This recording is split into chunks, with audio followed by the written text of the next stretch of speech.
Good afternoon to our students, staff, families, and MCPS community. Thank you again for joining us for our virtual meeting today. We hope that you all are continuing to remain healthy.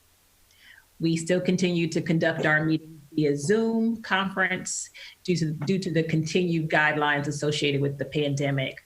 This meeting is being live streamed on our website and on MCPS TV. We have also provided a telephone number for the public to join the meeting as well. This meeting will be focused on essential business of the board, and live public comments have also been suspended. Although members can join us by phone, we are going to mute you to avoid background noise and interruptions. Before we get started, I will just call on all of my colleagues so that we can make certain that we have a quorum. And I will begin with Vice President Wolf. Here. Mr. Asante. Here. Ms. Dixon. Here. Dr. Daka. Here. Mrs. O'Neill. Here. Ms. Sinistre. Here. Mrs. Smondrowski. Here. And I am present as well. Thank you. We have a quorum, and so then I will also ask Dr. Smith to introduce himself, as well as Dr. McKnight and whatever staff he wants to acknowledge. Good afternoon, Ms. Evans and all of the members of the Board of Education. I hope you're all well in this most unusual and difficult time that everyone is living through right now. Dr. McKnight, our Deputy Superintendent, is here with me today, and she has about 12 to 15 of her staff members who will be introduced as they come forward to talk about the various aspects of the recovery plan. And so we look forward to hearing about the work they've been doing and discussing and debating as we prepare for the August 31st opening of school. Very good. So in order for us to maintain order during our virtual meeting, I will call on my colleagues one at a time to ask a question. Then I will circle back around to them again for additional questions. And what I'm going to ask is if everyone, for those individuals on the Zoom with us, if you are not speaking, to mute yourselves. And at this time, I will ask for approval of the revised agenda. I move approval. Second approval. Okay. It's been moved and seconded. Show of favor for that by raising your hands. All in favor? And that is unanimous. Thank you. So at this time, we will go to public comments. That's the next item on our agenda. Given that we are conducting our meeting virtually, we are asking the public to submit their testimony in a variety of ways. Our community has seen their testimony in writing, by audio, and by video. Public comments is one of the opportunities to hear the views and receive the advice of community members. Board members will take your comments into consideration, but it is not our practice to take action at this time on issues that are raised. We encourage public input on policy, program, and practice. This is not the proper avenue to address specific student or employee matters. So we encourage everyone to utilize existing avenues of redress for your complaints. Please check our website for information about upcoming board meetings, hearings, and work sessions, where it is posted with other materials for this meeting. We have received 3 written testimonies for today, and you may view the written testimonies in full on board docs, where it is posted for everyone to observe, as well as all the other materials for the meeting today. So I will just go over the written testimonies that we have, just briefly give you a summary. We've received a written testimony from Ryan Janer. He's a student at Wooten High School. Ryan is a student athlete attending Wooten High School. Ryan submitted joint written testimony with Jeremy Ullman and Nick Jones, who are also Wooten student athletes. Ryan advocates for the postponement of fall and winter sports to the secondary semester. And then his testimony outlines the importance of school sports, including student engagement, college admissions, increased GPA, and senior year memories. Ryan attached a petition signed by more than 5,600 students, staff, and parents who support this position. Thank you, Ryan. Our next written testimony is from Natalia Merzinskaya. Mrs. Merzinskaya submitted testimony that raises several questions about the MCPS reopening and recovery plan. She specifically raised questions about the facts underlying MCPS's decision to offer virtual only instruction for the first semester, the cleaning and sterilization protocols that will be employed by MCPS to operate for in-person instruction, supports for students with disabilities and English language learners, payment to and roles of staff during the period of virtual instruction. Ms. Merzinskaya is also raised concerns about the public testimony process. Our next written testimony comes from Bella Boex. Ms. Boex submitted testimony that raises several questions about the MCPS reopening and recovery plan. She raised specifically, her questions were around facts underlying MCPS' decision to offer virtual only instruction for the first semester, the cleaning and sterilization protocols that will be employed by MCPS to prepare for in-person instruction, supports for students with disabilities and English language learners, payment to and roles of staff during the period of virtual instruction. Ms. Boex also raised concerns about the public testimony process. And at this time, we will go to our video testimony.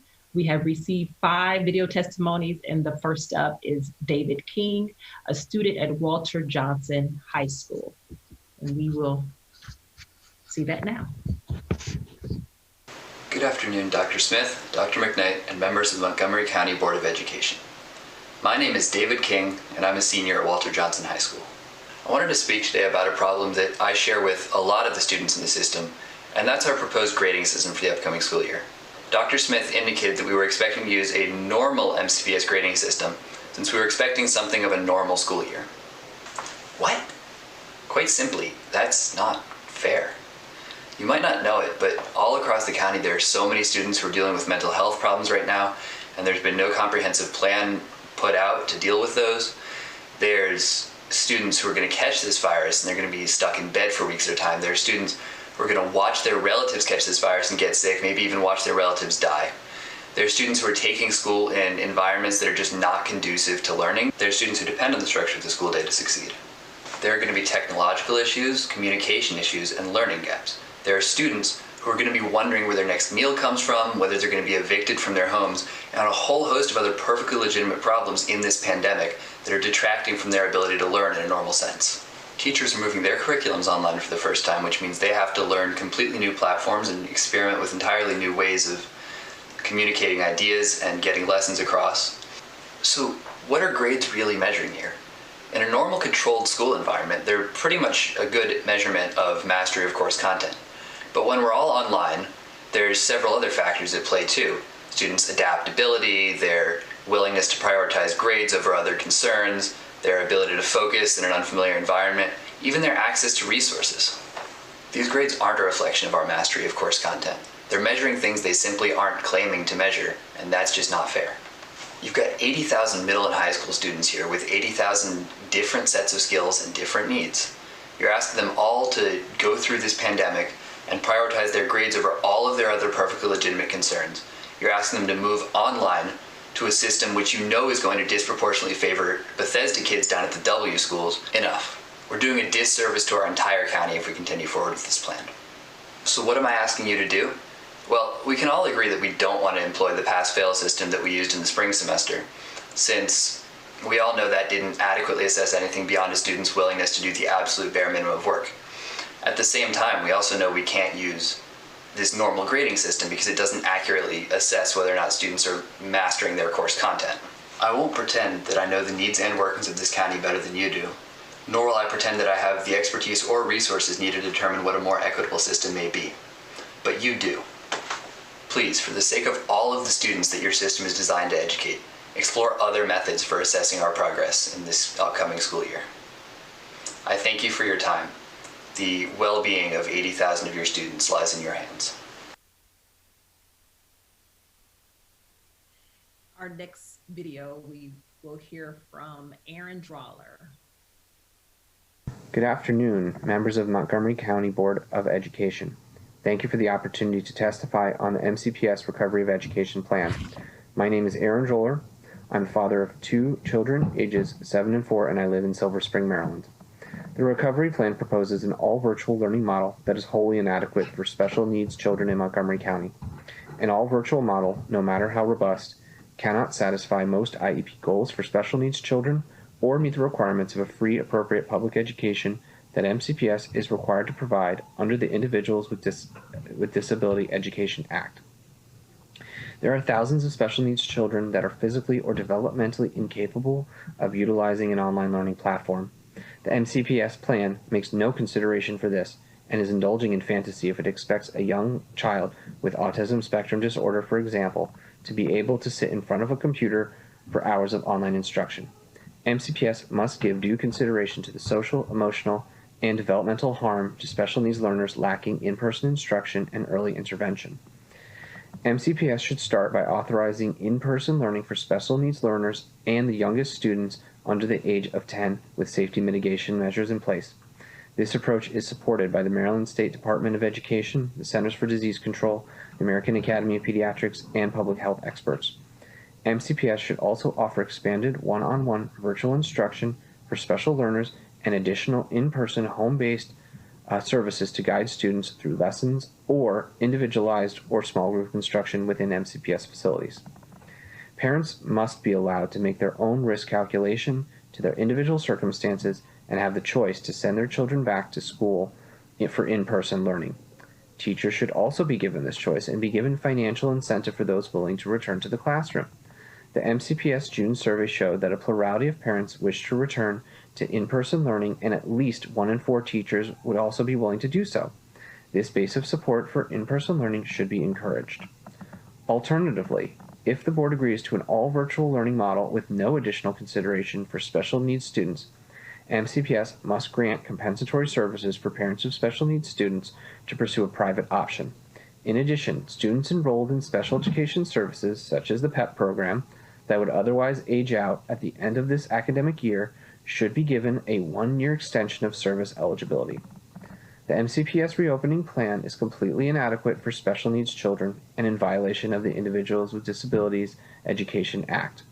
The board should reject it in favor of a plan that permits in-person instruction for the youngest and most vulnerable student populations.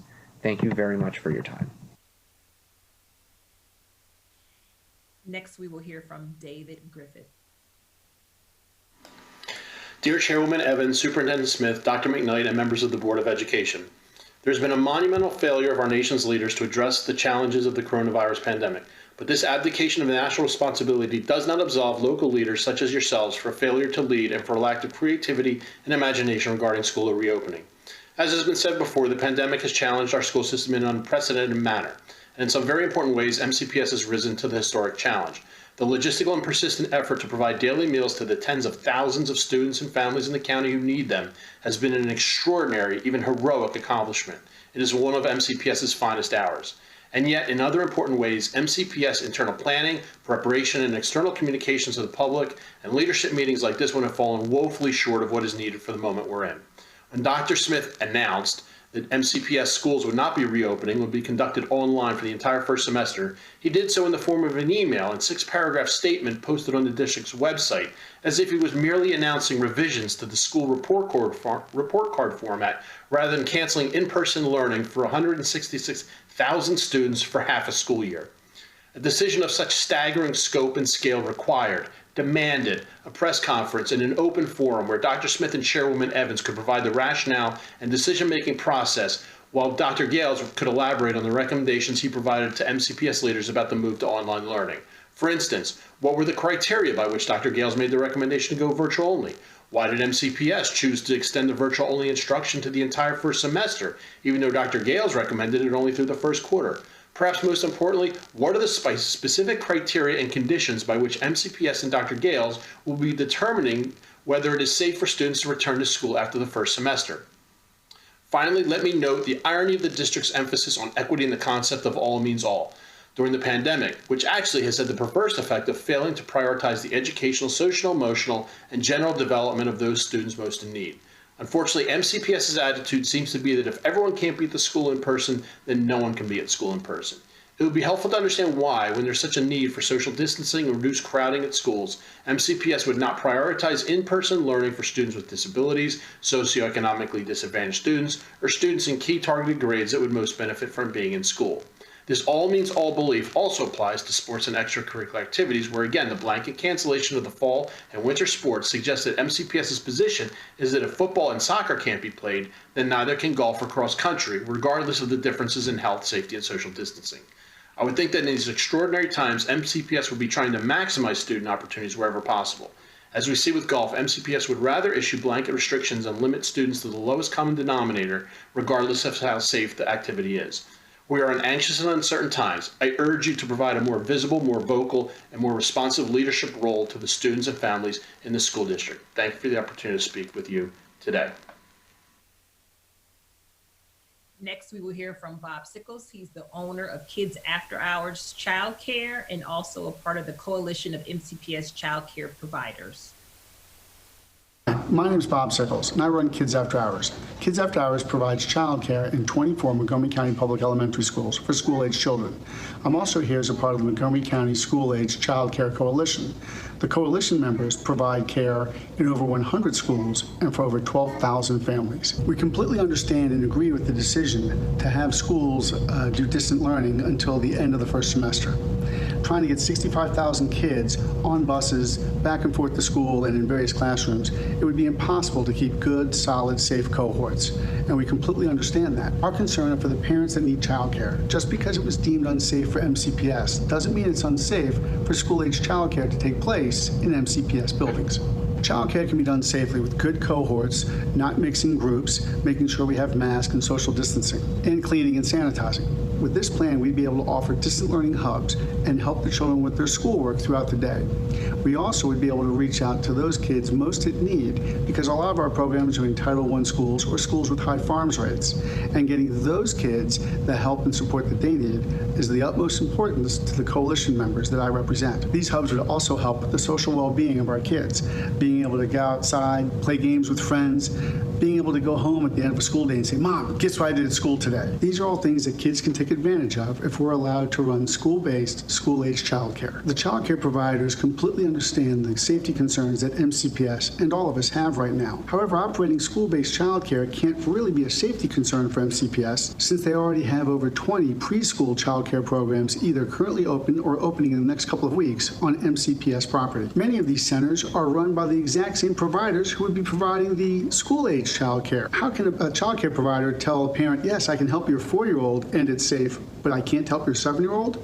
That just doesn't seem right. Our coalition has met with MCPS and CEPF officials, and these meetings have been very productive. We've also submitted a very detailed COVID-19 safety policy to MCPS. At this point, we're just waiting to hear, yes, we can open in the schools. Thousands of families that need to make plans, hundreds of staff that need to have jobs, thousands of parents that need to get back to work. And all this can happen if we're able to provide school-based childcare for school-age children in Montgomery County. The only way to ensure you're 100% COVID safe is to not leave your house. But people do leave their house. People go to work. People go to restaurants. They go to the grocery store. They go to parks. None of these activities are as safe or as controllable from a COVID-19 standpoint as childcare provided in a school setting by childcare professionals. This is why the childcare providers who run an MCPS urge the Board of Ed and the Montgomery County Public School System to help children and families in Montgomery County and let school-age childcare join with the preschool care that's already running in MCPS buildings to provide care for the kids and families during this difficult time. Thank you for your time and consideration as you help Montgomery County Public School families through this difficult time. Thank you. Our final video testimony will be from Christina Hartman. My name is Christina Hartman, and I am the mother of Charlotte, a 4-year-old special needs student in a Montgomery County PEP, or preschool education program. School is incredibly important for Charlotte. She has a litany of diagnoses, including a rare neurogenetic disorder, autism, and global developmental delay. The proposed plan of a virtual-only format this fall will not work for Charlotte. The teachers at PEP know how critical their services are for kids like Charlotte. They proposed, and the Board of Education approved, an additional hour and 25 minutes per day of instruction for these students for the upcoming school year. Unfortunately, PEP instruction is not effective virtually. Charlotte needs to be restrained in a Riften chair to be able to focus on the lesson at hand. At school, Charlotte receives not only special education, but also services, including physical therapy, speech therapy, and occupational therapy. Virtual therapies are not working, and in fact, we are seeing regression. I asked the Montgomery County Board of Education to look at other states that are dealing with this issue effectively. Montgomery County is a very large county with a substantial population of special needs students. A one-size-fits-all approach for the county will not work. The governor of New York issued an executive order allowing in-person special education instruction this summer, and the New York State Department of Education issued guidance last month about how schools for children with special needs should operate. There is no reason we can't do the same in Montgomery County. The COVID risk for Charlotte is significantly outweighed by the benefit of receiving in-person special education services. I have witnessed how critical early and intense intervention is for special needs children like Charlotte. Based on the information we have now, we know with small groups like the special needs preschool, the benefit of going in person outweighs the risk. We need to differentiate our approach to reopening based on different needs for different kids in the county. That's why the original plan gave options. If parents wanted online versus in person, the original plan allowed that. Special needs kids were included in phase 1 to return in person. The original plan was the responsible approach. The responsible approach addresses the needs of kids, families, and their teachers, who can be provided with adequate personal protective equipment. As we think about what's best for adults, we also need to consider what's best for kids, especially those with special needs. Thank you for taking the time to listen. Okay, thank you to everyone for providing their testimony today. I did want to make mention of 2 of the written testimonies that we received from Ms. Marzinskaya and Ms. Boex. They sent in written testimony asking the board 5 questions. The hope is that your questions will be addressed during the presentation. In the event that they are not, we will make certain that we send you a written response. And they had concerns that they raised in regards to public comments on our website. We have made that more prominent on our website and we'll be making adjustments. So I did want to acknowledge those 2 testimonies that were very similar, that had questions that they wanted to have addressed, and we will make certain to do that. So this concludes our portion of public comments. The next business meeting of the Board of Education will be on Tuesday, August the 25th, 2020, and you can begin submitting comments on August the 19th. Thank you all again. At this time, we will move to the next item on our agenda, which we are discussing. That's why we're here today. And I will turn it over to Dr. Smith. Thank you, Ms. Evans. Today, we are going to share with the board where we are in the negotiations process with our 3 associations. We entered into negotiations for new contracts last October. A lot of work was done last summer and in the fall by the associations and by the teams that negotiate on behalf of the Board of Education with the chief negotiators. And we worked through October, November, December, January, February. And then, as we all know, COVID-19 changed everything on March 12th when the governor and the state superintendent declared that schools would have a 2-week emergency closure. So that extended, and we'll talk more about that when we talk about the recovery of learning proposal for this fall, but that has extended the negotiations time. We have reached agreement with the SEIU, that association that supports our support professionals that run the operations so well in Montgomery County, and they will move toward ratification. And if they ratify that contract, then it will come back to the board for the board's consideration and adoption in early September. In the area of MCAP, the Administrator and Supervisor Association, we've also reached agreement, and they will move it out to their members for ratification in the same way, and that will come back to the board in early September if it is ratified for the board's consideration and adoption if the board chooses to do that with that contract. So those two areas of the work with associations have moved ahead in that way.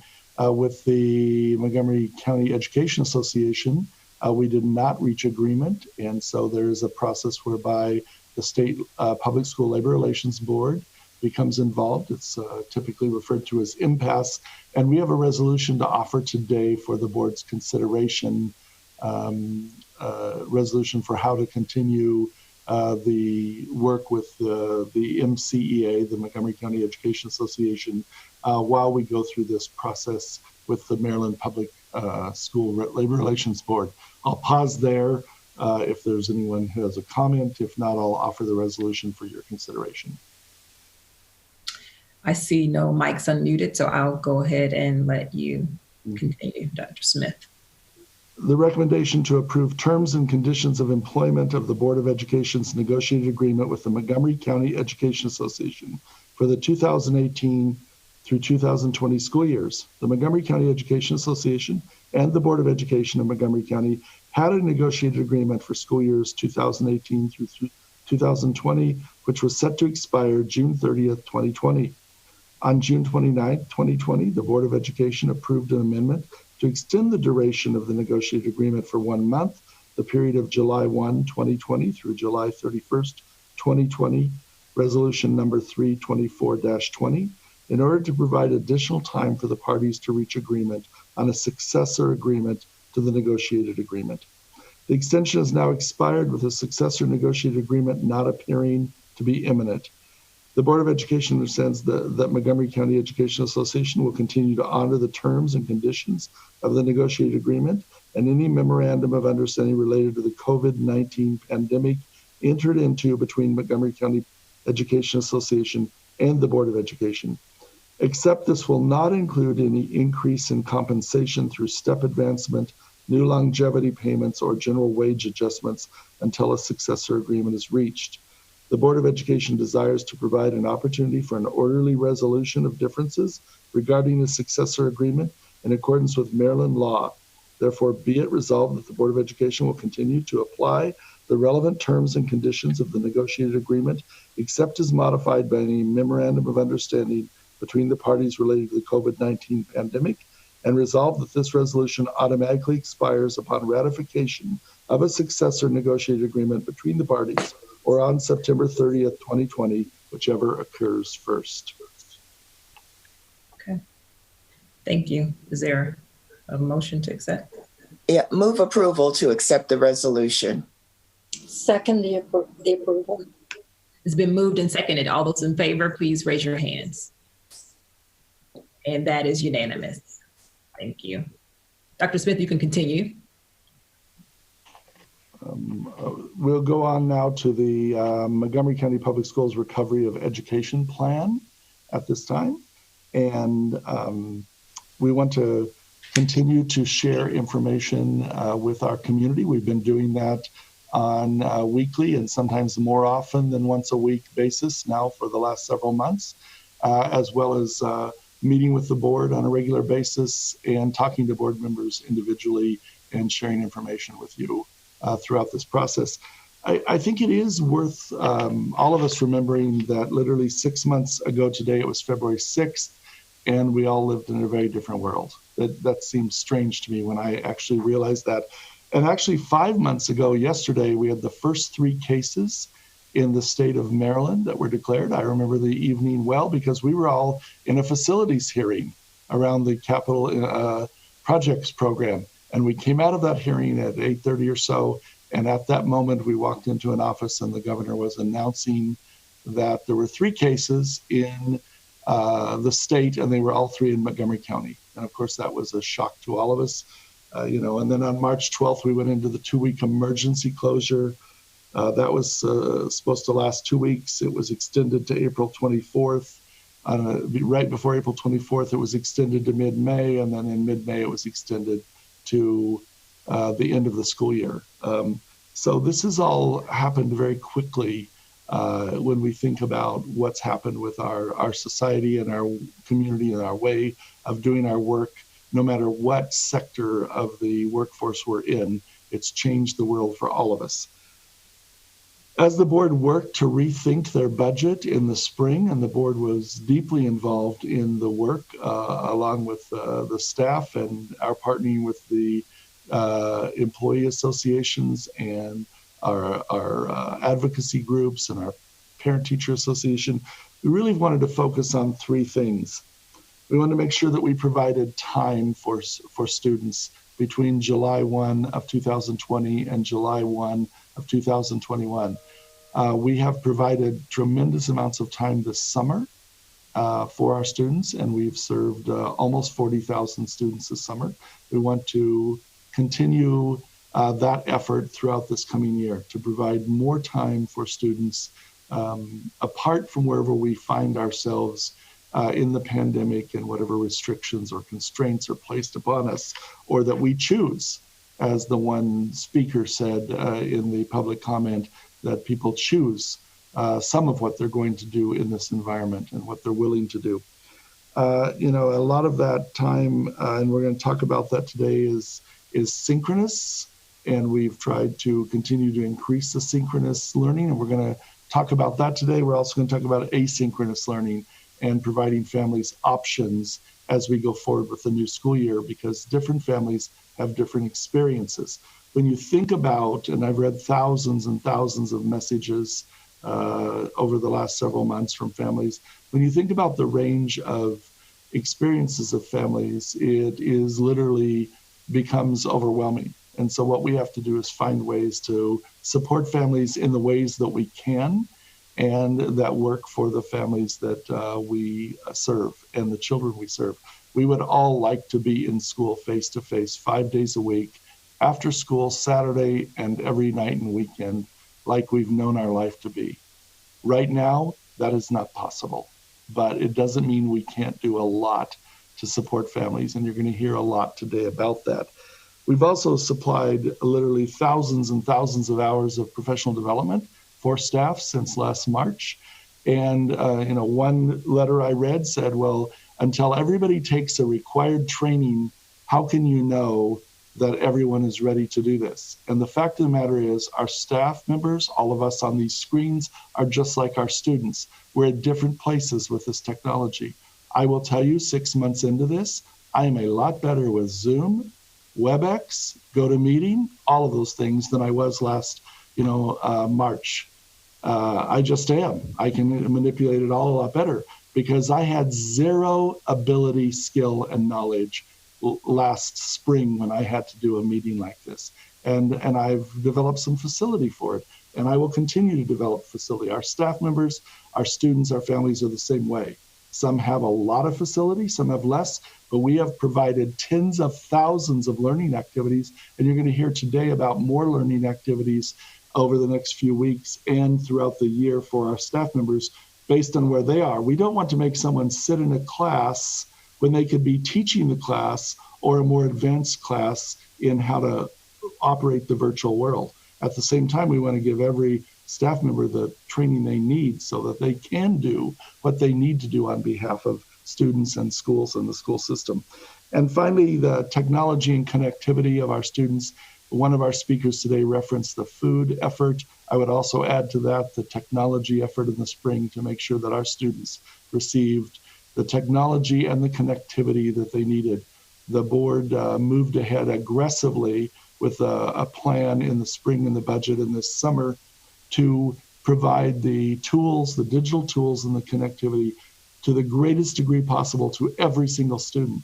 And when I say to the greatest degree possible, there's always the issue of separating what we need from what we want and how we define that need.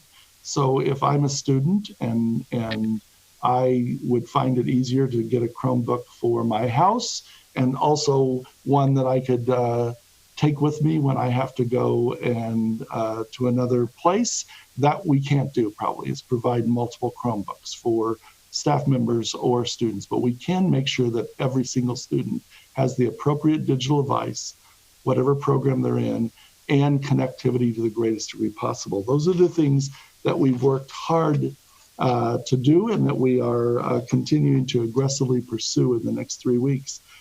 We're going to have virtual instruction through first semester, but I want to explain that because at the end of this presentation, we're going to ask the board to consider a resolution.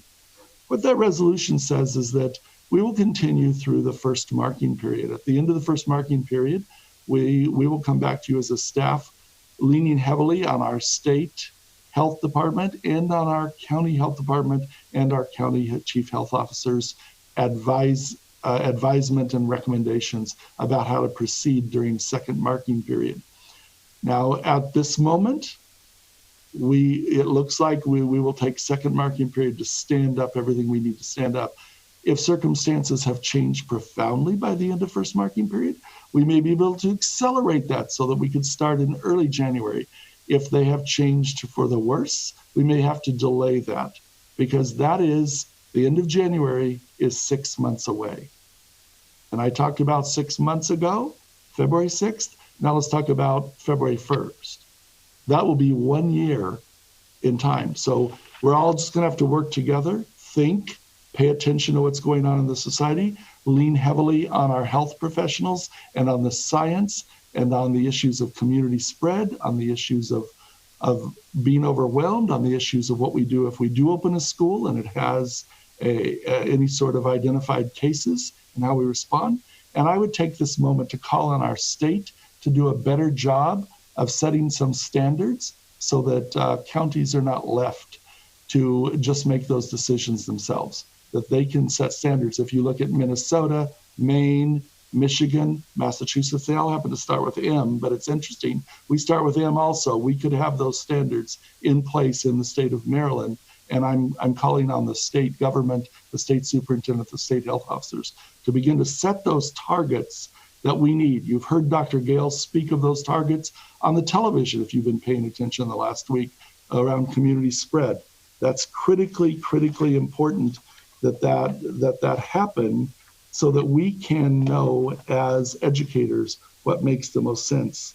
But we're looking right now, what we've set forth right now is a 2 marking period effort. One, that we would look at everything at the end of first marking period, make recommendations.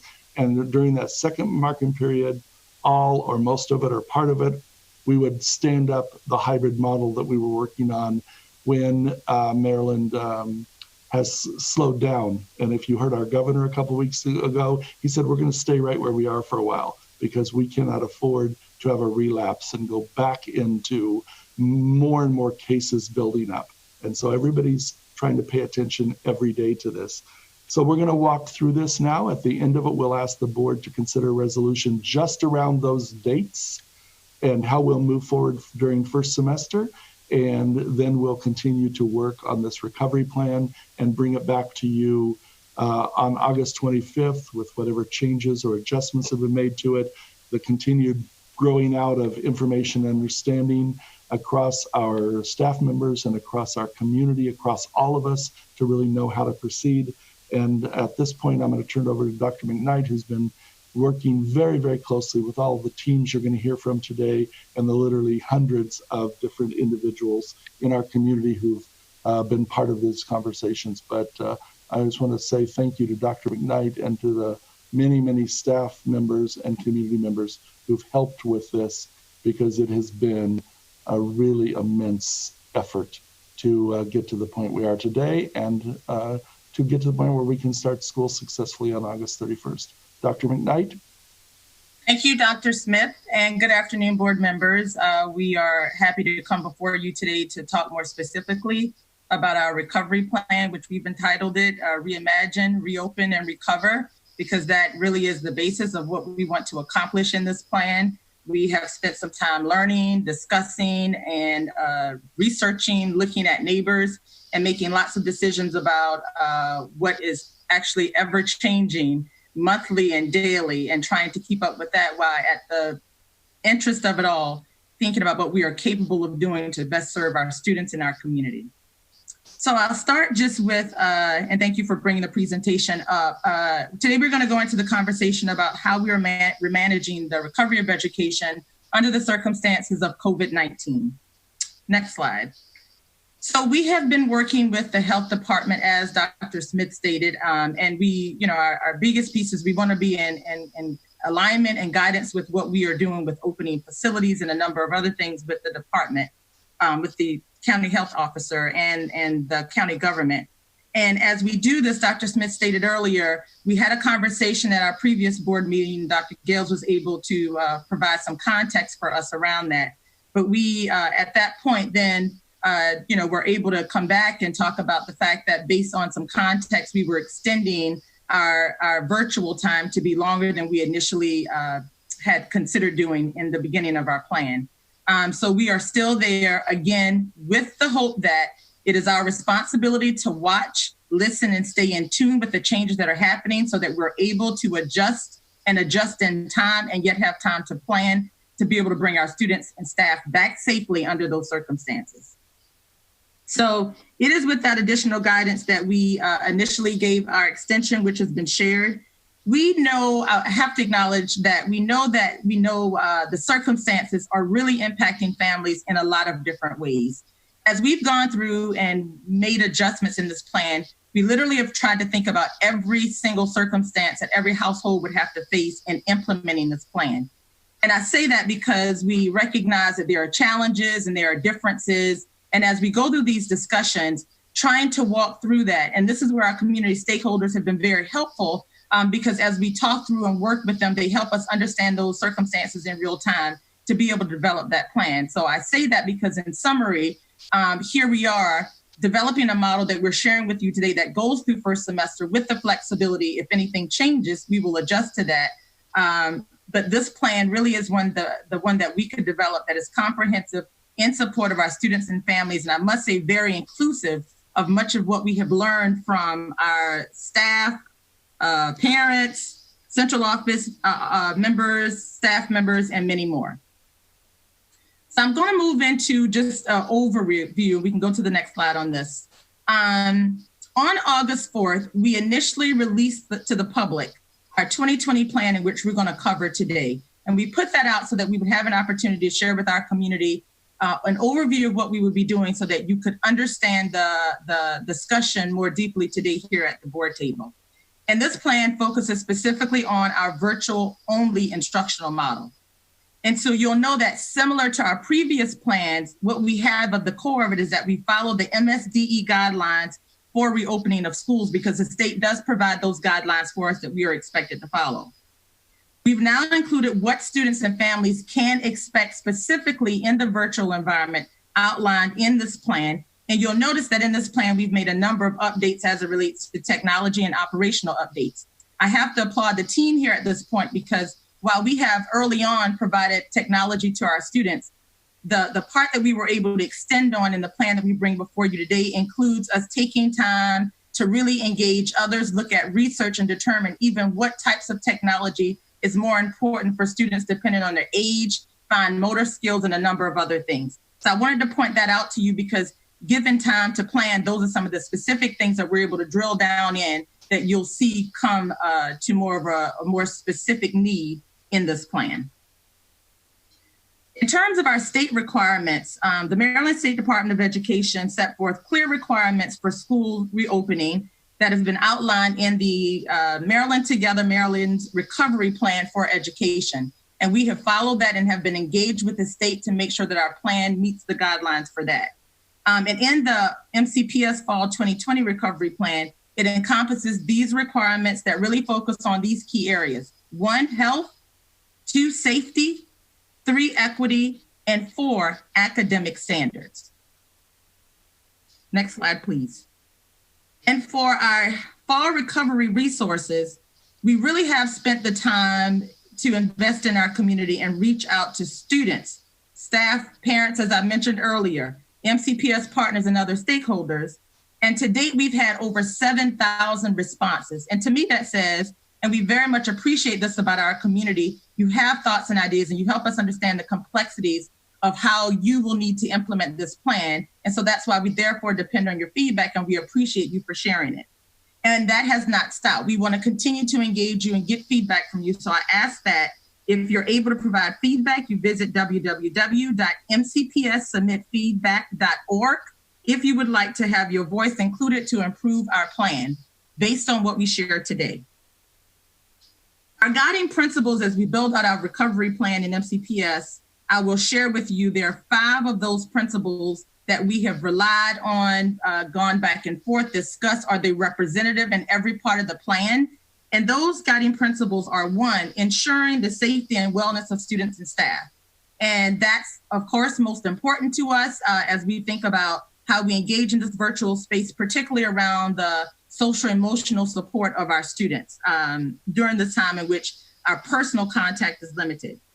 We secondly wanted to focus on providing a robust and dynamic virtual learning experience for first semester. We learned a lot in the spring when we actually had to put up or stand up our first virtual experience, but we were able to learn from that and build on that and think about all the specifics around what is good in terms of teacher interaction with students, what serves our students best in hearing from them, what do our teachers need to help build their capacity to provide the virtual environment so that it's meaningful for students. And so those are pieces that we've thought about as we build out the virtual learning experience, which is our second area of focus.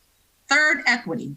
And so this was our opportunity, again, to really think about not a one-size-fits-all model, but where in spaces that are really important for us to differentiate and provide based on the needs that we know exist in multiple households, multiple communities for our students, and for our students' need overall.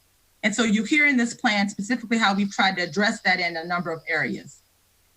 Next, optimizing the use of resources. And so we've been using some resources to stand up our recovery plan, but we've also learned along the way there are additional resources that we should consider as needs come up and as we think about, and most importantly, proactively think about what the needs may be. And so we continue to optimize the use of those resources, and they'll look very unique and dynamic and robust. And we acknowledge in the use of our resources that we'll need to utilize resources in a number of different ways to serve our community, which I will link that particularly back to the lens of equity. And then finally, I spoke about the community and stakeholder engagement in the plan. We have had much of that along the way. We've had over 320 team members bringing a multitude of perspectives from the work, from classroom teachers to principals, association and union partners, community stakeholder members who are able to engage in discussion. And in some cases, we've had staff reach out and actually ask to be a part, and we've engaged them as well. And so we really want to emphasize how we have benefited from that engagement up to this point and how we will continue to benefit from that engagement, and are extremely appreciative about that in our community here in Montgomery County. And so as Dr. Smith stated, we will remain in the virtual learning environment through first semester unless anything changes until that point, which in the first semester ends January 29th. And during this time, all of our students will have live instruction and full day instructional experiences. All live instruction will be recorded to accommodate the needs of our students and families. And again, that comes specifically from lots of feedback that we received, as well, acknowledging that some families aren't able to support at the particular scheduled time. And so what are resources and ways that we can make the opportunity available to families and the students? And so that was one way to acknowledge that and address it and provide that level of flexibility that's needed in an environment such as this. So with that, I will now turn it over to Brenda Lewis, who will lead off the details of the virtual experience that we have provided for our students. And I'd like to thank her and the rest of the staff who will walk us through over the next hour all of the specifics of the plan that I've framed out for you in this discussion. Dr. Lewis? Good afternoon, everyone. It is an absolute delight to be here with you this afternoon. Today, we wanted to illustrate for you what the student experience will look like and feel like in our robust virtual instructional delivery. The instructional delivery will parallel the teaching and learning experiences and the scheduling of in-person schooling. First, we'll talk about the elementary level. Next slide, please. At the elementary level, our students will begin each day with a morning meeting. This is at a time in which our students are engaged in social emotional learning, community building, relationship building, and framing for the day. This is very similar to how our elementary students start in in-person schooling. Our students will be receiving live instruction in English language arts and math daily. This is one of the components that we heard from our community about continuity of learning. We heard from our community saying, please, we need to have math and language arts taught daily, and that is a part of our fall recovery plan. As our students are in English language arts block, for example, they will be engaged in reading mini lessons, writing mini lessons, phonics, word study, vocabulary mini lessons, small group, and independent reading time.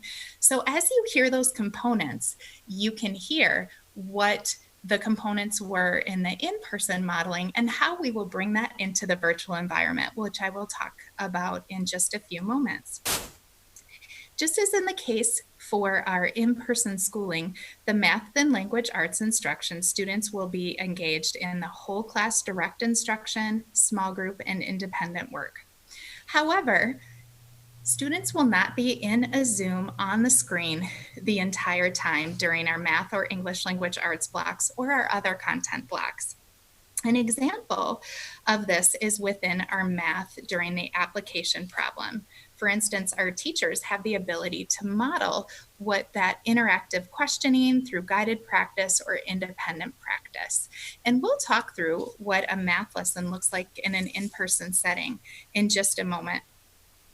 Our students will also be engaged in art, music, PE. They will also have library media as another experience. And in continuity of learning, our art, music, and PE were delivered through pre-recorded lessons that were pushed out, and that was time that our students could do art, music, and PE independently.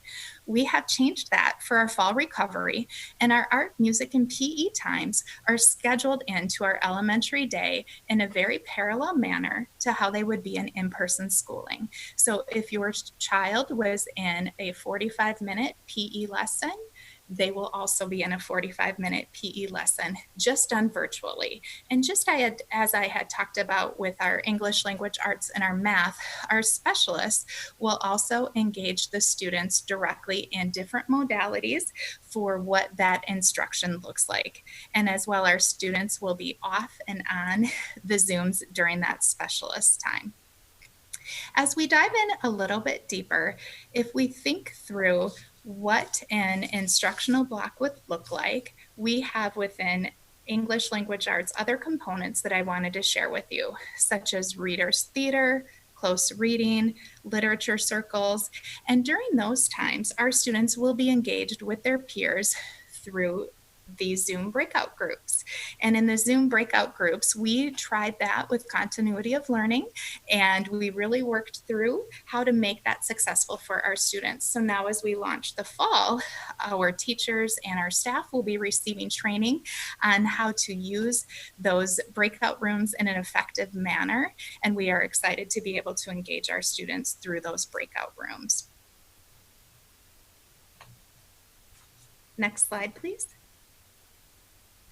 We will also be having our special education services, which is parallel to how you would see during the in-person schooling, as well as we will have our students who receive English language development through ESOL services. We will have that done through our virtual setting as well.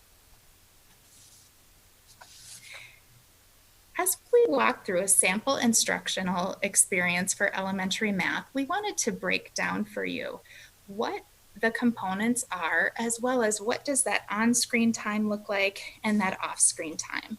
You will see here a block that comprises of the different components, which are also what you would see in in-person schooling. So you will see a fluency component, the application problem, the concept development, and the student debrief time.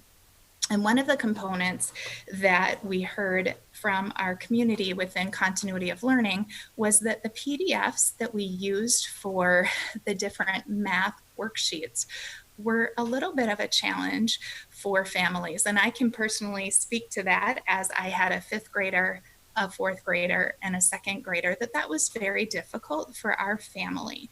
And we then, as a school system, were able to use software to annotate those PDFs, but that was not the same experience that our students have when they actually have the math workbooks or the consumables in their hands. So we are very excited that we are able to provide our students with those consumable workbooks so they can have that actual experience where they are writing in their math workbooks and they are able to show their thinking, to draw it out just as they would in an in-person schooling setting.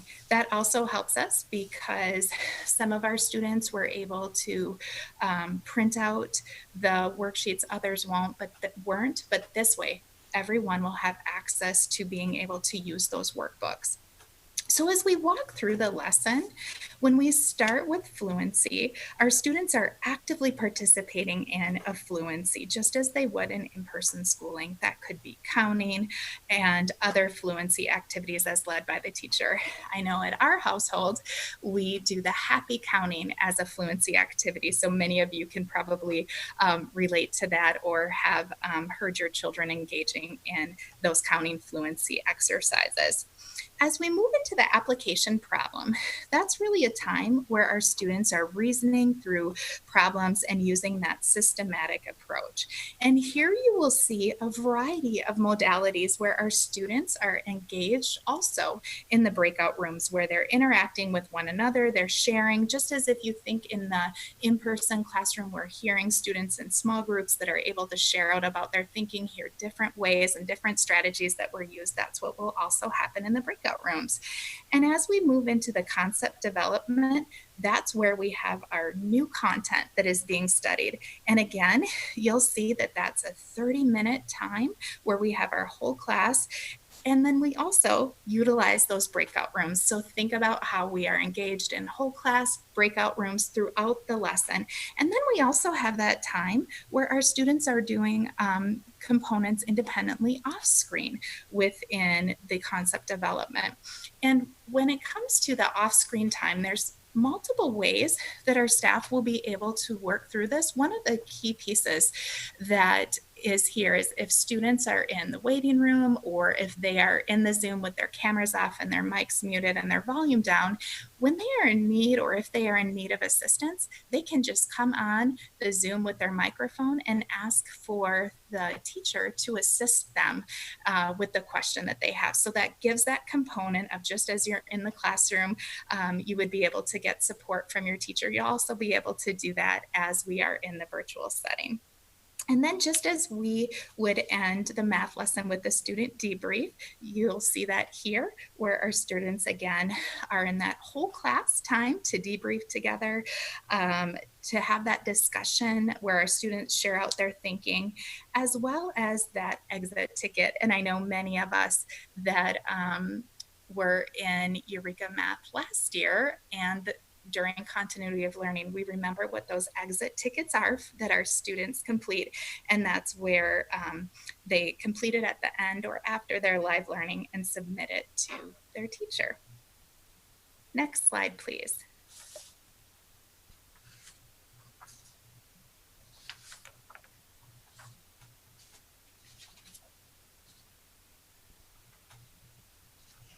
Next, I wanted to share with you what to expect for our students receiving ESOL services. At the elementary level, our students will receive English language development, and we have that just as in in-person schooling in a variety of ways. It will be taught through the co-teaching model, where we have teachers and staff co-teaching our students together within the English language development, as well as through small group instruction. And just as we have during in-person schooling, that small group instruction, English language development would occur outside of the English language arts block so that our students are getting that support in addition to the English language arts block. Our students who all attend our two-way immersion schools also will receive English language development. And some of our students also receive Spanish language development and taught very similarly through that co-taught model, as well as through our small groups. Next slide, please. Next, we will move into what to expect for our ESOL services at the secondary level. And very similar to the elementary level, our students receive the English language development during their ELA course, their English language arts course, or via an ESOL course. There's also additional language supports that are embedded within each class experience by the content teacher. And each of our ESOL students will continue to receive the supports aligned to their proficiency level. Next slide, please. Now we wanted to showcase what the student experience will be at our middle school level. All of our students will remain enrolled in their core academic classes that are required. So if you think last winter when our students were registering, they will be enrolled in those classes that they registered for. They'll be in their required courses as well as their elective courses, their support courses. We'll also have the special programming as well. And one of the key components that we heard from our community during continuity of learning was we need more live instruction at the secondary level. And we have really listened to that and built in multiple opportunities for our students to be engaged in those live instructional blocks. Next slide, please. As we look at the high school as well, again, very similar to the middle school, where our students are enrolled in those same classes that they signed up for in the winter and the beginning of the calendar year this year. They will be enrolled in those courses. And also, in addition to electives, we have our graduation requirements, our honors classes, our AP class, our advanced placement classes, our special programs, our diploma program courses, etc. And again, that focus on the high school, just as at middle school and elementary, is really on that live instruction, that first good instruction done by our teachers that our students are there participating in during their class periods with their teachers, their staff members, and with one another. We also have carved out additional support period that's a part of every day, Monday, Tuesday, Thursday, Friday, you will see an additional support period. And this is a period that is intentionally placed into the secondary schedules to give our students a variety of options and supports. And I will talk about that later in the presentation. Next slide, please. As we delve into our self-paced independent instructional activities, I wanted to talk through, in addition to the live instruction, what does that self-paced instructional activities look like? So we have heard from our community as the guide has gone out saying, how are we going to cover, how are my children going to be able to master all of the content when they're not in their classes in the same amount of time, in the same number of minutes, and the same frequency as they are in brick and mortar? And a component in addition to our live instruction is the self-paced independent instructional activities. And we will walk through what this looks like with specific examples with the English language arts lesson. And this is really to provide our students with more practice and application of the learning, multimedia different ways to learn and understand the concepts, opportunities also to work with not being in front of a screen.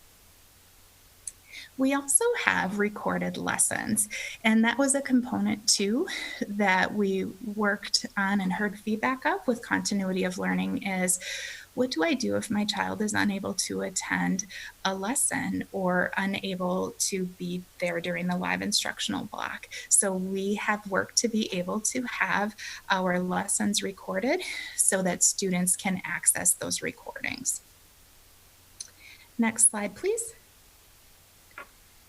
As we walk through a live instructional block at secondary, you will see very similar experiences across the content areas. So just as in in-person schooling, our classes will start with that welcome, and it's just as important or potentially even more important in this virtual space for our students and staff members to be engaged in the well-being checks, the relationship building, and really feeling comfortable, and in the beginning understand the rituals, the routines, how to be in this virtual space and how to feel safe and welcome in the space. And then as students are engaged in the welcome and the activators, then we go into the framing of the lesson. What is the objective?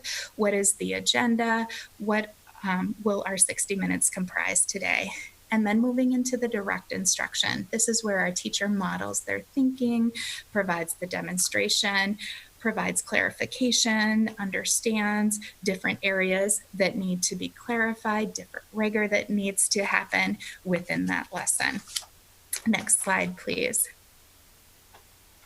Then we move into the independent practice and collaborative work as well as small group discussions. So if you think in an in-person class time at the secondary level, this is very similar to how we have in-person schooling. And this is a time where our teachers are working with students, they're providing the feedback to them. It also provides time for differentiation, more rigor, different scaffolding, as well as time for that synthesis of the information. Then our students would be engaged in the wrap-up. So we revisit what the objectives were for the lesson. What are those key ideas? It's time for our students to really also self-assess their own learning, to monitor their learning.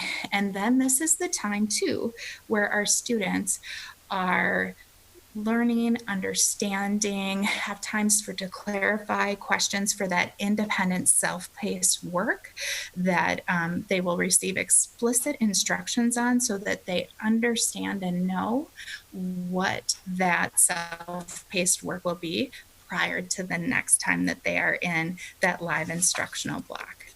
Next slide, please. This slide really provides us with walking through what an English language arts lesson 60-minute block would feel like at the secondary level. And you'll see those same components that I just outlined, but drilled down into an ELA lesson. So you'll see that focus on building relationships and then moving into that whole class time of modeling, checking for understanding. And then we move into that student practice time. And here's where you'll see those wide varieties of different modalities that students are engaged in. They might be in a breakout group on the Zoom, they might be in independent work. This is really their time to practice their learning. And it's focused on the activity related to the content. And then students would come back together for that closure where they would check for understanding, have again that time that I talked about where the self-paced activities are reviewed and students have time to really delve into what that expectation is and ask questions. For instance, within our English language arts, if you think of the self-paced time, that would be through independent reading, annotating, planning and drafting the writing tasks, using graphic organizers, accessing course content via screencast. So these are just some examples of what those independent self-paced activities outside the 60-minute instructional block. And as we work to really ensure that we have the content within the schedules that have been laid out, we have worked to really establish what are those essential standards within our content and what is the pacing within this virtual environment with respect to the schedule, the number of minutes, as well as with respect to the live teaching time, as well as the independent self-paced time. Next slide, please. I had talked earlier about the dedicated time for student supports, and this is a key component of every secondary schedule. And this is really a time for students to build relationships with staff, have that social emotional lessons built into their week. It's also a time for our students to receive individualized assistance so they can check in with their teachers that they might have questions, need further clarification. Also times for guest speakers, student town halls, class meetings, study circles, restorative circles. It's also a time for our students to meet with counselors, college and career information coordinators, as well as a time at our high school level for our students to recover lost credit through our High School Plus. The last component that I wanted to share with you today is really about our diagnostics. We will be having assessments at our elementary, middle, and high level as we do in-person schooling. We have a long-standing relationship with using the MAP assessments. MAP has developed a suite of diagnostic assessments that we will be utilizing. We are working currently with how are we going to utilize those and bring those assessments into our virtual environment. These assessments really provide us with invaluable data at the district, school, and individual student level to really assess our learning loss and ensure that we have targeted and specific interventions, and also to inform our ongoing recovery work. Now it is my delight to turn it over to Dr. Sarah Sergo, our Director of Learning, Achievement, and Administration, and she will be sharing about our schedule development work. Thank you, Dr. Lewis. Hello, everybody. It's good to see you. I am Dr. Sarah Sergo, and I am a Director of Learning, Achievement, and Administration in the Office of Teaching, Learning, and Schools. And I'm also one of the leads for the online schedule. And I'm going to be walking you through the schedule documents today.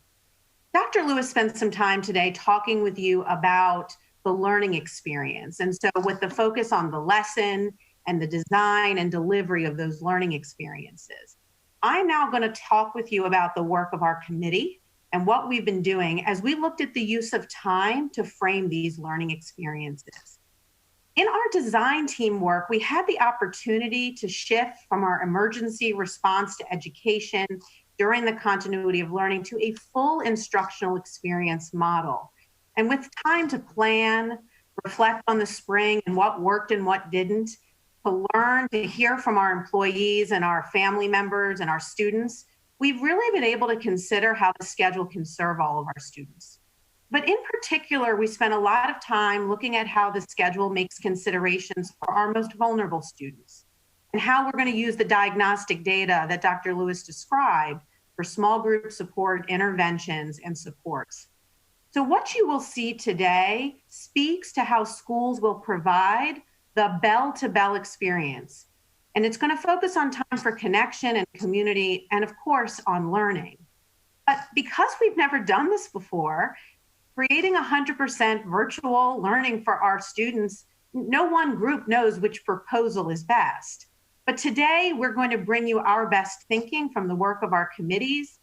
We know that many people have very strong thoughts about what they thought or what they wanted to see. But we really believe that the design of this committee work speaks to the intentions and the goals that we share as a school community. The next slide.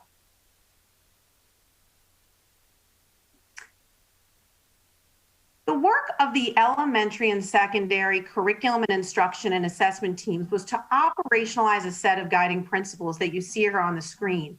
These are essentially the interests that we wanted the schedule to achieve. And so the principles you see here are our commitments. They are the things that we wanted the schedule to achieve and spoke to the amount of time we would spend, the subjects that we would teach, the format. And these are the things that we used to make the recommendations and the schedule framework that you will see today. Next slide. The design teams were led by directors like myself and our directors in the curriculum and school leadership units. And in addition, we met probably every week since before school got out, and we've been working together since June. The teams included staff from the Curriculum and Instruction Office, Special Education Student Services, Student Support, Family Engagement, and School Support and Improvement. It also included principals, included assistant principals, curriculum specialists, disciplinary experts, and teachers. It was a large committee, and both of these groups really worked to refine and design models that would work for our children and our employees. We also shared these with our parent groups and got feedback from our community. And we also met with student leaders. We wanted to really hear what people thought. And we also had a group of our MCEA, or our teacher union partners, who served as critical friends. And all of those groups really gave us important feedback along the way to refine and make better the schedule frameworks that we're sharing with you today. In addition, most of us are MCPS parents. And so a lot of the work, we brought dual lenses to our perspective. I happen to be the mom of a rising kindergartner and a third grader. So I certainly understand all of the different challenges and anxieties that our family members feel about the schedule, and their fears about how to make this all work while living and working at home and providing learning experiences for our children. And we know that some people might look at these and see them through the lens of impossibility, but truly, to suggest that the design was created by people who don't know children or perhaps don't know what online learning looks like would simply not be fair. We really brought our expertise and our excellence, and our teachers and leaders believe in the design, the possibilities. And we've seen in our summer programming and the excellence in our innovative school calendar schools, such as our COLA and NICS, we're both currently in full day online learning, that it can be done pre-K-12. It's going to take support and coordination, but we know it will also result in robust learning for our students. Next slide. So the design work really served a number of purposes. I'm going to talk with you specifically about schedules today, but really our charge was to understand those guiding principles I shared and create sample schedules to test it out, to see how it felt. Where did we need to adjust? We also talked about issues such as assessment, grading, interventions, how we were going to serve our students who were learning English or students with special education needs, all of the different ways we would provide art and physical education and classroom community. Those were many of the topics that we covered together. Next slide. In order for us to talk about a schedule, you have to bind that schedule with time. So to begin discussing our schedules, I'm going to start by talking about bell times and the way that we're going to frame our day. Next slide. At the start of the 15-16 school year, as you may recall, we've shifted to a different schedule for our schools. And in front of you on the screen, you can see the schedules that we currently had in place for our schools. So elementary had a 2-tier schedule. Middle school started at 8:15 and high school at 7:45. And each student day historically has been between 6 1/4 and 6 3/4 in length, with an average of about 5 hours in kind of core instructional activities when you take out lunch and recess at the elementary level, or some of those lunch and other periods at the secondary level. But our bell times are primarily tied to our transportation fleet and how we use our buses across levels and programs and clusters. So the online schedule work presented an opportunity to really reconsider the start and end time for our student day. We heard from our community and our employees. We also heard from our students, and I just want to say thank you to Nick, who made some arrangements last Friday for me to speak with a number of middle and high school students and hear from them that they wanted a schedule that was consistent. And so we surveyed our leaders and we talked to students, and the recommendation created a result of proposing a 9 o'clock to 3:15 student day at all levels pre-K to 12. This includes a system-wide lunch break, which would be 11:15 to 1. The secondary will go first with their break beginning at 11:15 for food, and then 11:45 will be the start of the elementary break. And so those are some of the metrics. Really, this will create a sense of consistency for all of our staff, our students, and our families across all of our schools and grade levels. And you can see that the option we selected was the overwhelming choice, not only of our elementary leaders, but also of our secondary principals. And that's why we came to you with that recommendation today. Next slide. We also want you to know that as we shared a student schedule, we were also very mindful of the staff experience in doing our design work. Many of our committee members were members of our teacher unit, and they talked to us about the importance of having time to plan and collaborate, time to learn together and engage in professional learning, and time to spend with students and families outside of teaching live. So we heard from all of them about wanting to make sure that kids attend class and all of the interactions that need to happen. And so we've tried to design schedules that will support that interest. Next slide. So the information you see here displayed does not reflect all unit members or positions. It is merely an illustration or a snapshot of how the staff experience might be for a typical full-time teacher. So there would be time available before and after school and inside of the midday lunch break. Those times can be used for planning, for collaboration, for learning, and for meetings to occur. The decisions on when each of these pieces occur are made with the local school leadership team in each school. But you will notice that the schedules afford ample time for consideration and use so that we can continue to support our staff. Next slide. One of the other things to really consider is the way that the student day will be experienced inside of that bell-to-bell schedule. And so building on what Dr. Lewis shared, you see a visual graphic here that kind of represents the way in which a student's day would be broken into chunks. And while not sequential in its design, it gives you as a parent or as a teacher a sense of the on and off screen time that you can expect. And so these are, of course, estimates, part of our design work, but you will see that there's about 3 hours of core content, and it's both that time on and off screen that Dr. Lewis articulated. There's about 2 hours inclusive of the midday lunch and breaks that will occur throughout the day. And then there will be daily class meetings and time in special subjects. Just gives you a sense within that 6 hour and 15-minute student day, how the time experience will look for our children. Next slide. So I'm going to start by walking you through the elementary. And to begin with elementary, one of the first things I would like our audience to understand is that this visual is not the quote MCPS elementary schedule. It is merely a snapshot of one grade level in one school. And it's provided merely to illustrate how the instructional time might look. So a little bit to understand about elementary master scheduling. Elementary master scheduling begins with schools being provided guidance. And the guidance talks about each of the subject matters that we teach, and it speaks to the minimum amount of time required to spend in each content area. These time minimums, or the minutes of instruction, represent what a schedule must include. And this is important because it ensures all of the content standards are taught with the pacing required to meet those standards by the end of the year so that students are ready for the next grade level. So imagine that each block you see here is a puzzle piece. Each school team and each grade level inside of a school builds a local schedule that includes all of the blocks.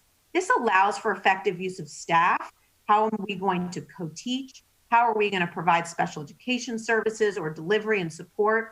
So our school teachers and leaders and their leadership teams work together to determine when math and literacy occurs. So my kindergarten daughter might have math at 9 a.m. every day, but my neighbor's kindergarten daughter might have math at 11 o'clock because they attend a different school. So the idea is that everyone is receiving math, but the size of the school and the human resources and the use of time change.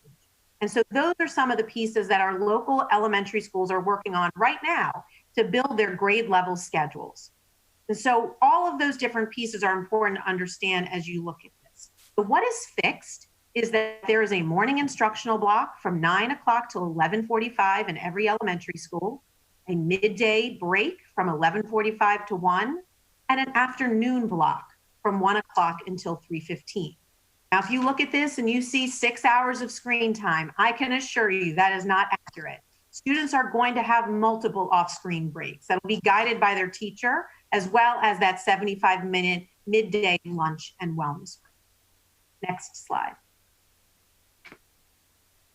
I'm going to now ask my colleague, Mrs. Amy, to share with you a little bit about how this looks with pre-K.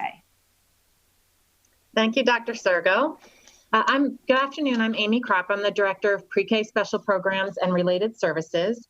So this is a nice transition from the kindergarten through grade 5 schedule to the pre-K schedule. This is the sample, again, of a full day pre-K schedule. And really, you'll see the same instructional blocks that you saw in the kindergarten through grade 5 schedule that Dr. Sergo talked about, with a focus on social emotional learning and an English language arts whole group and small group, and mathematics whole group and small group blocks. Now, I want to draw your attention to the 30-minute whole group English and language arts block and the small group. This is 30 minutes. There is no expectation that a student or a class would be sitting and participating online for 30 minutes. We wouldn't expect a 3 or 4-year-old to do that in a classroom in person, and we certainly wouldn't expect them to do that virtually. But this is the core instruction, the minutes, and then they're broken down really by different activities within that block that are teacher-led and paraeducator-led and driven. And this may be things like Zoom breakout groups. All of our pre-K classes have at least one paraeducator. Those paras are critical in the life of a pre-K student and a pre-K class, and they can do Zoom breakout sessions within that time. And I liken it almost to center time, that you'd walk into a classroom and see centers and the students moving among various centers. And that's what can happen in the breakout. Those whole group and small group blocks are also meant to be times when teachers will gauge their class on any different day and in any different block and say, now it's time we need to do a movement break. And they might put on a song and jump around or guide them to do a dance or jumping, and then have them come sit right back down again. Very similar to what you'd see in a whole group when they need to do that based on any given moment of their classroom. Next slide, please. Thank you. So this is the a half-day version of that. As we know, many of our pre-K classes continue to be half-day.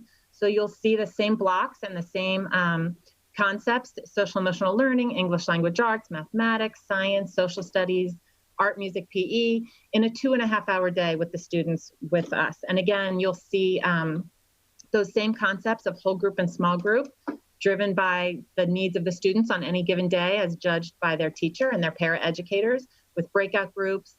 There's you'll see independent movement breaks, and that's a time when students can step off their screens and go and jump around dance around their house or something and come right back, different than that teacher-led movement breaks.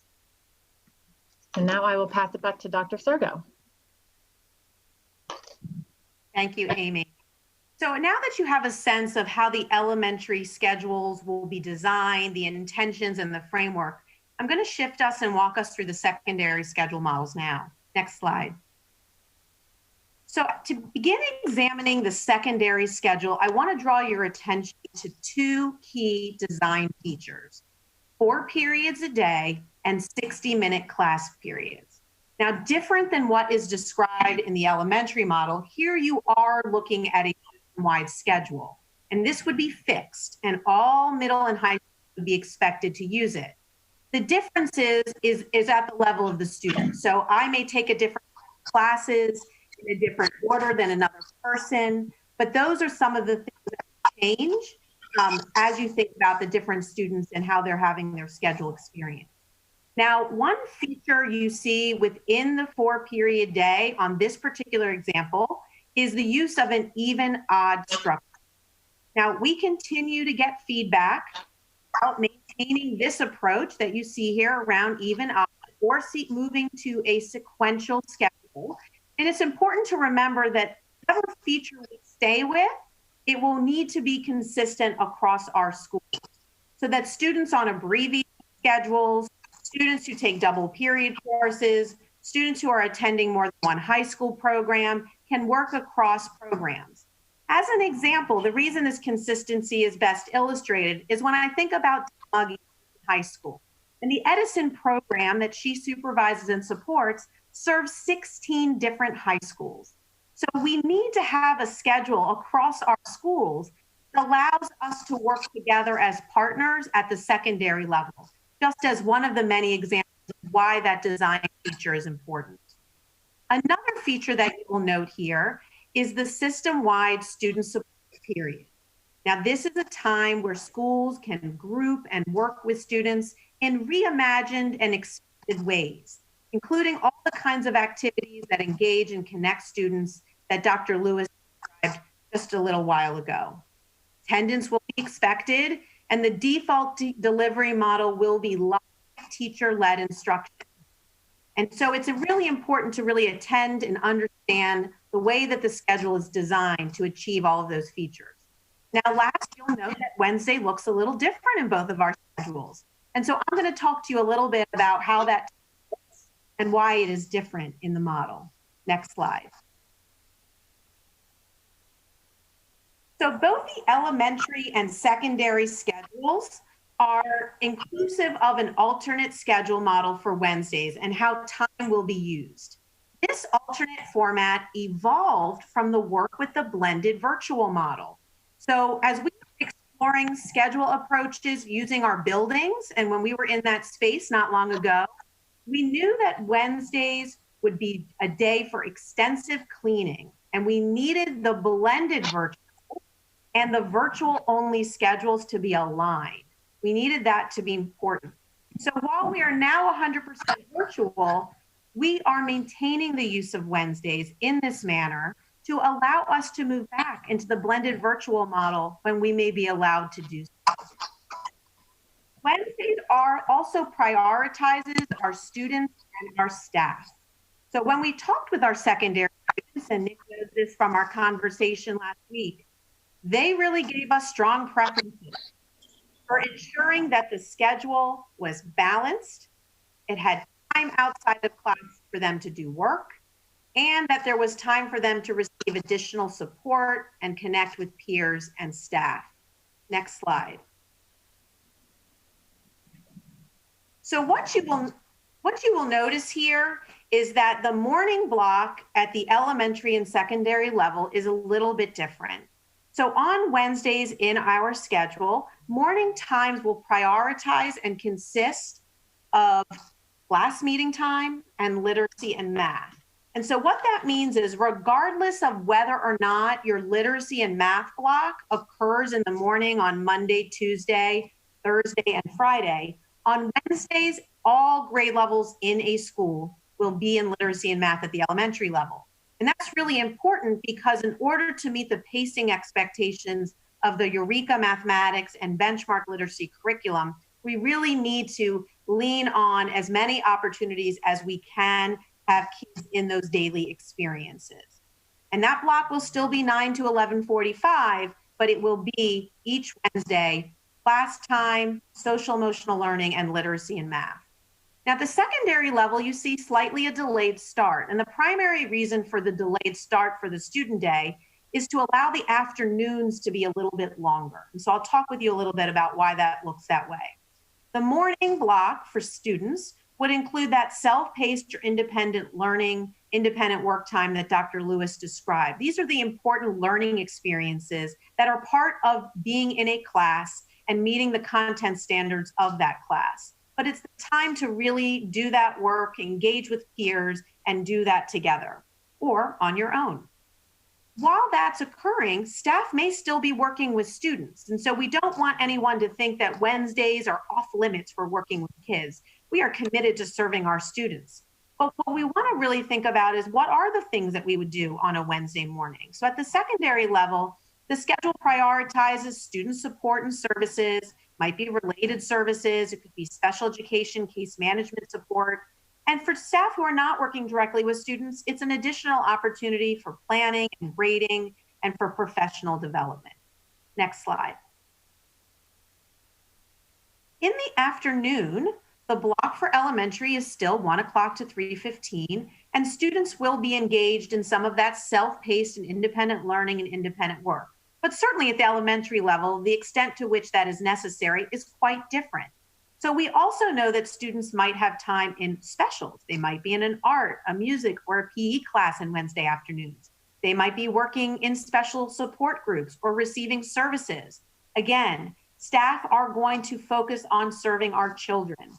But if staff are not working with children and they're not engaged in that homeroom experience, perhaps they are going to be engaged with each other in grading and planning, as well as professional development. And at the secondary level, you see the reason for the delayed morning start is to allow all of the schools to have time to touch base with their students across all of the periods. Now, we know that not all of our middle and high schools have an 8-period day, but we did build our schedule to create space for that. So these 20-minute check-ins are not just, hey, this is where you can find me. It's really a third opportunity to interact with your teacher. That time can be used for reteaching. It can be used to clarify. It can be used to refine or to recover skills that need support. And it's an opportunity that our students told us was important. When can I get my teacher? What if I have a question and I don't just want to email them? I want to ask them a question. I want them to look at my work and give me feedback. These student support periods are another requirement for our students and for our staff to engage with each other and achieve the intentions of our schedule. Next slide. So I'm going to now stop my sharing about the schedule and of course be available at the end for any questions, but I'm going to ask my colleague, Mr. Philip Lynch, who's going to join Amy Kropp to talk a little bit about how this scheduling looks for serving some of our students with disabilities, including students who are on alternate learning outcomes. Good evening, board members. My name is Philip Lynch, the Director, Department of Special Education Services. Happy to be here with you this evening. I'll be reviewing a schedule that is designed to support students with significant cognitive disabilities. As Sarah mentioned, I led a recovery team that also had a group of stakeholders that included teachers, administrators, central office service personnel. And we looked at the lessons learned from our spring experience and also from our extended school year experience this summer to design a scheduling structure that's meant to be an overlay that can support students that have specific needs, specifically students with cognitive disabilities and students working towards what we call alternate learning outcomes. So I'll be going over that schedule. I'll be also talking about the provision of special education services, and I'll be sharing some of the examples of the types of technology and materials that we'll be using to support staff and students moving forward in the fall. So if we could go to that slide. I understand there's a lot of information packed into this slide, but I'm going to try to make sure that I hit some of the highlights for you so that you can see some of our thinking here. One of the key lessons that was learned from the spring experience and was reflected in some of the other schedules was the fact that we found that parents and students benefited from that whole class meeting time. So you can see that we built in during that morning session whole class time in the form of those morning meetings and those small group instructional periods across the course of the week. And we also built in an afternoon meeting period as well, so that students can begin and end the day by seeing their classmates and their teachers. We also built in some periods where there were some transitions, some breaks that would allow students and parents to support their students as they move from one activity to the next. So you can see that there's a morning break and also an afternoon break that goes between the different whole group and instructional blocks. Another key lesson learned was that we found from feedback from parents that some of our students with significant cognitive needs also had other needs that may have prevented them during specific times of the day to not be available to instruction. And that time was pretty consistent for some parents and some students. The challenge was that it was different depending on the family and the student's needs. So what we decided to do was to build in an alternating academic block so that you can see that here in lavender and also in green that we have the English or ELA block is alternating with the math block, which is in green. So you'll see if, for example, on Monday, you go from ELA in the morning to math in the afternoon, but then if you move over to the Tuesday schedule, you see that that alternates where math is now in the morning and ELA is in the afternoon. And the thinking there is really to provide for a student who may only be able to access instruction for whatever reason, whether that be medical or otherwise, that they will still get the breadth of the instructional experience. You can also see that on that Wednesday period that Sarah mentioned and reviewed, there is some flexibility there for staff to be able to work with parents, for staff to be able to take on case management activities. We know that special educators need time to conduct IEP meetings. And in some cases, we found that the parents needed really to connect directly with that case manager to share how it was going at home and to have some time to be able to learn from those teachers about some of their suggestions. We can move to the next slide.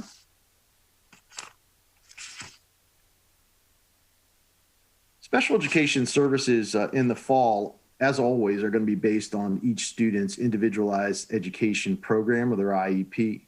But because those services are going to be delivered virtually, we have asked special education teachers and case managers to create what we call an individualized distance learning plan. And what this plan does is it really recognizes the fact that the special education services may look different when they're delivered virtually. We're providing guidance to teachers on how to share that information with parents by providing them with letters and giving them guidance that will allow them to reach out to each parent individually as they share those plans and make those interpretations from the IEP. We would expect that each of these distance learning plans that were developed in the fall would be revisited and revised based on the new scheduling models that you have seen before you today that expand instructional experiences for all students.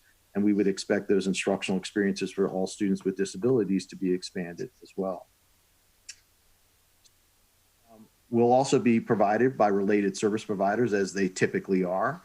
And those would include services for students who may receive speech, OT, occupational therapy, or PT, physical therapy, and they can be provided in a variety of ways. They may be provided through pull-out sessions. They may be provided by plug-in sessions, and these may be done through televisits, where the speech language pathologist, for example, may be connecting with each student to do individual therapy. And that may also take place for the other related service providers. Special education teachers are going to be providing service in a variety of ways. They will be plugging in as they do typically in a classroom. They will be plugging in virtually to a whole class discussion or creating breakout sessions with small groups or students individually as needed. Those services, again, are going to be guided by each student's IEP. And of course, those are going to look a little bit different based on the fact that the services will be provided virtually. We also have recognized the fact that there's a need for additional assistive technology for many students in order to access the instructional experience and for the teachers. Some students will require assistive technology to support more expanded motor skills. So each student that is a student with a significant cognitive disability will be provided a touchscreen Chromebook with a protective case to allow for that greater motor access. Teachers will be supported by providing them with assistive technology, and they will receive assistive technology or AT toolkits. Those toolkits will match the specific needs of those students and will again be guided by the supplementary aids and services that are outlined on each student's education plan. In addition, we have a group of folks who are right now pulling together what we're calling instructional toolkits. And these toolkits are materials that are designed to help parents and students access instruction in the home setting. These toolkits have a variety of different instructional materials that you would typically be available in the classroom. Materials like whiteboards, markers, number lines, and alphabet cards. So all of that technology and those instructional materials, we hope will allow for a greater accessibility to the instructional experience as we enter school into the fall. Thank you for giving me this time to speak. And we know that, as Dr. Smith echoed, we all hope to be back in schools as soon as possible. And I've certainly heard from many parents of students with disabilities, and we share their desire for us to be back in schools serving their students in the way that we typically do and that way we enjoy doing. I know that teachers look forward to that as well. Thank you.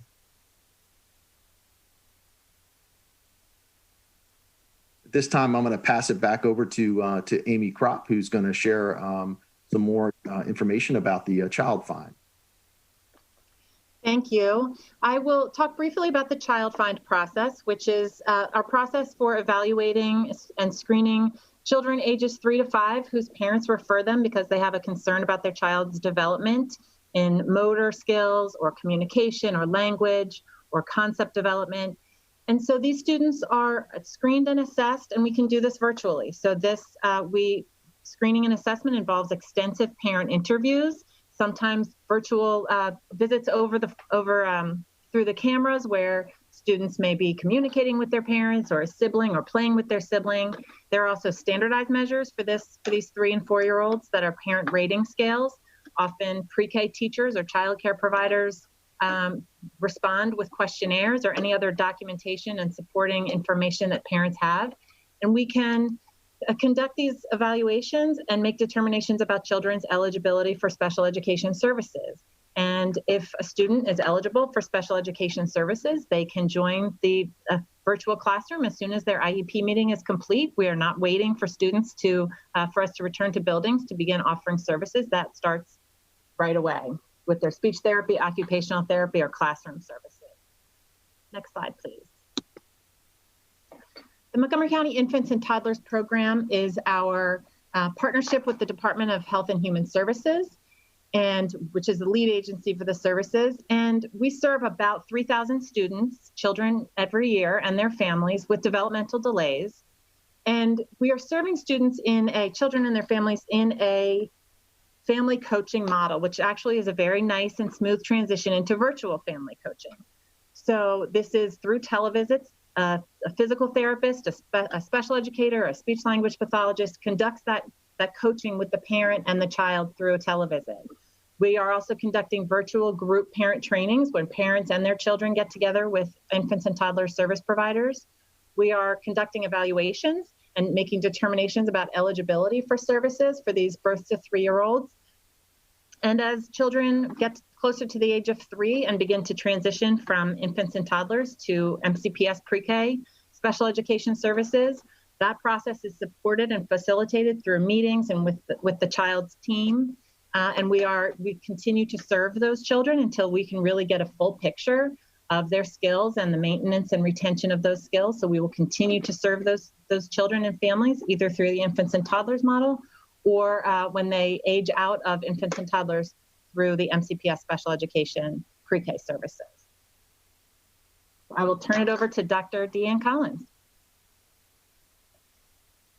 Thank you, Ms. Kropp. Good afternoon. I'm Dr. Collins, Director of CARES Act Title I and Early Childhood Programs. So over the past 2 months, Mr. Body and myself have been leading an amazing group of representatives from teachers, central office leaders, administrators, community members, support professionals of about 65 members to really look at what are the professional learning needs of students, staff, and families as we re-enter in the fall. And we also did take a look at what the needs were going to be over the summer. We wanted to ensure that the stakeholders had the learning and support that they needed to really begin the school year, but also throughout the year as well. This professional learning team collaborated within and across the other planning teams to identify, develop, and also sometimes coordinate professional learning opportunities for the summer and the fall that were focused on some key areas based on feedback from all of our stakeholders. Again, we really tried to make sure we focus on the needs of staff, and that was administrators, support professionals, as well as teachers, and also students and families. And so the key areas around technology, culturally responsive teaching, curriculum and instruction, social emotional well-being, accessibility tools for instruction in home, health and safety, and communication and collaboration are all the areas that we made sure we focused on. We spent a lot of time discussing and reflecting what would students, staff, and parents need as they transition back to school, either in an all virtual setting or in a hybrid model. We also spent time discussing the knowledge, skills, and practices that we believe these stakeholders would need to navigate the learning environment. Additionally, the team agreed on a theory of action that would drive the planning of professional learning. So if staff engaged in ongoing, which is really important, not just you take the training and then you kind of move on, right? But ongoing, just-in-time, high-quality professional learning, then this increases their capacity to deliver differentiated distance learning that expands opportunities to learn and unleashes students' potential. I'm going to turn it over to Mr. Body to talk about how we integrated and aligned the professional learning through the lens of equity for all of our stakeholders. And he'll provide some additional information on the areas that we focused on. Good evening, everyone. I'm Troy Body, the Director of Equity Initiatives. And just to build on what Dr. Collins was sharing, we really framed our work around several guiding questions to help us identify and prioritize professional learning. So we really wanted to think about what the professional learning for our stakeholders, that is our staff, our students, and our parents or families need in order to successfully re-enter. How do we reimagine what professional learning would look like? How do we help staff, students, and families feel safe in the school environment? And what learning's already available, because Montgomery County, we do lots of professional development throughout the year, and particularly during the summer. So at the heart of our work was equity and social emotional learning. And equity, again, is giving people what they need. Not everybody gets the same. And we also looked at our professional development through that lens too, is to create enough opportunities to engage staff, students, and families in what they needed in order to re-engage in learning this fall.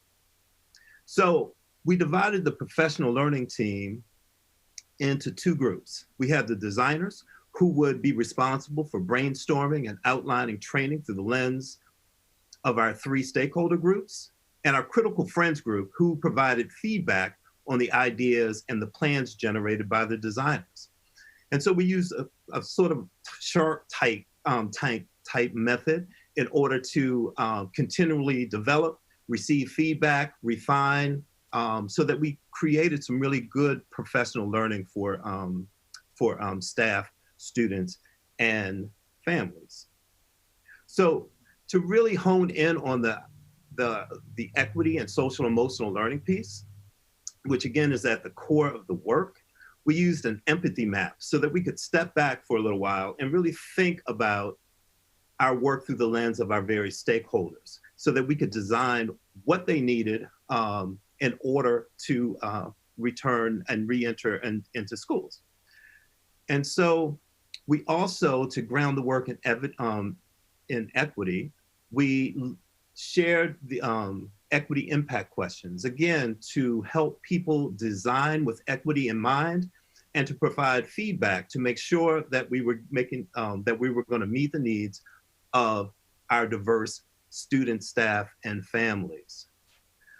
So the team finally got to a point where we narrowed our focus, and we identified several areas in which we wanted to focus in on, and that was curriculum, teaching and learning, technology, social emotional learning, cultural responsive teaching and skillful teaching, and health and safety.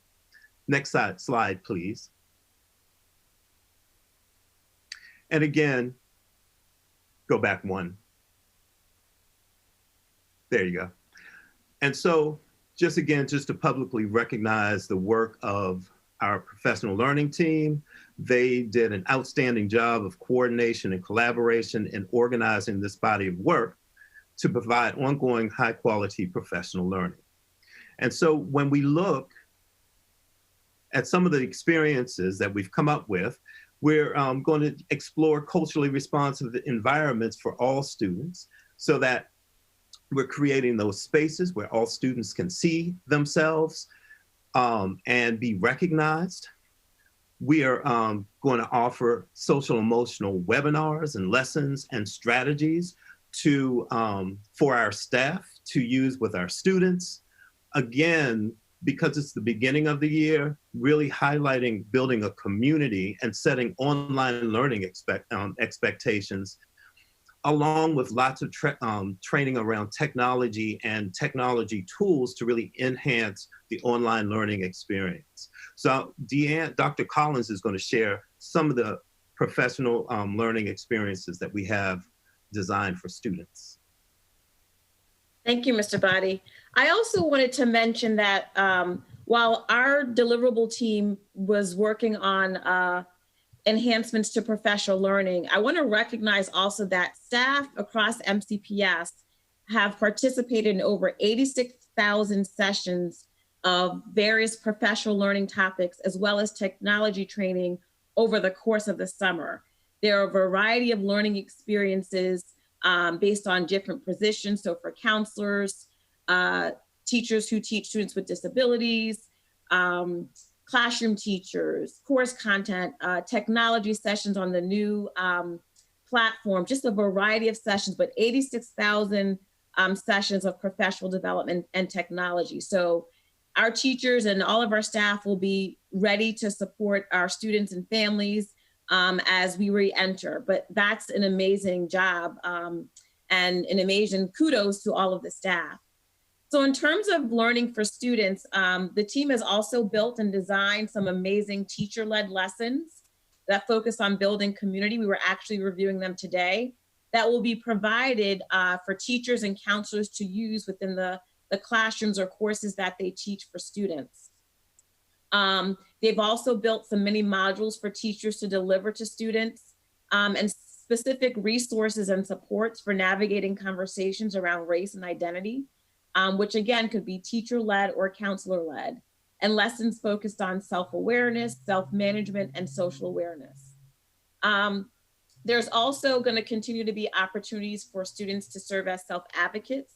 As you know, students have participated in a variety of focus groups, which will continue, as well as student and peer groups around social emotional learning and academic supports, and ways for principals also to continue to engage in focus groups with students throughout the year as well.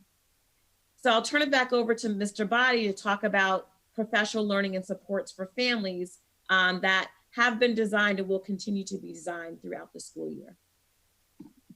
So again, just building on and thinking about what families might need in order to re-enter school this fall. So we wanted to provide opportunities to engage families in how to support your child through distance learning, restorative justice and practices.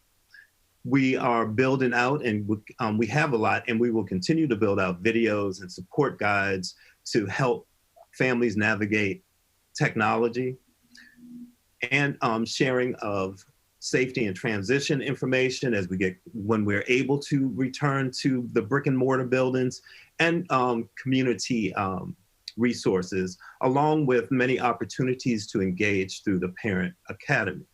So those are some of the great ideas that we have for professional learning experiences for staff, students, and families. And I'm going to hand it over to Mr. McGee, who will share information on grading and reporting, attendance, and engagement. Thank you very much, Mr. Body. Good afternoon, actually good evening, everyone. My name is Sean McGee. I'm a Director of Learning, Achievement, and Administration in the Office of Teaching, Learning, in Schools. The section I'm going to go over this evening is about grading, attendance, and engagement. In regards to grading, we are building off from the continuity of learning and moving to a more standardized and traditional grading system for the fall semester. We will no longer be looking at classes as only pass or fail as we did in the spring. Teachers will be assessing students using a variety of methods and data points to determine grades for content for students that they have learned. We know that there's some need for adjustments for our grading system, but we feel moving in this direction will provide the most accurate data for measuring student progress. In regards to recording attendance, you heard from Dr. Sorgo early in the presentation that students are expected to attend all classes in which they are enrolled. The Maryland State Department of Education has issued expectation to school districts that the daily attendance must be recorded.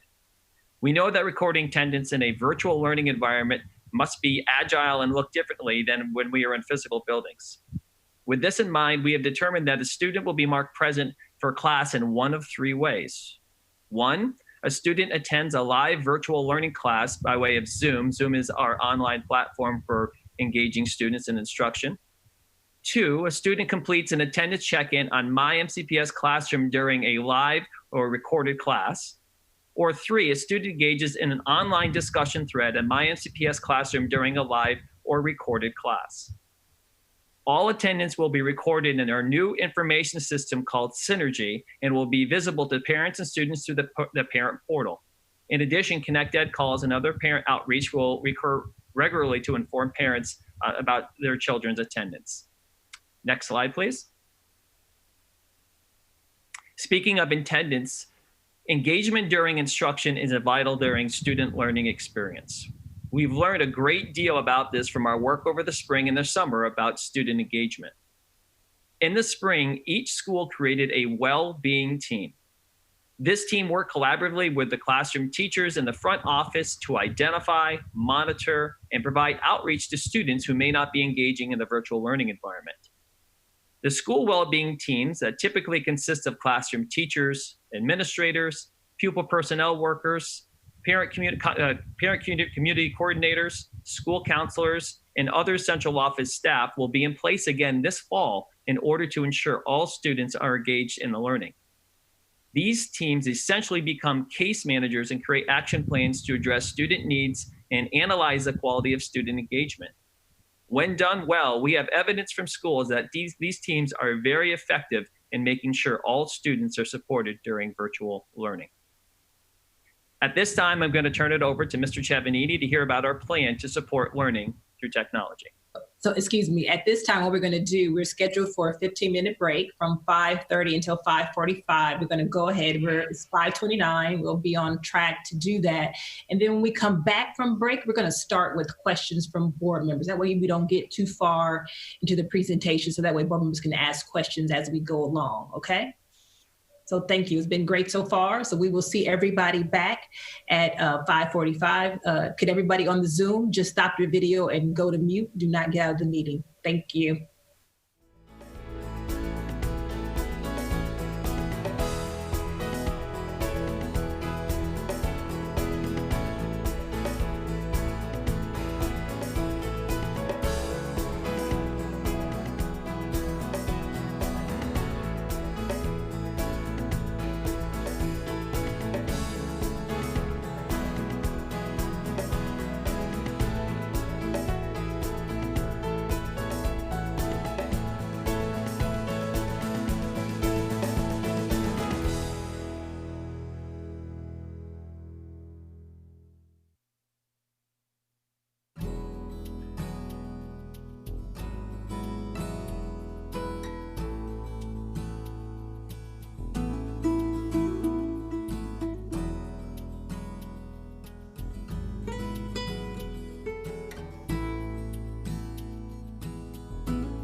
All right, we are back. Thank you for joining us again. At this time, I'm going to start with questions from board members. I did want to say thank you to Dr. Lewis, Dr.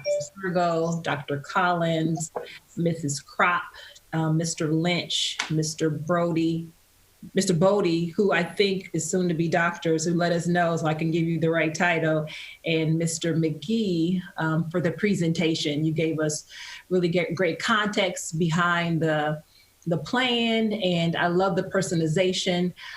I just want everybody to know that this is something that has never been done, and that I do appreciate all the hard work that staff has done to put this together, and it hasn't been done haphazardly, as you all have heard. So just really appreciate all the time and effort from you all. And at this time, and so with that being said, that does not mean that it won't require a lot of questions, that it won't be a lot of questions from board members, but I did want to thank you in advance for the work. So I will start off with Vice President Wolf to ask any questions that you may have from what you've heard here this afternoon.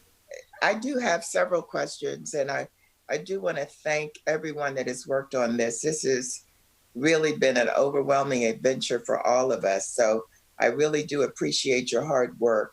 And the questions I have, a lot of them you have probably seen because they've come through email, but a lot of them were the same questions that I myself had.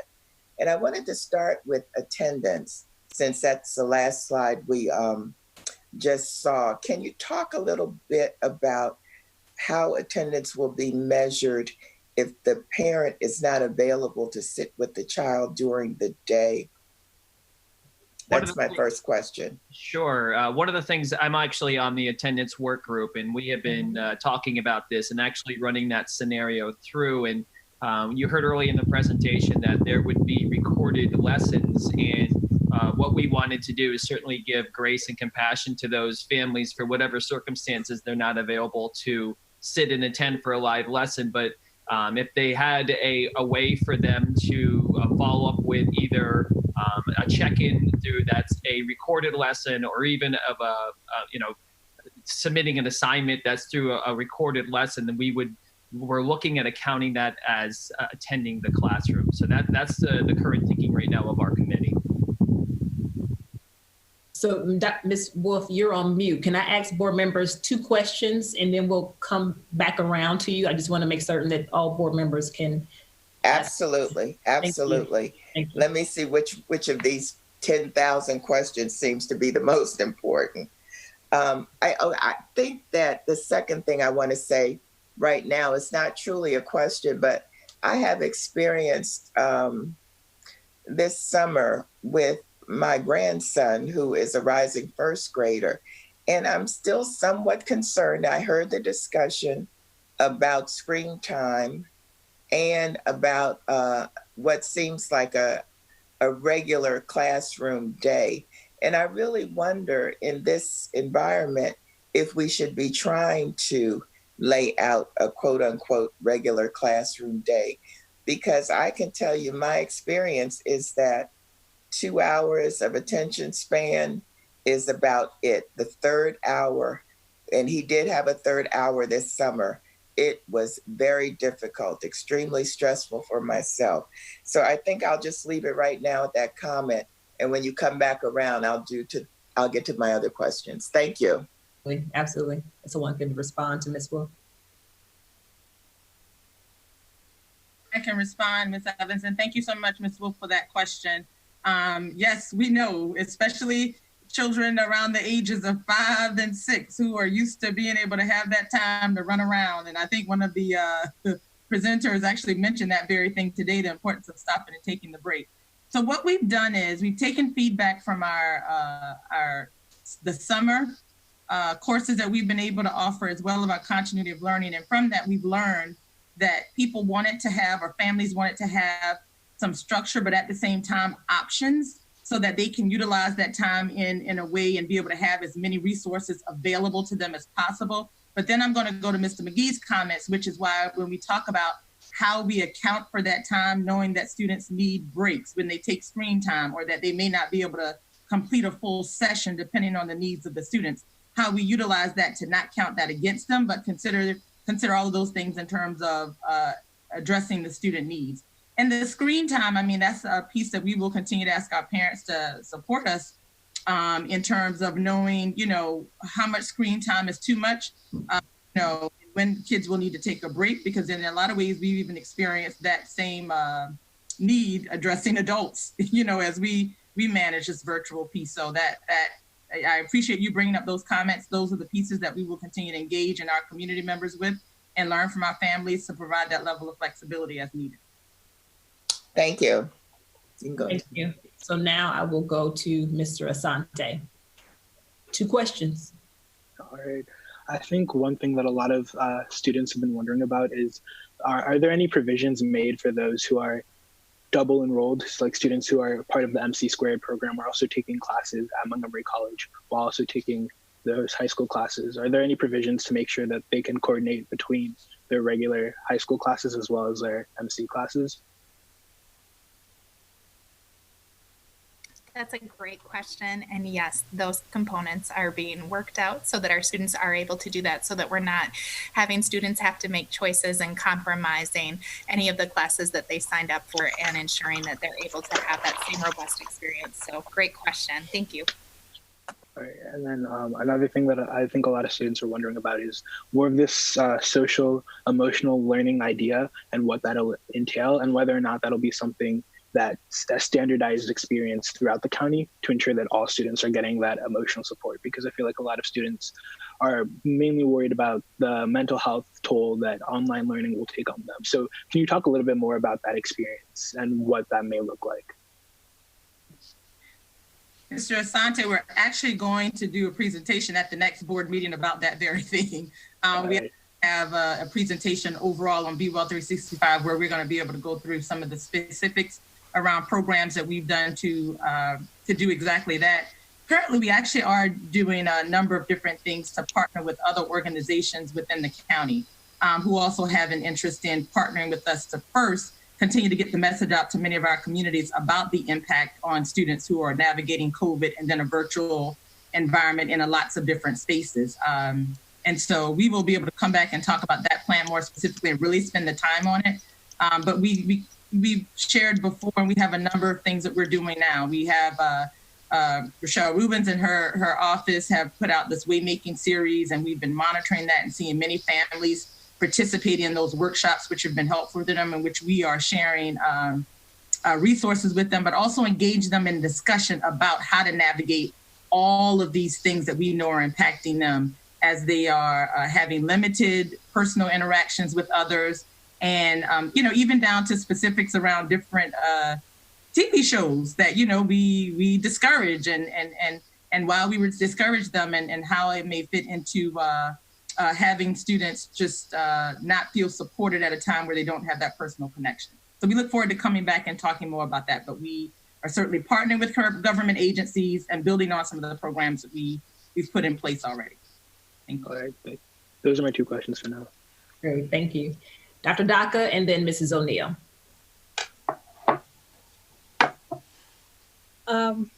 I just wanted to thank the staff, as you did, and I know that we all feel that way about how much work you've done, how you've expanded the descriptions of the day-to-day work. I think I understand the schedules a little bit better and how you're delivering the services. And I have some questions, but come back around to me for that. But I also want to emphasize that there were 350 people who were helping to plan this, and that 100 of them were teachers, because we do hear sometimes that they haven't had a chance to be involved. And I really, I want to make sure that everybody knows that they have been involved. Okay, may I come back for a question later? And I'm off the screen and I don't know why. Okay, I can do that. So Mrs. O'Neill and then Ms. Dixon. Yeah, so I too want to thank the staff, and I want to make a general comment. You know, there are many metaphors that apply to the circumstances that we're in. You have to play the hand you're dealt. You have to make lemonade out of the lemons. And, none of us could have imagined that we would be in this circumstance. I would much rather be talking about how exciting it is to open the brand new Seneca Valley building, the brand new Lux Manor building, the Potomac Elementary building, but that's not the world we're in. So I want to thank everyone who is helping us to make lemonade from the lemons. I have a question. I know the state has given us guidance, certain guiding principles. I also know that, we have to adhere to state and federal laws. The requirement, the calendar requirement is 180 days, and I believe it's 1,080 hours in the elementary. I don't know what it is at the secondary level. And, we are trying to do as good a job as we can based off the feedback from the spring and living within those guidelines. Is the state giving us guidance on the number of hours that we have to have of instruction in a virtual world?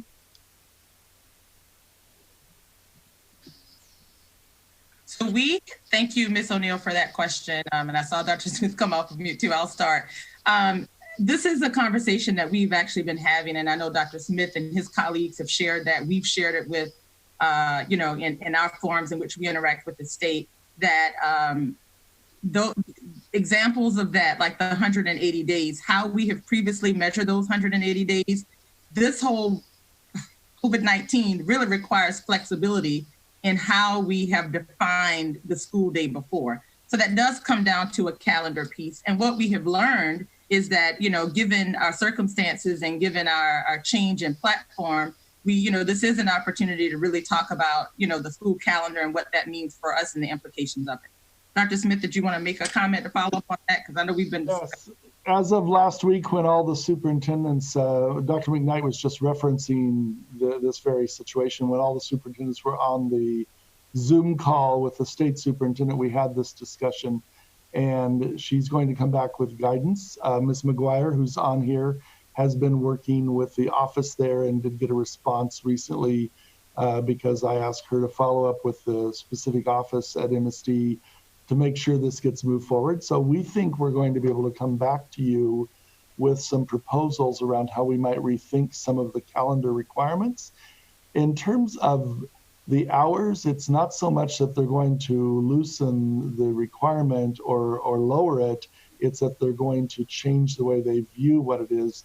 Much to what Mr. McGee was saying earlier about we've got to have very good records of what our students were doing, but those records will allow for learning experiences beyond just what you would find in a typical face-to-face environment. And so our group that Mr. McGee was talking about has been working around that idea of how can we have real integrity and fidelity around making sure kids are there, and then how do we broaden the definition of what there is when they're attending classes, activities, engaged in the offline.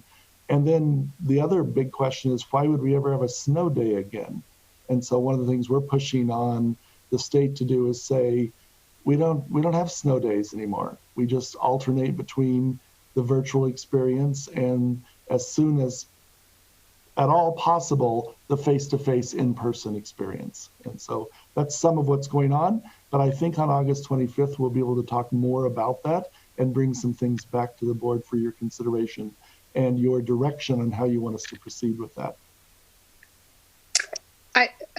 I'll just pass for now. I have a number of other questions, but I know in the interest of time, I have several questions, but I know others want to speak. So Ms. Dixon and then Mrs. Mondrowski. Right. So thank you, Ms. Evans. It's hard to know where to begin. I have tweeted about this being a very historic time, and it really is, because when you think about it, this will be the first significant change in terms of how we teach students, deliver instruction, probably since the later 1800s. And I initially thought that, this is a piece of cake. We can just, make a plan based on, educating students in a brick and mortar school. But the more, I have heard from parents and teachers and students who, by the way, I want to just thank you all for writing to me. You've done a lot to educate me about all of this, and the amount of time in front of a computer and on Zoom as well. And I have to say today has been very taxing, sitting here listening to the presentations, although I want to thank the staff for all the work that you have done as well. But I think that there are some real changes that we have to make. And they're not questions, but just observations and comments. And I would like to ask the staff to go back to the drawing board on some of these things. So, and I have to say that I do agree with Ms. Wolf, that I think that expecting, the lower elementary school students, especially, to go to school from 9 to 3:15 in whatever, format that takes with the computer is really too much. And so I would really love it if the staff could take a look at that.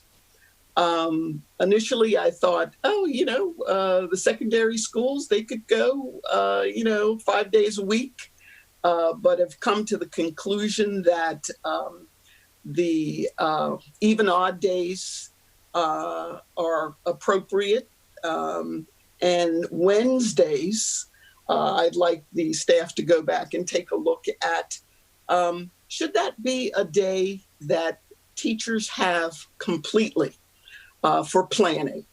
I don't think that the 7 periods of 20 minutes apiece at the end of the day are going to be useful. I think that students will not, sign in for that.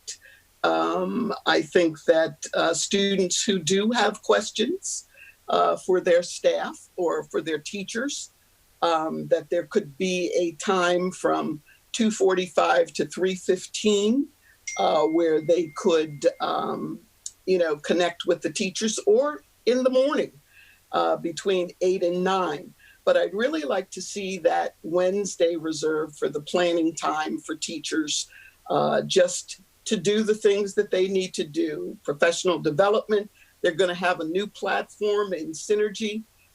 It's not like that's just going to happen overnight. They're going to know everything that they should do with it.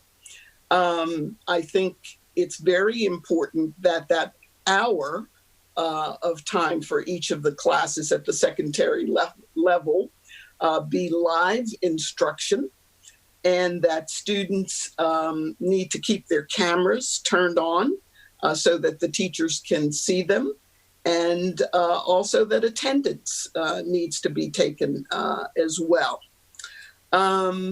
So just in terms of the teachers as well, and, we are going to have virtual education, but I do feel, and I would like the staff to take a look at this, that teachers and staff, and teachers especially who have a classroom of their own, should be given a choice whether or not they want to teach virtually from home or in that classroom. I know I've heard from teachers who prefer to do that because they do not have the space at home to set up a classroom. They also, some folks have indicated that they would like to have some clear borders set in terms of the time that they work. And so going to school and working from their classroom where they have everything that they need, they should be given that choice. I think that would also give us an opportunity to see about cleaning protocols in school and things like that as well. So I will leave my comments there for now. I know we're going to be talking about the technology, but I would like to see us give every teacher who is involved in direct instruction of students a new laptop as opposed to the Chromebooks. I understand. Quite surprised that that's what they've been using. So I will stop there for now, and I'll have some more questions because I understand that we have, technology, meals, community engagement, athletics, all of that coming up. But I do want to thank Dr. Smith and Dr. McKnight for their leadership and all of those on the staff who have worked on this plan. We really want to get it right and do what's best for students, do what's best for staff, and also, the parents who are going to have to be so involved in the education of their child and supporting them.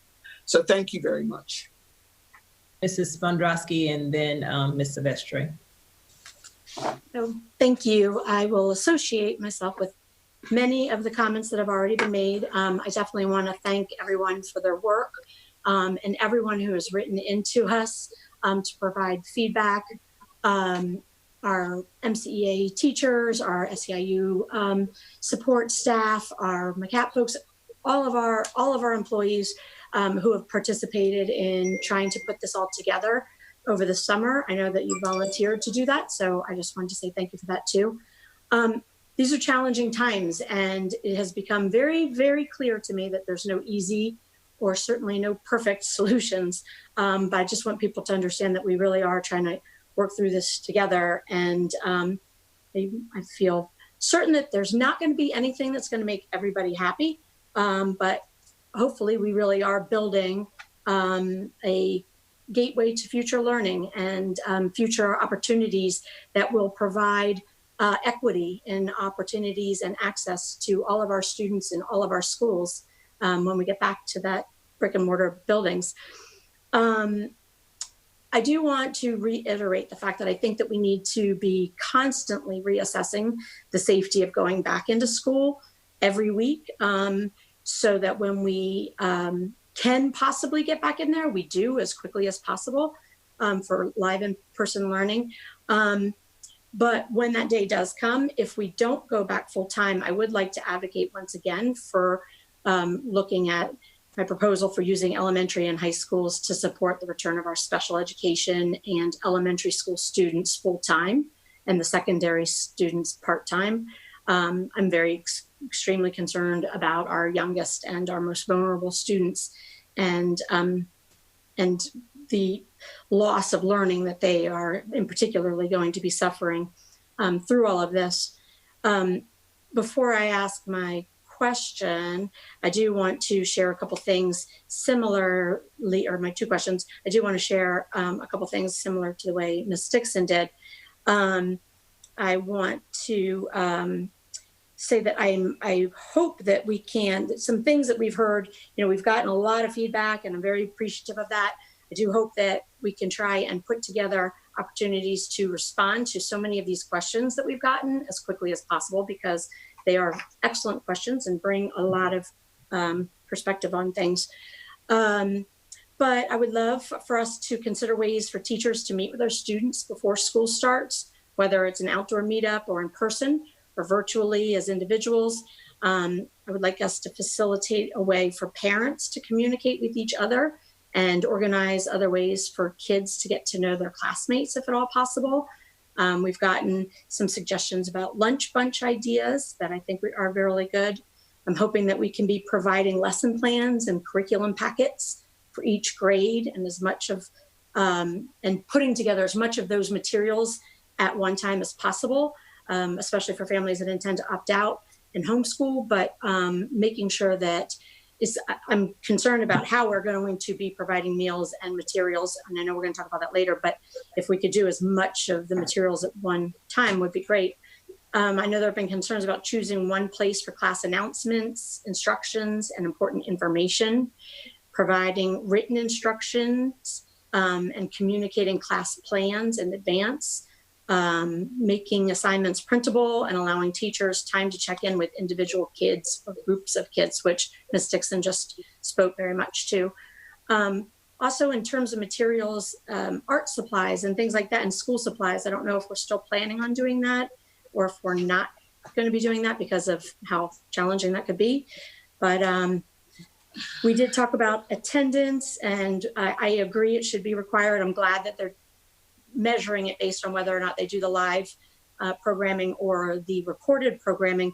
But I would be interested at some point in figuring out how we are, there are people who have expressed that they don't want their kids to be penalized for attendance if they've opted out and are choosing more of a homeschool model. So I don't know if that's a whole separate issue or whatever, but I know that that's something. So the two questions that I have, well, the first one is that my neighbor's school provided a regular school schedule right from the start in March. And I was wondering, couldn't we have done that? But including maybe the Wednesday thing. So like, and if not, can you explain the reasoning of why the secondary schedule is on an odd even schedule instead of the sequential 1, 2, 3, 4?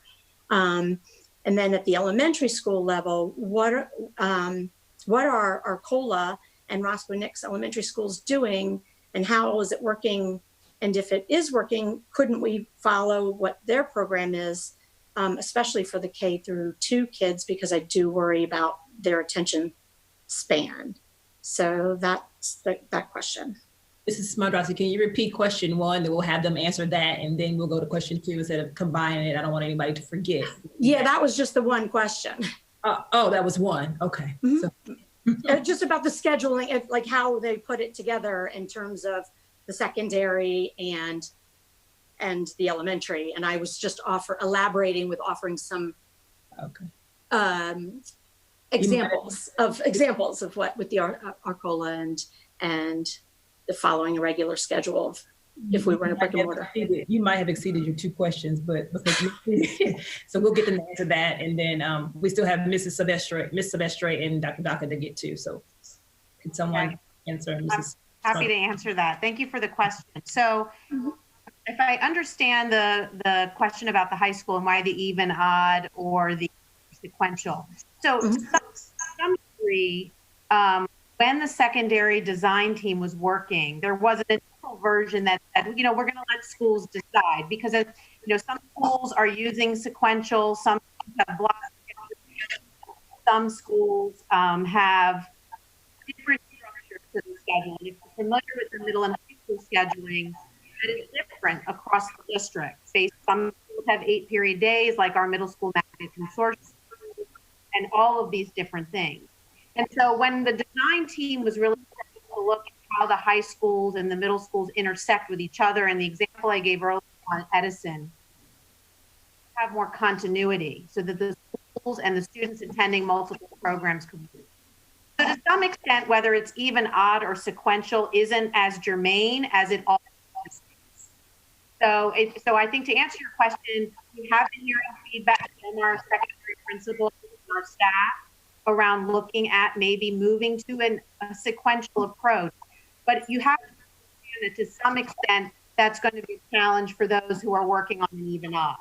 It's going to require work at the secondary level, whether we go with even, odd, or sequential is less of the critical feature than everyone following the same schedule. So I hope that that answers the question of why it's in the guide that way.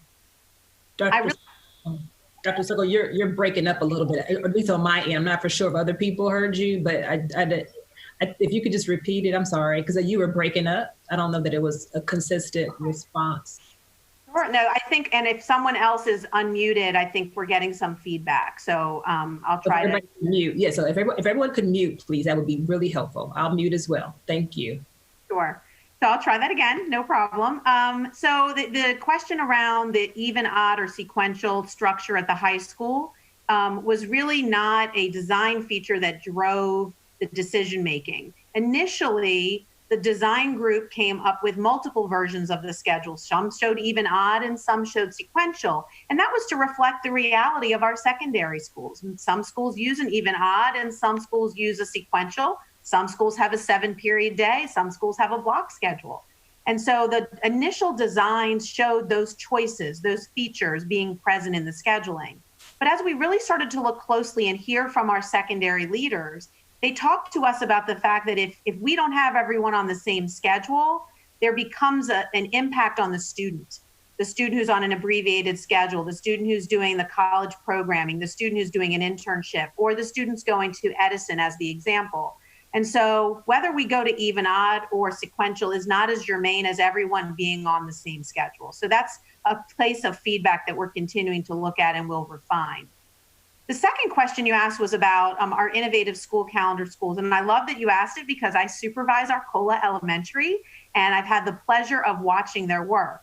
And to answer your question, yes, Arcola and Roscoe Nix are on 100% virtual learning right now and having tremendous success. And that was really reinforcing for us as we did the design work. And I want to give a shout out to Kara Boatman, who's the kindergarten team leader at Arcola and the 7 kindergarten teachers there, who have just done a phenomenal job showing how this can be done with 5-year-old students. And it's hard. I'm a mom of a 5-year-old going into kindergarten. So, you have to convince me as much as anyone else. But, the way in which they are skillfully thinking about the features of primary and early childhood learning and bringing that into the virtual environment is just absolutely inspiring. So when we started our design work, we looked at Arcola and Nix. They were actually our first design team. We worked with them in June to design their schedules to align with the instructional guidelines and the minutes. And then they worked with us to try to refine it and make it better. So they were our place of learning and a place of success. And so the place around what we know about early childhood is also around this idea of building stamina and building persistence, because this is a different way of learning. Certainly, we acknowledge that. And so one of the things that we're working on right now is to look critically at how you do the launch, first week, second week of school, and how you build that stamina up in a very strategic way. So I hope that answers your question around the different levels in the scheduling. Mrs. Pomodorski, what was your second question? So my second question was about training for our staff.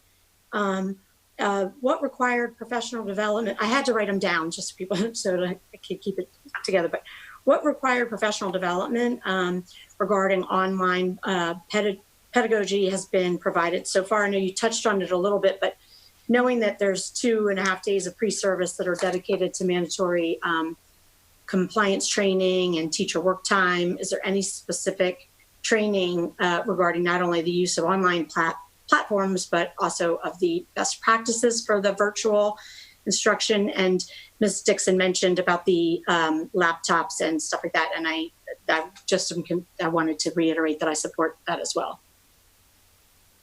There's some people who have mentioned that they didn't feel that there was some of the training that maybe we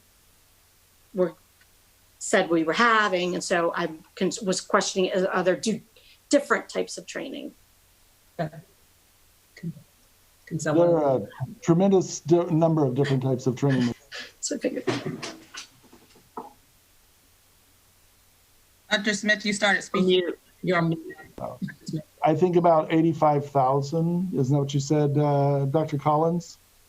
And what we don't want to do is a one size fits all. Because right here, just as I said in my opening remarks, right here on this screen, we have vastly different facility, capacity, and understanding of how to use this tool. So why would we want to tell 14,000 teachers, 800 administrators that you all have to take exactly the same training? What we've done is provided a tremendous number of different kinds of training this summer. We've provided the resources to pay people for that training. We've been doing that since the spring. We'll keep doing it. We'll have some required training in pre-service week. We have a half day of compliance training, and we have some teacher work time, and then we have 2 days of ongoing training that will happen then. Everybody is expected, to know and learn how to do this from the point they're at, not from the entry-level point or from the master of online teaching point. Wherever they are, that's where they build from, and they've been building from over time.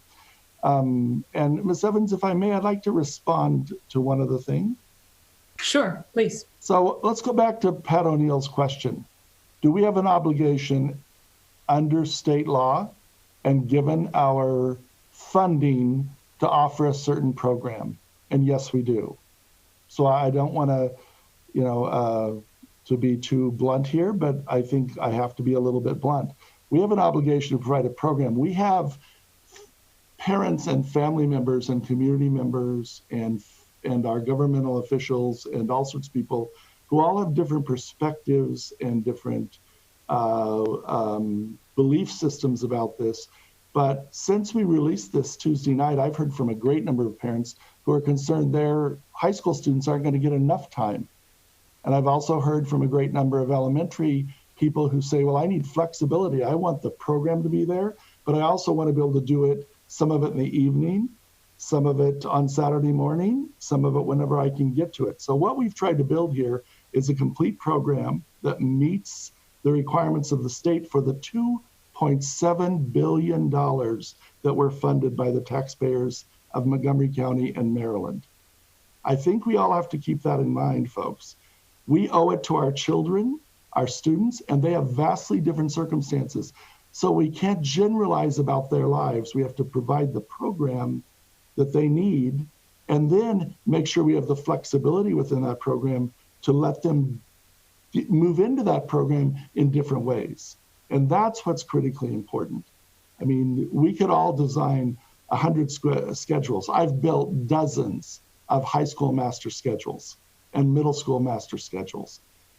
The issue is, do we have the flexibility to move in and out of them? Do we have the program that gives children and adolescents what they need? Are we supporting their well-being, their academic learning? Are we supporting them if they're in career programs versus college prep programs, or both? Are we doing what they need for dual enrollment, as our student member of the board asked earlier? All those things have to be fit in here. So essentially between 3:30 today and 7:30 or 8, whenever we end, we're trying to give you just a slice of an entire school system reimagined. Not just one little piece, the whole thing. But at its foundation, we're going to have to meet the requirements of this state for the program we offer.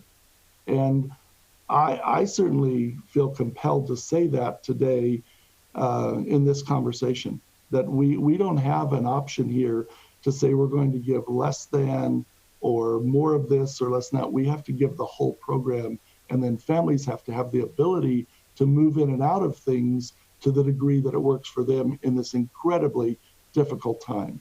And so I think that's a really important thing we all have to keep in mind as we move ahead with this.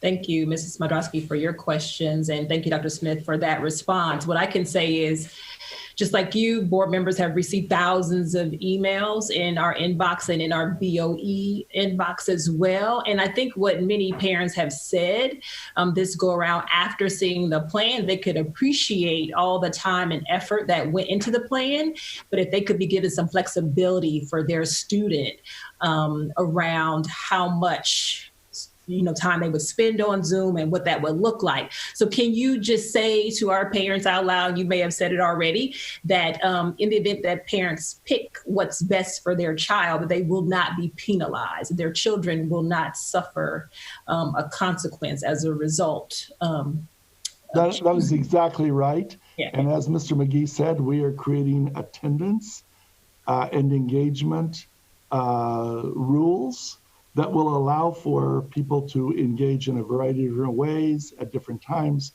but it can't be a binary. I'm not going to engage at all, therefore I still want you to count me present. I can't do that. I have to sign off as to who is enrolled and who actually engages in school in some way.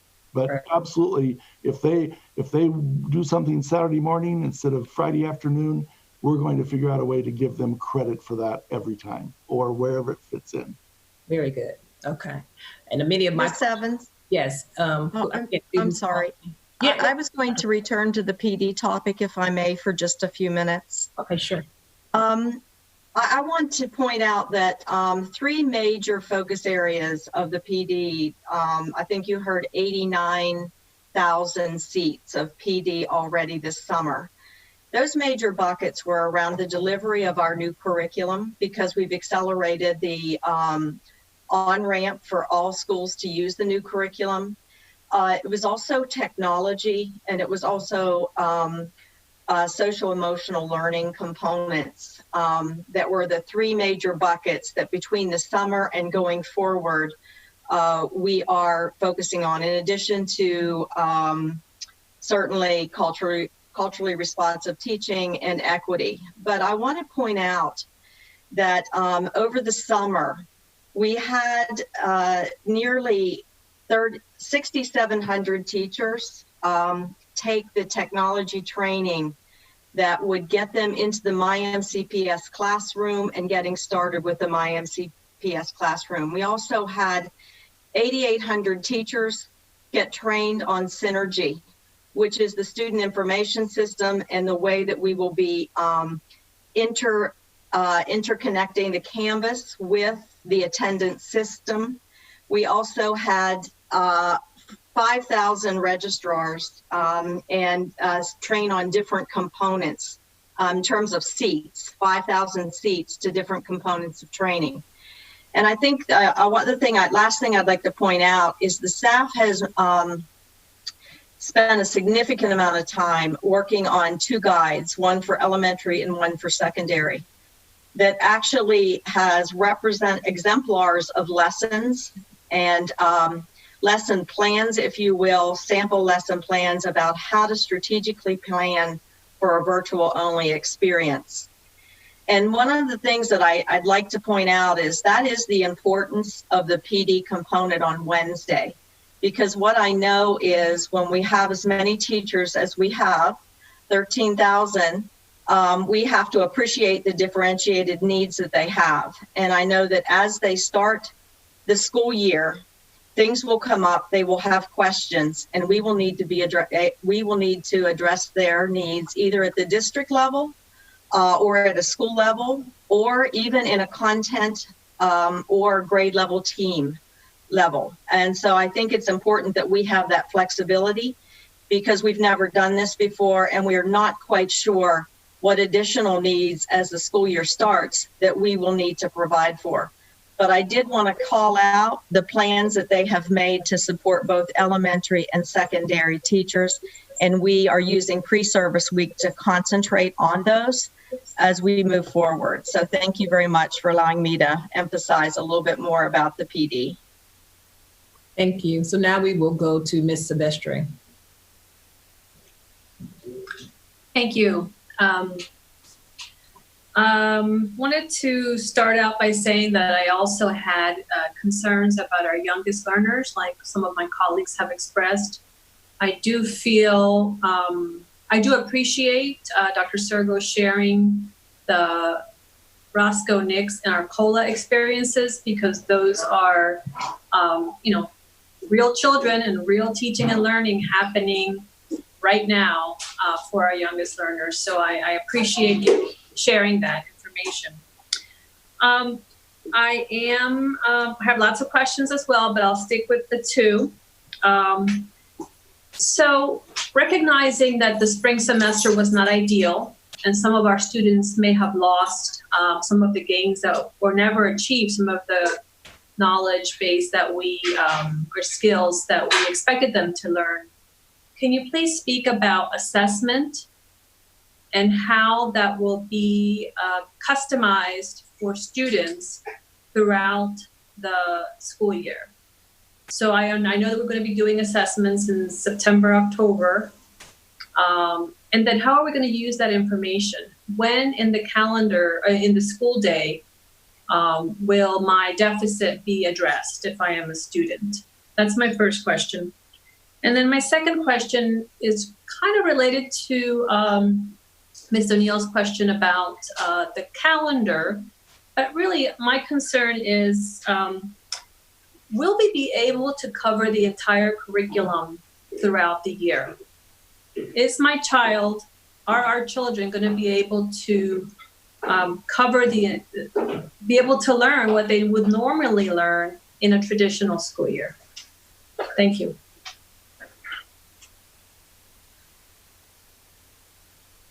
Ms. Evans, I'd like to address the first question. And I believe that Ms. Lewis was ready to address the second one. I'd like to talk a little bit about the diagnostic program. We do have our evidence of learning team engaged. Again, looking at a suite of assessments that we're going to be able to give this year, whether we're in a virtual space or can move into a blended model. We certainly will have the classroom teacher grades. If you'll remember, multiple measures. We're also identifying district measures again through the new curriculum. And then there will be the external measures. And of course, we're waiting to hear from the State Department on those external measures. We will be taking 5 weeks, 6 weeks at the beginning of the school year to administer diagnostics through our partnership with NWEA, the MAP assessment. We'll be administering those in elementary and middle school, and they actually also have created diagnostics for high school. So one example that I want to give is that we know that we had, about 10,000, 11,000 students leave Algebra 1. Those that successfully completed will be going to geometry. However, we can't ignore the fact that there may have been a missed opportunity to learn and a gap created in the foundational work of Algebra 1. So we have to take the measures to assess students that are now going to sit in geometry. We have to gauge the learning loss in Algebra 1, because we know if we don't, the ability to complete at higher levels of math prior to exiting high school would be jeopardized. So then the question would be, what are we going to do about the results of these diagnostics? We certainly, again, need that time, the planning time that could be built into a rotation on Wednesdays, as well as the contact time that we could utilize on Wednesdays to create small groups and intervene during the school day. We also know that we are going to have to be strategic and offer after-school programs that will be tied directly to the results of the diagnostics. And of course, they would be in a virtual space as well, but it would be very targeted and specific to the needs that were identified in those diagnostics. So we would go at it two ways. One would be some teachers would be able to embed, take the gap analysis and embed it in this year's instruction based on the sequence of the course. In some cases, we will be adding at different times during the Wednesday structure, and then there would be this approach to the after school depending upon the diagnostics. I want to just summarize by saying that we're not going to stop at the diagnostics, though. We will be measuring students' learning through an equity lens all through the school year with the other diagnostics that we've identified. So thank you for that opportunity. That's a great question because we have to be gauging the learning and assessing the loss. So thank you. Thank you. Dr. Lewis. Yes, thank you so much. I think that's a great question about how do we get all of the content in. And I will actually start with secondary, since as we have seen, there are fewer minutes of live instruction that our students will be engaged in than they would be in in-person schooling. And so there's a number of ways that we are approaching that. The first way is to really look at each of our courses and to pull out those essential standards. What are the standards that we must have to master that course content? And as Dr. Wilson was sharing about, we have secondary guidance within every content area that really drills down to that level, as well as the scope and sequence, the pacing, so that our teachers have exactly what those standards are, as well as what that pacing looks like in the virtual environment. The second piece that we are providing professional development and guidance on is that high quality self-paced learning that occurs outside of the live instructional time. And through that time, it's really a time where our students are extending what they have had in the live instructional time. And that also varies based, obviously, on the age of our students. So for our youngest secondary students, our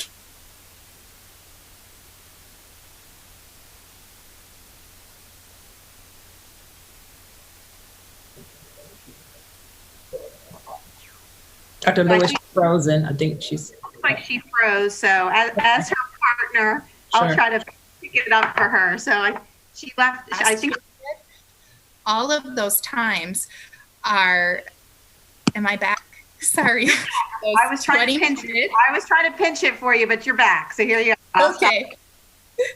The 20 minutes on Wednesdays, that is intentional for our students to have that time to come with every teacher that they have to really hone in on that independent work as well, so that we can make sure that they are on track, they get the questions answered that they need, as well as, of course, that student support time that's built in Monday, Tuesday, Thursday, Friday. So there's multiple opportunities for our students to really have that time to engage with their independent learning. And also that time is built in throughout, and especially at the end of the live instruction, where they know exactly what's expected and what the next steps are.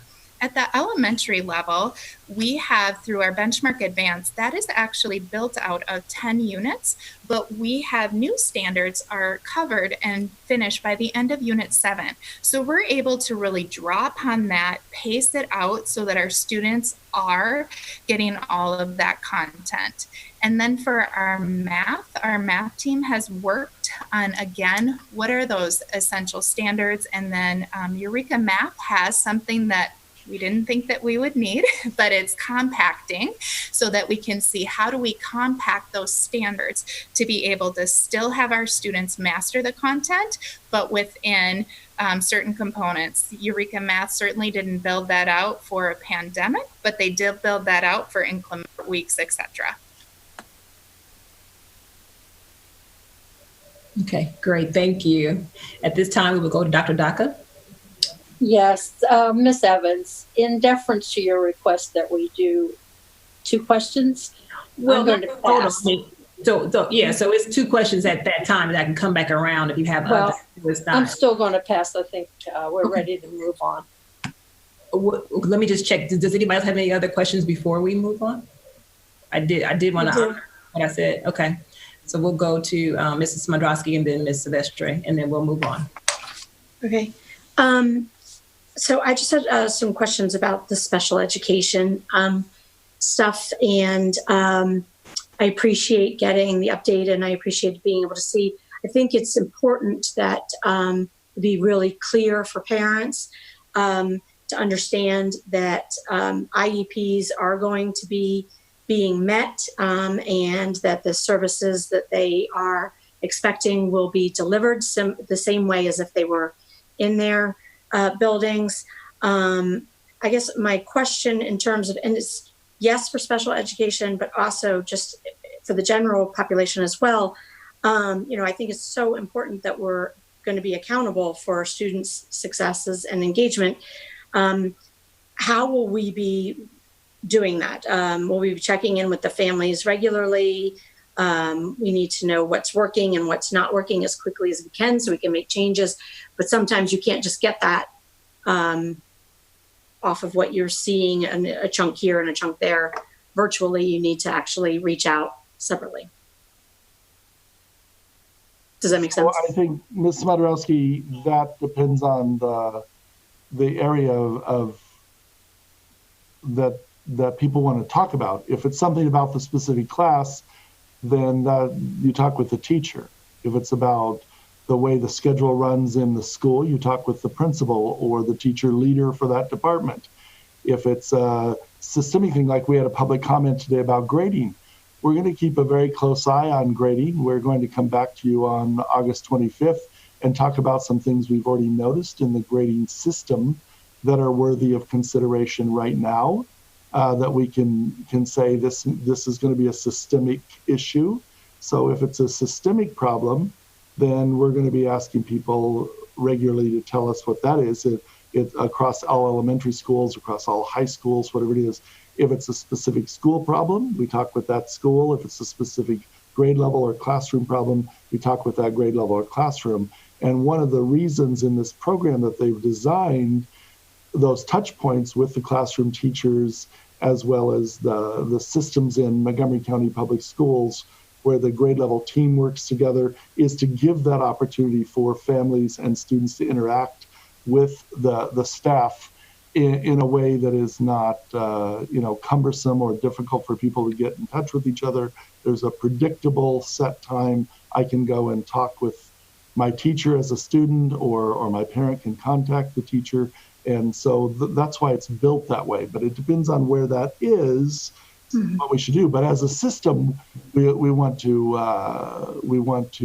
continue to gather information from our whole community about systemic issues that go across the entire system, all schools, or all elementary, or all middle, or all high schools, in those ways. So whether it's, and so that's how that will have to work. I can jump in regards to the IEPs and special education services. It's going to be certainly our goal to implement the IEP to the fullest extent possible.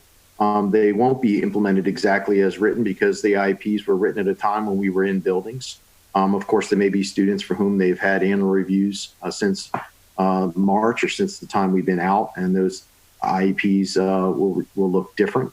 But the idea of the distance learning plans, the individualized distance learning plan, is really to take that IEP from which all services are derived, to talk about how we're going to meet those services using the current structures that we reviewed today or that we eventually agree upon, the technology that we have available to us, the creativity and the creative thinking and professional talents of all of our staff to get as close as we possibly can to address the needs of each student, which vary greatly.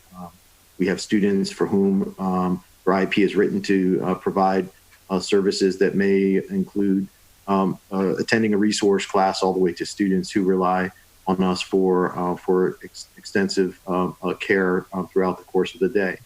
So there's a wide range of services. So we can't speak about that in one breath. We have to look at it individually for each student. But we are asking those teachers and case managers that support those students to take that document and to look at how to implement it as close as possible, given these circumstances, and to develop that distance learning plan that then would be shared with parents. And I'm sure, as happened in the spring, we will have to make revisions along the way and keep in touch with those parents to make sure that we're making appropriate adjustments to those plans based on the needs of families that have changed over the course of time during this pandemic. Thank you so much. That's exactly what I wanted to know. So thank you. Thank you, Mr. Lynch. Thank you, Mrs. Smodrowski. Good question. Ms. Silvestri, and then I will go back around to board members. If your question pertains to what we've just heard, of course, I want you to be able to ask before we go further into the presentation. Ms. Silvestri.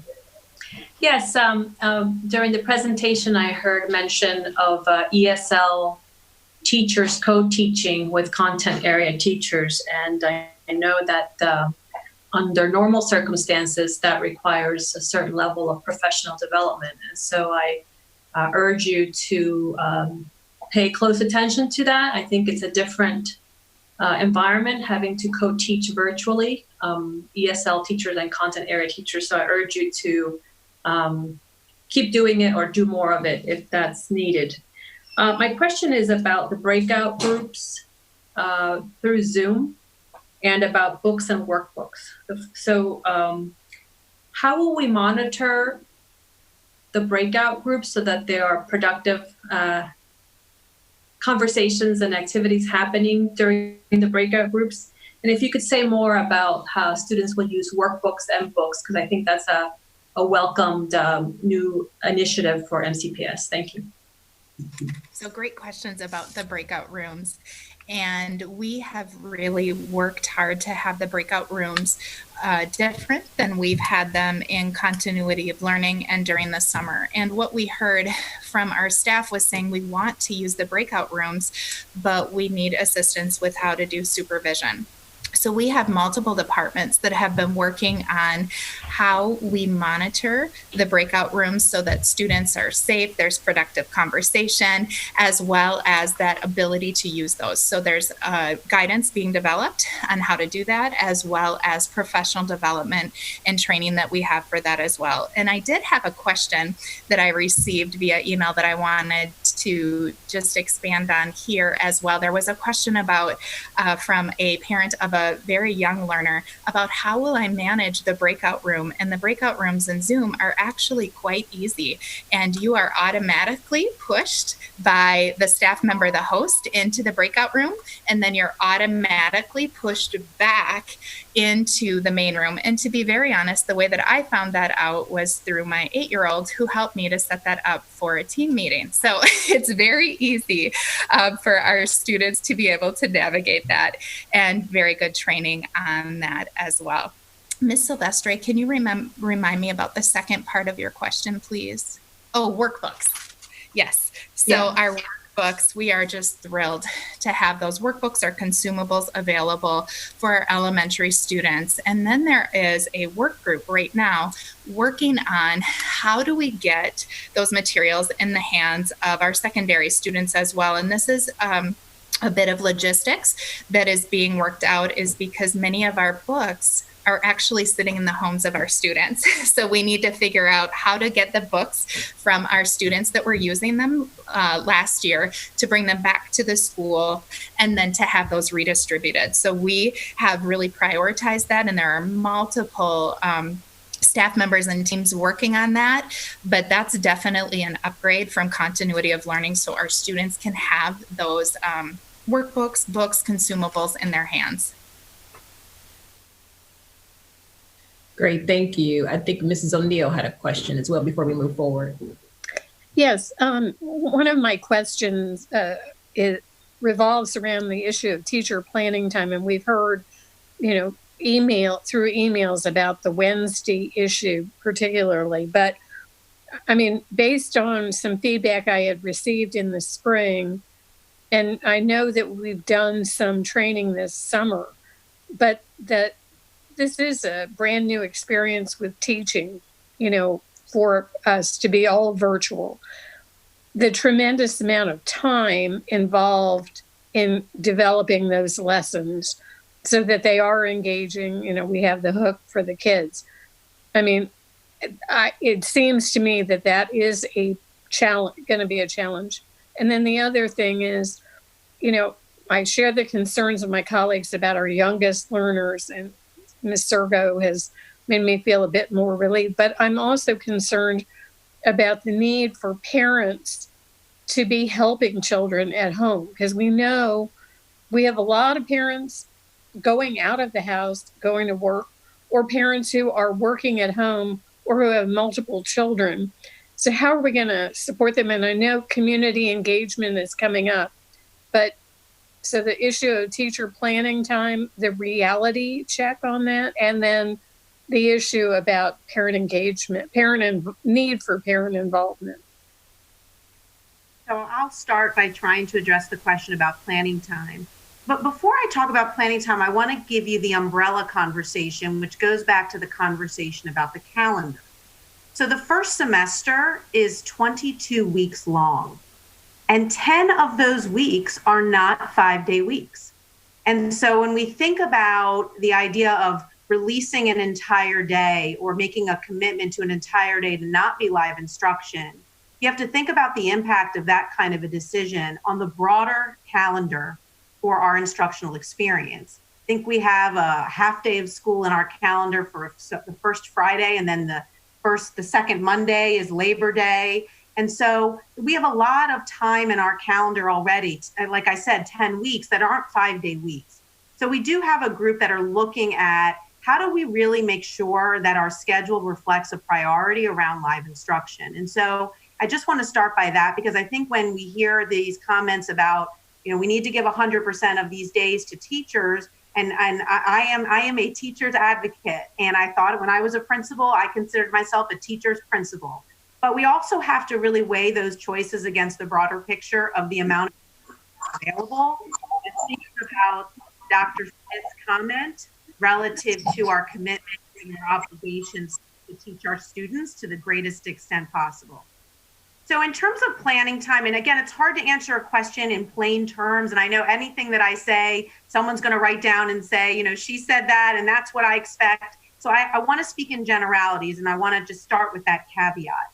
So if we were to think of the typical schedule as we've described it today, from 8:30 to 9 o'clock in the morning and from 3:15 to 4 o'clock every day is a block of planning. And so if you just start with that alone, you don't even account for the kind of release periods that happen during the day, that equates to probably anywhere from somewhere around 8 hours a week, close to 9, almost 9 hours a week of planning just right there alone that you can grab from those 30 minutes every morning and 45 minutes in the afternoon. That's your denominator. Some of those times may be used for other things, but just out of the gate, we're starting with a denominator of, on average, almost 8 hours a week that's available for us to work with. And then you have to look inside of the teacher day. You have to look at the time that's available. And this is where you do see some differences between elementary and secondary. The primary place where elementary planning time lives is when students from a class are with a special subject teacher. So if I am a first grade teacher, when my students are with art, are with music, or with PE. Now, we certainly have a range of time at the elementary level to which students participate in those subjects. Some are in those subjects up to 50 minutes per subject each week, and some are perhaps on the smaller side, like our pre-K, Head Start, and PEP students have smaller increments. But the time that students are with another teacher is another example of where some release time occurs. Then we also have the opportunity daily within that 75-minute lunch at the elementary level, 30 minutes of which would be a duty-free lunch and a time for teachers to rest and get respite. And I want to speak broadly in that way, but certainly there's another 45 minutes of time within that 75 minutes. So that creates another almost 225 minutes of planning that lives inside of the middle of the day. And so I just want to just say that if you really look at both the within teacher time and the within the student day, you have anywhere from 13 to 15 hours to work with. We have to recognize, though, when you start having conversations about planning time, teachers use that for a lot of things. They need time to have conversations with their colleagues. They also need time to work on their own, to work it out, to think about what they need to plan for and do, to look at student work, and to just do the design work that comes with teaching in an online platform. And at the secondary level, just to finish, the distinctions around planning really come with release periods. So teachers have a certain number of periods they are committed to teaching, and then there's a certain number of periods that they are released. So planning time is a broad term that we use to describe the time that teachers are not directly with students, but are inside of their workday or inside of the student day. And then every school leadership team will be looking at within that denominator or boundary of time, how it would best be used to serve our staff and of course our students. Great, thank you. So we will go to Ms. Wolf, I promise, and then we're going to get started on the next presentation about technology. Yeah, I have a question though, Ms. Okay. Evans, that I'd like. But go ahead, Ms. Wolf. Yeah. Mine is more of a comment, and that is around the ability of the elementary schools to set their own schedule. I appreciate what Dr. Smith said about the requirements of the state law, but I was wondering if we can provide any sort of guidance that math and reading occur early in the day, in the morning. I think that younger children just do better in the morning. And if that cannot occur, could they alternate days so that, one is in the, like they did in the spring, how they had reading one day, math the next day? Because I think that math is too important a subject for it to end up in the afternoon, likewise with reading. And my second comment had to do with breakout rooms. And maybe I missed this, but if the primary teacher is the teacher of assignment is in the breakout room with a small group of students, who's on the computer with the main group of students? So I'll try the first part of the question, and my colleague, Dr. Lewis, can talk with you a little bit about the second. So, I think that you have hit on the exact conversation this is happening in all of our elementary schools right now about picking the order of activities. And I'm a former elementary principal, so I've sat through many of these master scheduling conversations. And those conversations, I kind of harken back to my kindergarten team that always had strong advocacy against, again, just with what you've said. They always wanted their reading block first thing in the morning and their math block first thing in the morning. And so, you know, those kinds of conversations and the decisions associated with time of day really sit at the local school level. And it's a combination of just what you've said, the educators and the experts in those schools thinking about the developmental readiness of kids, their availability for learning and their freshness. But the other piece that we can't lose sight of is the importance of looking at the human resources in a school. So I'm a former special educator, and one of the things that I did when I worked in as a special educator was I co-taught. And but I was in a school where I was the only special educator at that elementary school. And so a lot of the students that I worked with had language-based learning disabilities. And so I served primarily them while they were looking at receiving instruction in reading and writing. So if every single grade level in my school had reading at the exact same time, it would have been impossible for me to serve all of the students. So that's another factor that we have to balance. The developmental needs of the children, their availability for learning. And trust me, our teachers and our leaders, they talk about this very critically.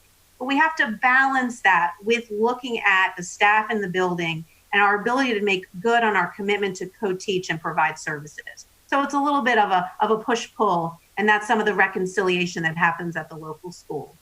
I'll defer to Dr. Lewis to talk a little bit about how we manage the breakout rooms. Thank you, Dr. Sergo. With respect to the breakout rooms, we have been working with multiple departments and areas to really find ways for our teachers to be able and our staff to be able to go in and out of the breakout rooms and monitor that and what our interactions are with our students. So there's that component, but then there's also guidance that is being put together that talks about what are those expectations for our students, how do we work with our students on setting up those expectations, just as we are doing about what are the rituals and routines that we have in our online learning environment, just like you would do in in-person schooling, talking about those rituals and routines. So that's part of the components that we will first be providing that training to our staff on, but then providing that training to our students about what are the expectations, how is this being monitored, what is the purpose of the breakout rooms. So we are able to use the breakout rooms in a more effective manner than we use them in continuity of learning, because we have those components now that have built out that allow our teachers and our staff to jump in and out of the breakout rooms, have those interactions, and also be there to monitor our students as well. Okay, great. Thank you, Ms. Thank Dixon. you. Thank you, Ms. Wolf. Ms. Dixon, you're on mute. You're on mute. You're on mute. And we want to see your beautiful face. We can see all of you. Okay, I'm going to sit back. Yeah, right. I'm going to have to give Dr. Sergo some pushback on that planning time and point out that not one of us that sits on this Board of Education or who have worked, in the central office in, all the old OSSI and, worked on these teams has taught virtually. And I think that we do need to listen to what the teachers are telling us here. We have, said how many thousands of teachers have had training during the summer and so forth. But just because you've had training doesn't mean that you're automatically proficient in using the training. It takes time to do that. And from what I'm hearing from teachers over and over again, it's not like being in a brick and mortar school where you have, take the secondary level, 2 planning periods and can do things. It takes a lot more time. And I do think that our students are going to need some break, and preferably in the middle of the week, from the online learning, because it is very, very different. I think if we can get to very robust live instruction for that hour, I'm talking secondary again, because I'm not an expert in, elementary, but I do not think that kindergartners can go, using technology Zoom from 9 to 3, however it works out. So, but if we can use that hour at the secondary level, which is a longer period, and ensure that we are doing live instruction during that time, I think that our students will do well. I think also it would be a great idea to start with this. And then if we see that, teachers have this inordinate amount of time that, was just talked about to get things done, then you can always, adjust, because I really do feel that they want to do a great job for our kids, and we need to give them the time to do that. And that's all I will say about that. Thank you. Okay, thank you, Ms. Dixon. So at this time, Can I just, one quick question? It just in reference to what was all just being said, I just wanted to emphasize, I hope that our staff development teachers are able to help support, our staff in the trainings as well, because I know that a lot of them have really been working very hard over the summer to learn this stuff as best they can so that they can go in and help support as well. Right. And they need time to learn it also. Right, exactly. Hopefully we're paying for their training. The other thing I want to just clarify, because I think I heard, but I'm not sure. Did you say with the calendar that we will still be having half days sometimes, or days off, or were you saying there would be no more snow days and all that kind of stuff, so we don't need to do any of that kind of stuff? We've done nothing to change the calendar at this point, obviously, because we've not brought it back to you. And so as of last week, Maryland State Department of Education indicated some flexibility around the calendar. They've not given us specifics, but we will continue to work with them to get the specifics and come back to you with what we think makes changes that make sense. Dr. Sergo, though, made an incredibly important point about the 22 weeks of first semester, and that half of those weeks or more have 1 day or a half a day subtracted from the school week already. And so we need to look at all of that and see, what that is, whether it's a half day of professional development time, it's a day of election day, for example. We don't need to have election day in November the way we have in the past, because we won't be in schools on November, whatever the date is, November 4th. I don't even know the date. Yeah, it is. Because all I've been talking about and thinking about is school for months. So that we'll be back on August 25th with some proposals for adjustments to the calendar that better fit this world. Because it's been said many times, none of us have done this before. And for the last 6 months, we've all been thrown into it, every one of us. And that's what it comes down to. And we're all at different points all the time in what we know and can do. And we've got to be very, very sensitive to making shifts as they make sense on behalf of our staff, our families, and especially our students. That's what's going to be most critical. I agree. Thank you so much. I appreciate the clarification. Dr. McKnight? Yes, thank you so much. Dr. Smith, thank you for clarifying that calendar question. I think when we bring that back at the next board meeting and actually show the examples throughout the entire calendar, you'll actually be able to see exactly what we're able to do, and that will help this discussion. The quick point I also wanted to make is, you're absolutely right. The key word in this plan and implementation of it is nimble. We can put up the best possible product that we have, but here is the commitment that you have from us, and that I want our staff to know they have from us. We've committed to be able to continue to keep the lines of communication open. We will need to hear from our teachers. We will need to hear from our administrators about what is working and what is not, because I guarantee you, we can walk away from this plan and have the best idea about it, but in its implementation, something will come up that we did not consider initially. And so we commit to being able to come back on a regular basis. And we just had that conversation as our leadership team. And we were just talking about, do we do it quarterly, and engaging our staff as well as our community members to figure out how is all of this playing out. And we will be flexible, as we will need to be. And as we've asked everybody to be with us as we implement this. So I just wanted to share that commitment that we have to continue to come back and check and look and revise and recover and adjust throughout all of this. So thank you. No, thank you. At this time, I'll ask Dr. McKnight or Dr. Smith if you could introduce who's going to go next with the presentation. We'll continue on. Yes, I am happy to do that, Ms. Evans. And thank you. That was a perfect break point because we're actually going to now turn it over to Ms. Shella Cherry and Dr. Sullivan, and they're going to talk about athletics and extracurricular activities. And so we've moved into the area that we'll discuss things that are supporting the recovery plan for our students. We're also going to hear about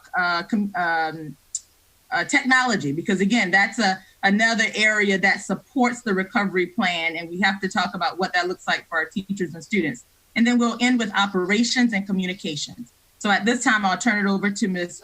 Shella Cherry and Dr. Jeff Sullivan. One thing real quick, if we could, instead of waiting until the very end, can we just stop for questions at the end of each section? That way, if people have questions, we can get them answered. And if not everybody has a question, we can move on to the next section. Thank you. And actually, thank you, Ms. Evans. I actually made a mistake. It's actually Mr. Chevanini first, technology, and then we'll move into athletics and extracurricular activities. Okay, we can definitely do that, and we'll be flexible, nimble. That's what we just said.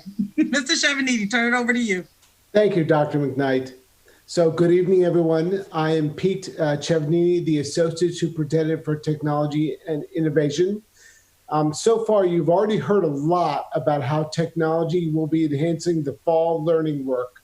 And here's additional information that we hope you will find useful related to technology. So if you could put up the first slide, please.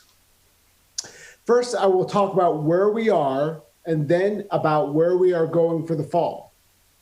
So as of today, we have given out over 71,200 Chromebooks and over 5,700 MiFi devices, which are the portable internet access devices, to our students and families who have needed them for spring and summer learning.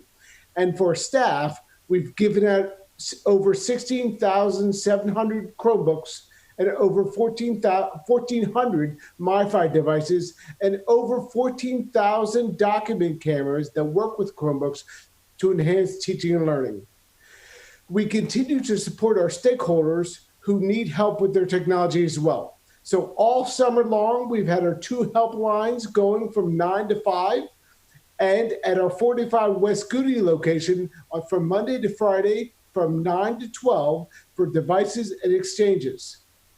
For the fall, we listened to our stakeholder feedback, and we will be expanding our service hours from 9 to 5 to 7 a.m. to 8 p.m. for families and for students and for teachers to enhance and improve the things that they need. They have told us that they need help beyond the school day, so we're going to offer those things coming for the fall. Next slide, please. For the fall, we are also planning to work to expand our device offering and are planning for a one-to-one device-to-user environment for everyone, including all students, all teachers, and other MCPS staff who need devices to complete their work. More specifically, for elementary students, pre-K to 5, we plan to provide touchscreen Chromebooks for every student for learning. And for middle and high school students, we will be providing Chromebooks that are not touch, but we have ordered more touchscreen devices and hope to switch them out in the fall when they arrive for some grade levels. We will continue to offer MiFi devices for those students and families who have no internet at home and for staff who need them as well. It is important for our community to know that we will be providing each school with enough devices for all students, so there is no need at all to be concerned that we will be running out. It is also important to note that thanks to your support and the guidance from Dr. Smith and Dr. McKnight, there will be no fee for using the devices as long as they are returned without avoidable damage. For classroom teachers, we will be offering larger 15-inch touchscreen Chromebooks, which are much better than what they have now, although we have not received all these devices yet due to a global shortage of parts that are affecting all of the vendors. That said, we think we have enough of the large screen touch devices now for most, if not all, of our classroom teachers and plan to start distributing them next week. First priority will be given to our elementary school teachers because they will be teaching students who also have touchscreen devices. For other staff, we will be providing devices that correlate to their job function. Again, we are providing devices to all staff who need them to complete their work. And again, we hope to start distributing these devices to our teachers and other staff next week. More communication will be following on this shortly. We continue to distribute as well document cameras who need them to all teachers who come up to 45 West Goody and modified devices to staff who have economic or geographic need. Finally, we heard loud and clear from students, parents, and educators that we should have only one learning platform. So for the fall, we are using only MyMCPS Classroom as our learning management system. And Zoom continues to be our meeting platform because it integrates into MyMCPS Classroom and Synergy. And it has the safety and security protocols that we require for our environment. Now, Ms. Cherry and Dr. Sullivan will talk about extracurricular activities and athletics. Ms. Cherry? Before we start, we're going to start with questions from the board before we go into the next section. Sure. Thank you, Mr. Chevenini. I'll start with Ms. Dixon. Yeah. So, Pete, could you reach out to the teachers who feel that the Chromebooks do not meet their needs for delivering the instructional program and find out what their thinking is about that and, why they would like to have those upgraded to laptops? I definitely will. One of the issues that we heard pretty loud and clear was that the older Chromebooks, the ones that we currently have, do not have the screen size that allow them to have the flexibility to do the things they want. So we know we are providing all of them with the much larger devices, the 15-inch, which is the largest one we could get, to hopefully meet those needs. But yes, we will definitely reach out. Thank you. We will go to Mr. Asante. I know one pushback from a lot of students about the one platform decision is that a lot of students and teachers feel that MyMCPS is hard to use or hard to navigate and confusing. I was wondering if you could touch more. I heard that there were some changes being made to the platform for the fall. I was wondering if you could touch more on what those changes were and whether or not families would have a chance to engage with the platform prior to the start of the school year. So that's a great question. So MyMCPS Classroom is harder to learn and to use than Google Classroom. We know that. However, we also know that MyMCPS Classroom has far greater functionality. For example, for families, MyMCPS Classroom allows parents to log in and see the work that their children are doing, whereas Google Classroom does not unless they have access to your specific students' accounts. That's one example of something that is greatly improved in MyMCPS Classroom. It also has far better functionality for teachers to be able to teach and also to be able to ask for lessons, et cetera, from students beyond what Google Classroom can do as well. So we've heard, and we asked teachers and students, et cetera, who said they much rather would prefer overwhelmingly MyMCPS Classroom. We will go to Mrs. Mandrowski and then Ms. Wolf. Yeah, so Mr. Asante, thank you for that question because that was on my list of things to ask about as well. So, but along those lines, and it's a little bit of a combination with the communication as well, but the phone apps. I mean, I know we have a lot of families that either don't have access to the computers or the internet, even though we've tried to provide as much as we can, but or even those who do that just use their phones more than their computers. how are we taking a look at making sure that our phone applications, our mobile applications, are conducive to both students and parents being able to have easy access and be able to do their work in it. Like I know, I think at one point my daughter used to go into the Google Classroom through her phone and do her homework and then whatever. So things like that, just to make it easier for our students and our families. We will definitely look at the applications for My MCPS Classroom for the phone app. I know Synergy has really great functionality with the phone app as well, which is the place where parents and students can get and give information, and also where teachers and other academics, stakeholders can send information to parents and students, and also where parents and students can get information in their home language, for example, and then we send it out in English, they get into their home language, things like that really will enhance what they experience from us at the mobile app standpoint. But I will find out more about My MCPS Classroom, which is Canvas. I believe that there are apps there, but I don't want to say for sure. Thank you. So we'll go to Ms. Wolf and then Mrs. O'Neill. My question probably is better answered by Troy, because I think this was covered in his section, but it's your section that raised it in my mind. San Antonio is providing parental training on how to support kids in this virtual environment. And I noticed that when Troy was presenting, he mentioned videos, but I wanted to suggest that it might be better if you had an actual person walking them through, like a live demonstration.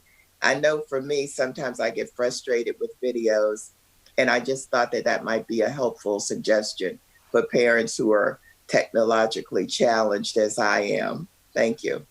You're welcome. So thank you for that. We met with MCCPTA earlier in the week, and our plan is to provide a parent night series of events where they learn about Synergy, where they learn about My MCPS Classroom, where they learn about Zoom, and best practices for how they can better support their students in those types of environments. So we do have that coming forth, and that is going to be a collaborative effort with MCPTA.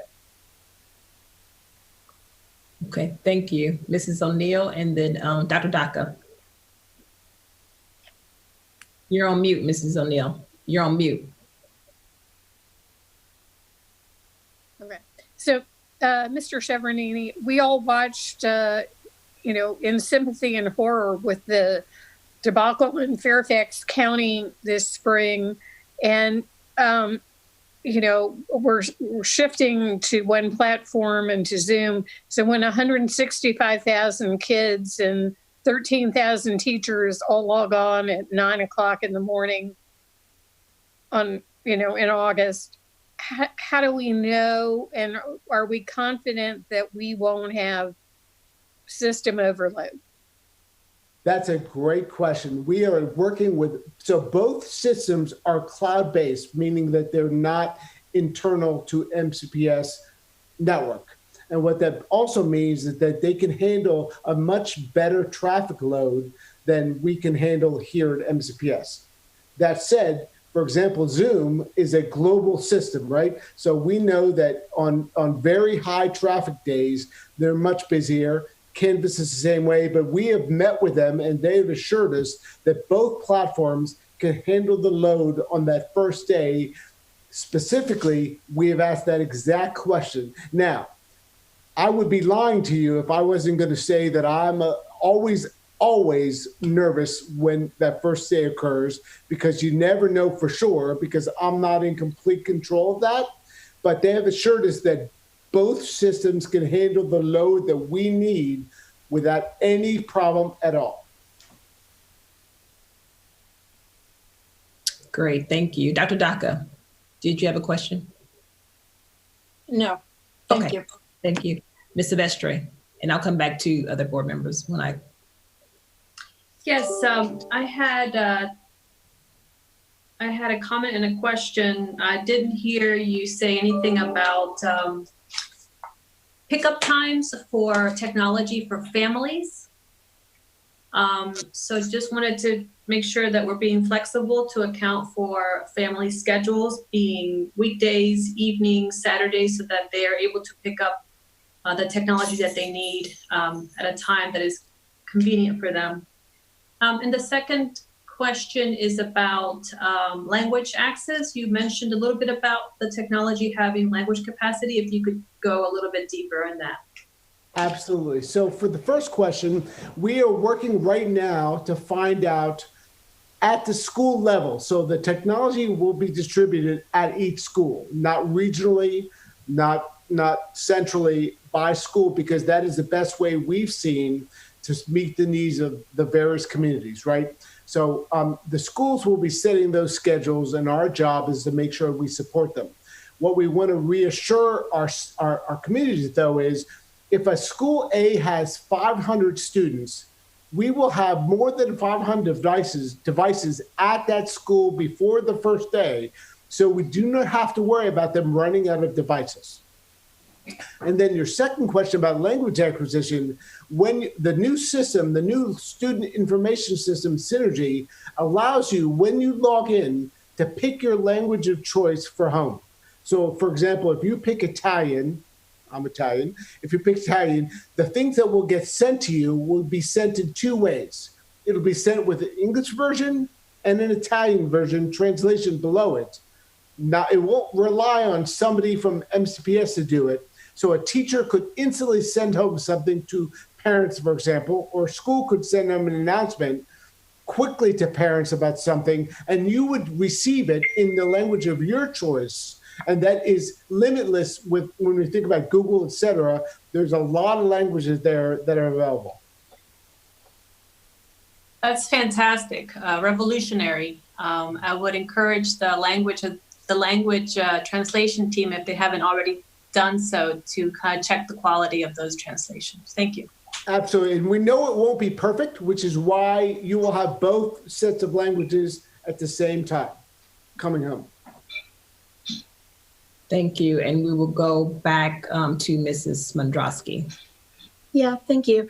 I do hope that we're going to put out some sort of Zoom etiquette or regulations at some point so that we don't have inappropriate mishaps. I know that teachers are not allowed to require students to turn their videos on because of the privacy concerns and stuff, but I also feel like it's better for the relationship building if they can. So I do hope that we will encourage it. But as I understand it, some of the students had put up virtual backgrounds that had inappropriate issues in the spring. So the option had been disabled. And I'm wondering, what if instead of disabling virtual backgrounds, the default is a uniform background that the students cannot change? That way all students would have the same background, so no images of surroundings would be visible, and it would eliminate privacy and equity issues and all of that. That's a great idea. We are exploring that now, because the reason why we can allow it at the individual level is because Chromebooks do not allow for individual backgrounds, which is a good thing. We also have it turned off for the very same reason you described before we actually started Zoom, because we know that in other places before we started using Zoom, there were a lot of problems with bad backgrounds or inappropriate backgrounds taking place. We are exploring whether it's possible to have a universal background for all students to make sure to minimize the background things. We just don't know if that's technically possible, but we are working with the Zoom to do it. Okay, I appreciate that. I do, again, with the etiquette and regulations, I think sometimes there are things that kids just don't even think about, or adults don't even think about. Like if you've got the laptop on your lap and you're in your pajamas or something, it might, or whatever, who knows, but just, things that just happen without even the intention, but it'd be nice if we put something out for parents and students alike. Absolutely. I think that's a great idea. We definitely would do that in paper. And also, we would like to have those parent nights where we give them best practices on what you should be telling your students, as well as we'll be giving best practices to teachers and students as well to make sure they go over that in class. Thank you, Mr. Chevanini, for your presentation and a lot of the questions that I had. I have one more question, Ms. Sure. Evans. Sure. Okay, so I'll just finish and I'll go back to. I thought would be good. Hold on. Ms. Dixon. Yeah, no. Just give me a I second. got in. Ms. I got Dixon. a question. Okay, let me finish my statement. And Okay, then I'll go to, yeah, thank you.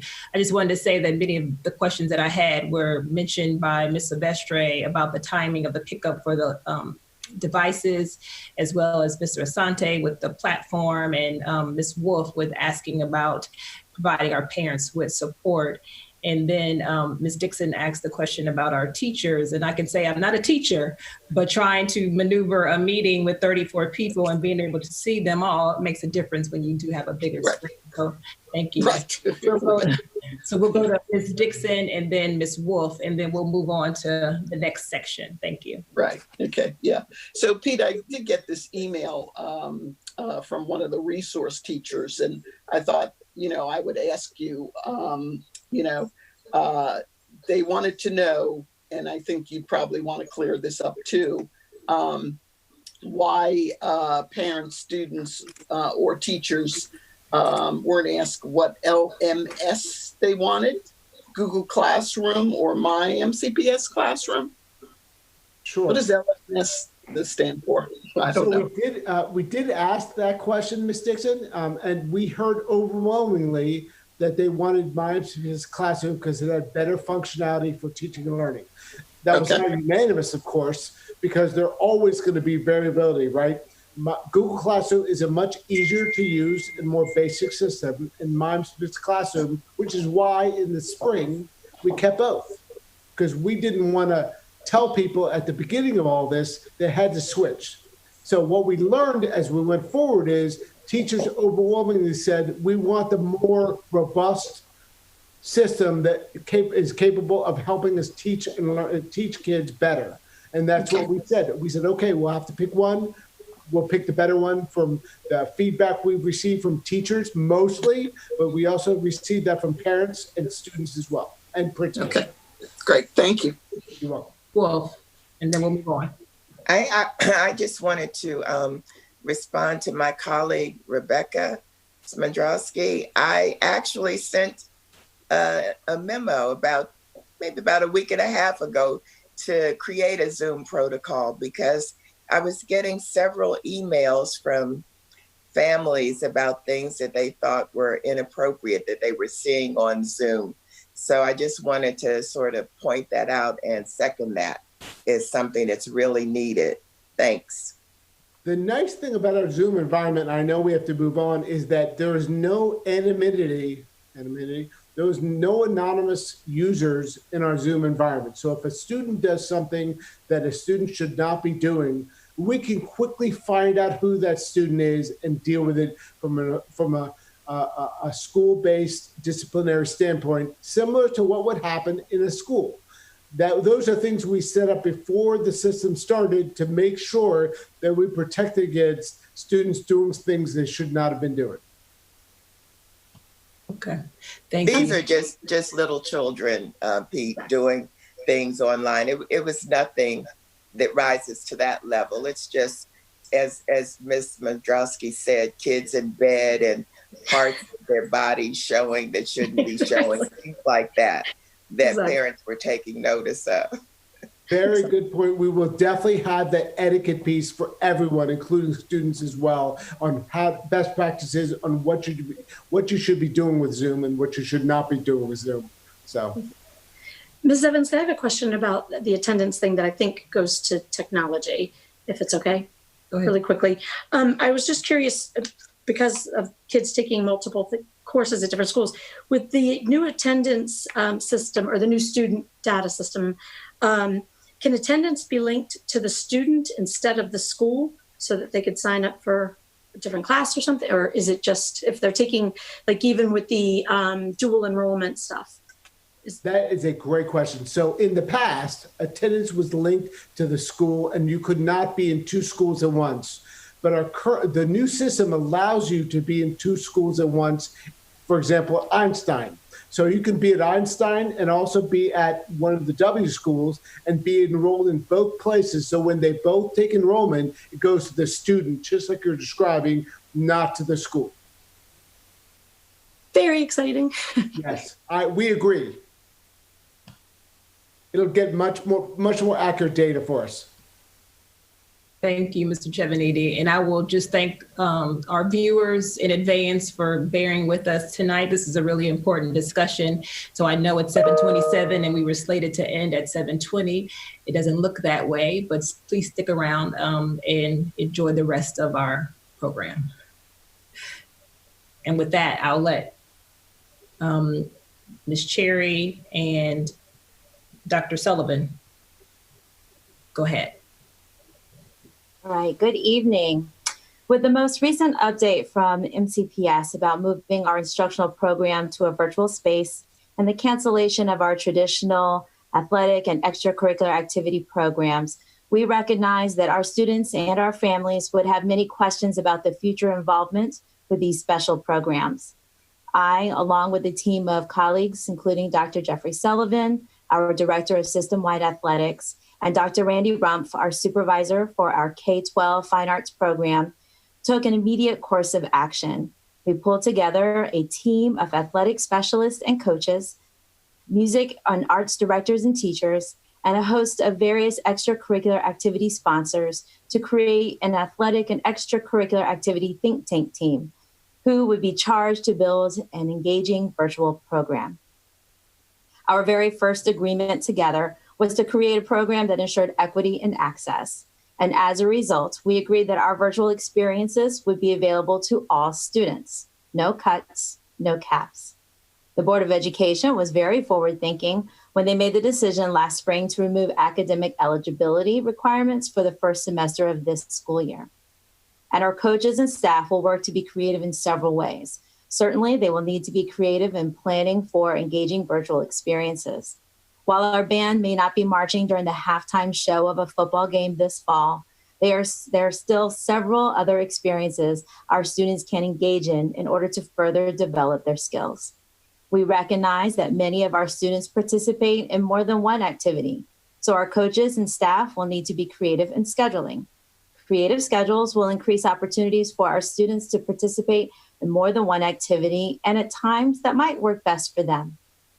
We know that with clear communication of all the school programs and offerings will also help students select virtual programs of their interest. We will work with each school to identify and communicate a roster of the programs they offer, the name of the professional who coaches or leads that sport or activity, and any other information on when they meet and how students can connect to these experiences, whether it's through a Google Classroom or a recurring Zoom meeting link.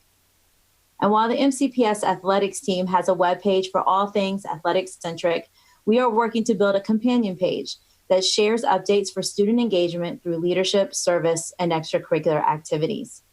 This webpage would provide information on how students can connect to even individual and independent activities. It would also include a means to connect back to the school's roster of activities. And we have a team of student leaders who are out there working to develop student-to-student content to include preparing for success in school, a leadership development series, and additional means for developing personal and professional skills. The athletic and extracurricular activity think tank team is developing guidance for coaches and sponsors to help them prepare and host their virtual experiences through a virtual classroom and meeting platform. This guidance will also provide staff with information on how to host these live instructional settings or meetings, as well as post supplemental videos and other information that will support student learning and student access, and students rather can access this information at any time that best suits theirs. I recognize that there is heavy interest in our athletics program, so at this time I'll hand it off to my colleague, Dr. Jeffrey Sullivan. Thank you, Ms. Cherry. Good evening, everyone. I'm Jeff Sullivan, Director of System-Wide Athletics for MCPS. I want to thank the board, Dr. Smith, Dr. McKnight, our senior leadership, and our staff and students across the district for your ongoing support of MCPS Athletics. We value and recognize the importance of athletics and extracurricular activities to the overall success of our students and their social emotional well-being. We also value our collaboration with fine arts and extracurricular activities. Reimagining our program has been and will continue to be a team effort. We know one thing is calling the plays right now at all levels of the sports world, and that's the coronavirus. As a result, any decisions regarding the return of in-person programming will be consistent with state and Montgomery County health metrics. MCPS will review any future guidance from Montgomery County, MSDE, and the Maryland Public Secondary Schools Athletic Association to drive future decisions. This week, the MPSSAA postponed the fall-winter seasons, which allows for reimagined student engagement during the first semester and will hopefully allow for in-person participation during the second semester. So we are working collaboratively with our districts around the state to redesign our program. We are committed to using the collective IQ of MCPS athletics to conduct this reimagination.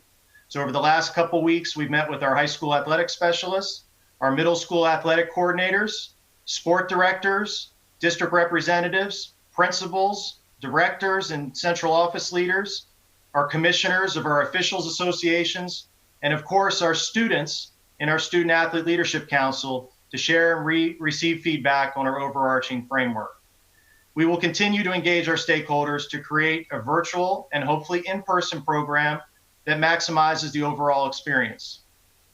Some guiding principles that will lead us through this reimagination of MCPS athletics. First, we can. We will focus on what we can do and not on what we can't. We need to view our experiences through this positive lens. This is our mindset. We will be innovative and offer the best experience for our student athletes. This is our charge. We raise. Our program will continue to be founded in the vision, mission, purpose, and raise core values of MCPS athletics. These are our beliefs. So our in-person operations will return when it's safe to do so, but right now our focus is on virtual engagement and building the greatest program possible. So let's take a look at what the first semester will look like. So we envision the first semester conducting our 3 sports seasons in 5-week virtual settings. So you can see the dates that we are proposing. This calendar allows 2 weeks at the beginning of the school year for our students and our teachers and our staff to get acclimated to the virtual setting of school. And then our program with the fall season would begin virtually September 14th. The seasons will then continue throughout the semester. There's a 1-week break between each season. There's also 1 week at the conclusion of the semester that will hopefully allow us to transition into some in-person operations into the second semester.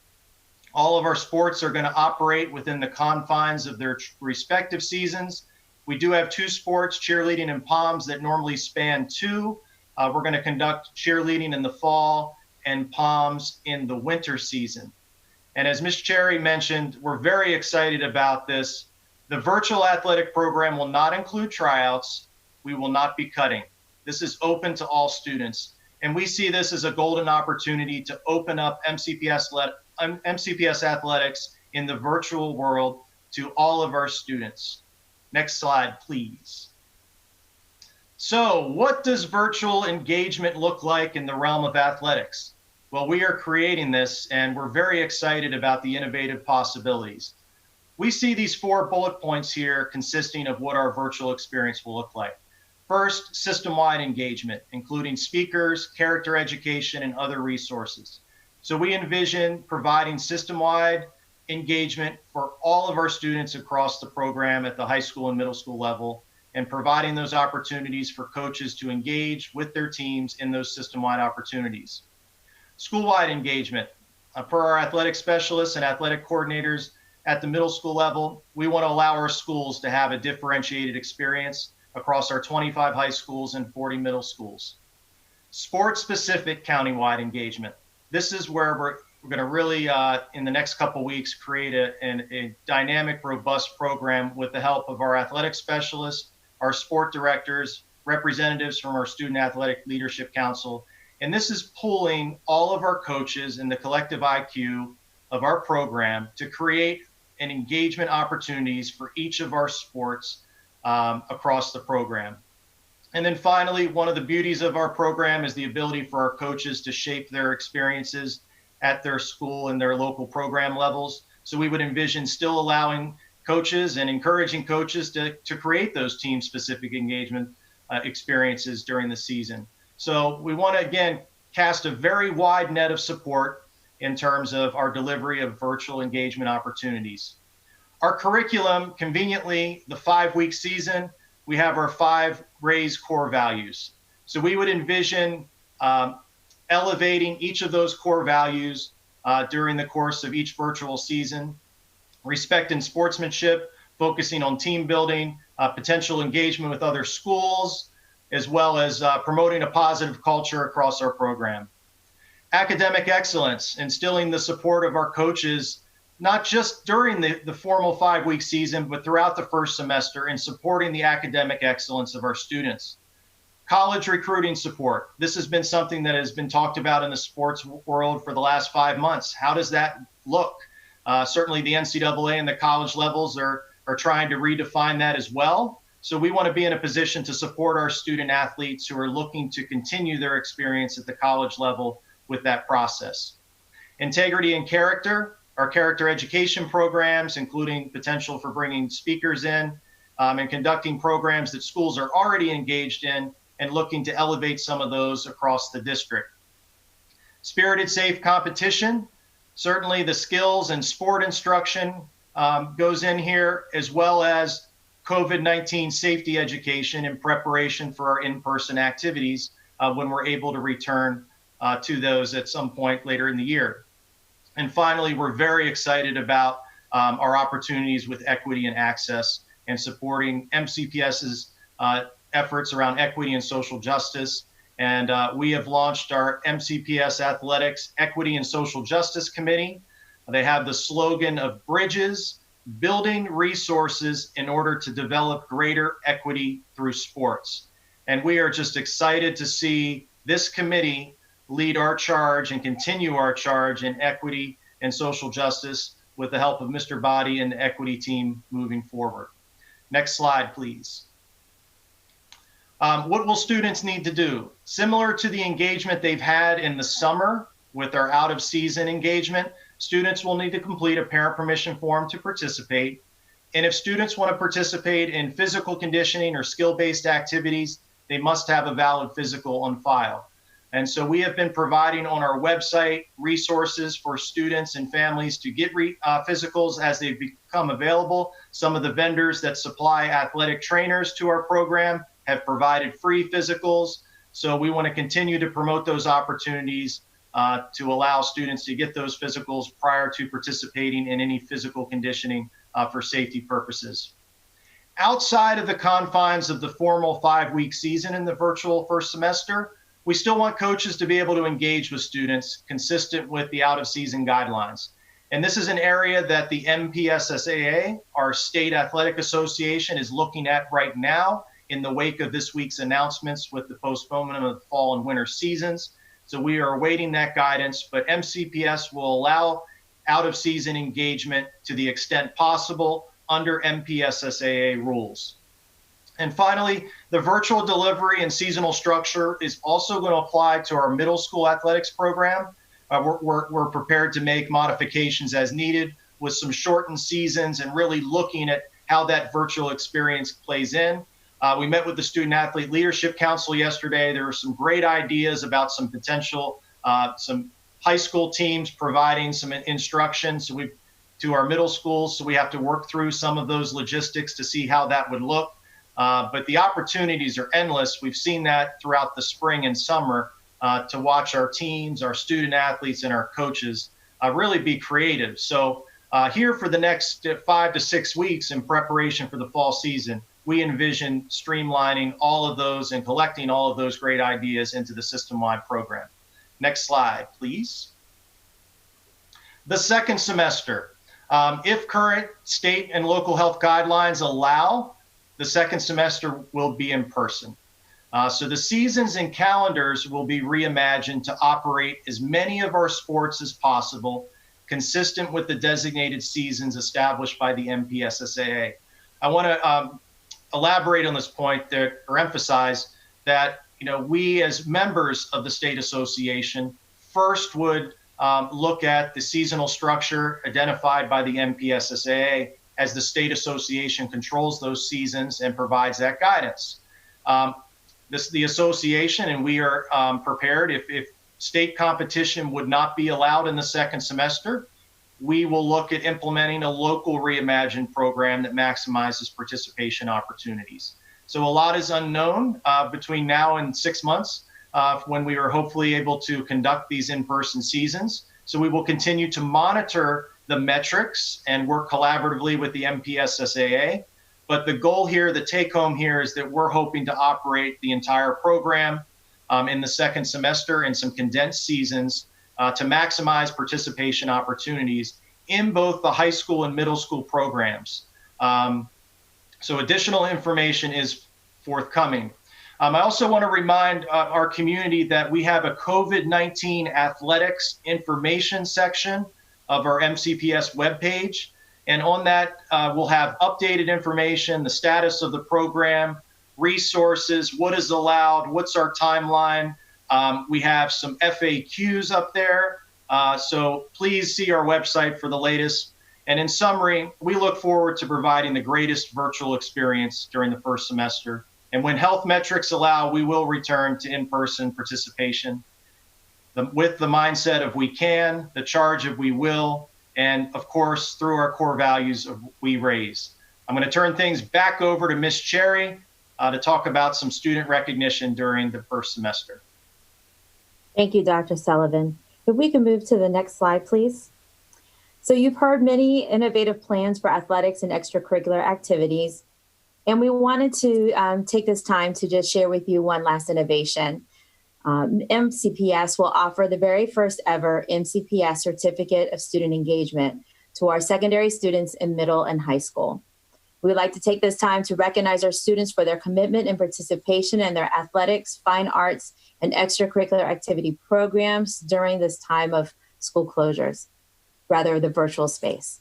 Our students will register for activities of their interest, and our coaches and sponsors will monitor their engagement. And we hope that our students will meet and develop relationships with their peers in areas of similar interest, as well as meet and engage with coaches, sponsors, and mentors who are there prepared to serve.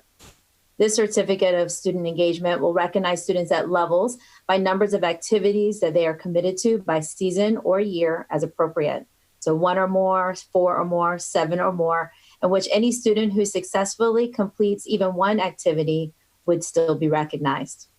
This documentation will also serve as a way to validate their commitments and can be used to supplement their college or their job applications moving forward. Considering our great desire to ensure the safety of our students and staff during this unique time, we are excited to bring these virtual opportunities to our students. Together, we remain committed to every student through our programs to help them build confidence, stay connected, and develop their personal and professional skills in the areas of their interest. So I'll pause for a moment to take any questions before we move on to Ms. McGuire. Sure, thank you. Thank you both. I'll start with Mr. Asante. All right, thank you. I think with athletics, I think a big part of that experience is the physical part, participating in exercises and things like that. And it seems like with this program, it's a lot more like curriculum-based and lesson-based. And I feel like a lot of students are still confused as to what a regular session with their team is going to be like, because the physical conditioning is also mentioned. So I guess students are really wondering, like, what is that one session? What is a regular session going to look like? Am I going to be sitting through a presentation covering these 5 different topics, or am I going to have the chance to do a workout via Zoom? Like, what's that session going to entail? Asante. So there'll be a variety. We do want to have the opportunity for coaches to conduct the conditioning sessions. They have had that opportunity throughout the summer. So we envision coaches still being able to engage students in physical conditioning in some of those live Zoom sessions, as well as providing them with workouts to do on their own time. But we will have coaches have had the ability to conduct those virtual conditioning sessions, so that would continue. So there'll be a variety of some curriculum-based opportunities as well as some in-person conditioning. And when the time comes for us to be able to implement any in-person conditioning based on health metrics, we'd be prepared to do that. And just to follow up on that, is there going to be a way to sort of, I guess, fully standardize that experience to ensure that every student is getting the same out of the experience, like regardless of what school they're attending? our goal is to provide some overarching principles across for each of the sports. And that's something that we're going to embark on next week with our sport directors, as well as our athletic specialists and representatives for our Student Athlete Leadership Council for each sport, so that there is the consistency you're speaking to across the district, but also allowing for a little bit of differentiation based on the coach or the individual school. So we do envision having a system-wide, consistent guiding principles across our program, but also allowing some flexibility at the school and the team level. Thank you. Great, thank you. Ms. Dixon, and then we'll go to Mrs. Smondrowski. You're on mute, Ms. Dixon, you're on mute. I just wanted to compliment Ms. Cherry and Dr. Sullivan. You both amaze me all the time. The question I was going to ask was about a certificate or some recognition or letter for participation, but you already thought of that. So just thank you very much for everything that you do for students. You know how important the extracurricular and athletic piece of their education is. And I just really appreciate you. So thank you. Thank you. Mrs. Smondrowski, and then Ms. Wolf. Oh, yeah, I'm sorry. And then Mrs. O'Neill. You're on mute, Mrs. Smondrowski. Sorry, I was saying I too appreciate the work that you all have done on this. I do know there are a lot of kids who really value things like the Scholar Athlete Awards and those kind of things. So hopefully we'll continue with all of those things as well. I have a couple things. First, just to clarify. So for when we get back to being able to play in person, for the in-person seasons, you will try to put together a schedule where, you know, it might be 5 weeks of, even if it's in the winter or in the spring, 5 weeks of soccer, 5 weeks of football, 5 weeks, or whatever it might be, or 5 games, I guess I shouldn't say weeks, like I'm hearing from other systems. Is that correct? That is correct. So our goal, and I know the state's goal, is to conduct the entire program during the second semester in condensed seasons. So we will first take the guidance from the MPSSA on those seasons and would implement those seasons. If local health metrics would not allow, we'd be prepared to reimagine as we need to. The take home is that we will do everything we can to provide an in-person experience for our students this year. I'm very happy to hear that because I know how important it is to so many of our kids. I have a question though then about if so I'm glad everyone gets to participate in the virtual stuff and everything, but then like if you have 120 kids that try out for soccer, for example, will they have like tryouts when it becomes time for the in-person part, or how does it work? If you already are on the team, then you just stay on the, like, I don't know how that works. So and is there JV and varsity? Yes, the second semester we would envision being a return to the traditional operations of the program. So when we get into the in-person, there would be a tryout period for the sports that conduct tryouts, and then there would be a team selection for the traditional operations of the program and selecting students for the second semester in-person team. But the first semester would be, we'd have a registration window at the beginning of each season that would be open. When that registration window closes, those would be the students that the coach would be working with. This is a similar model that we traditionally operate under during the summer, where our summer workouts and activities are open to all students. So they may participate, and then we work our way through to the tryouts for the sports that need to. So it's not a new concept from that. Certainly the virtual side of it is, but we would communicate that and make that clear. But this is a great opportunity for our students that may not even know a sport to learn that. And we do, I think I heard you mention JV and varsity. We would envision that experience where our varsity coaches would be providing a more advanced experience in terms of what they're delivering to our students, whereas our junior varsity coaches would be more fundamental based in an introduction to the sport during the formal part of the season. And a similar concept would apply during that out of season window, if you will, during first semester, because we will allow that engagement to the extent allowed under state rules. So we're not just confining, we're talking about the formal curriculum in the 5-week seasons, but there still would be some out of season, if you will, engagement during the course of the semester.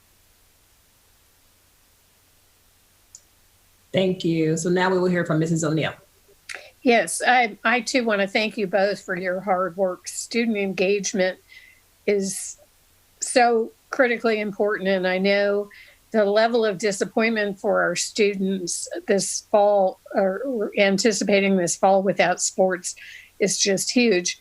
I do want to point out that during the DC Sniper, when we had 30 days of sort of locking people down to keep them safe, we had no sports during that period of time, no marching band, or because it was deemed so unsafe. And if I'm not wrong, the season was kind of condensed with the playoffs because that fell in, I think, late September, mid to late October.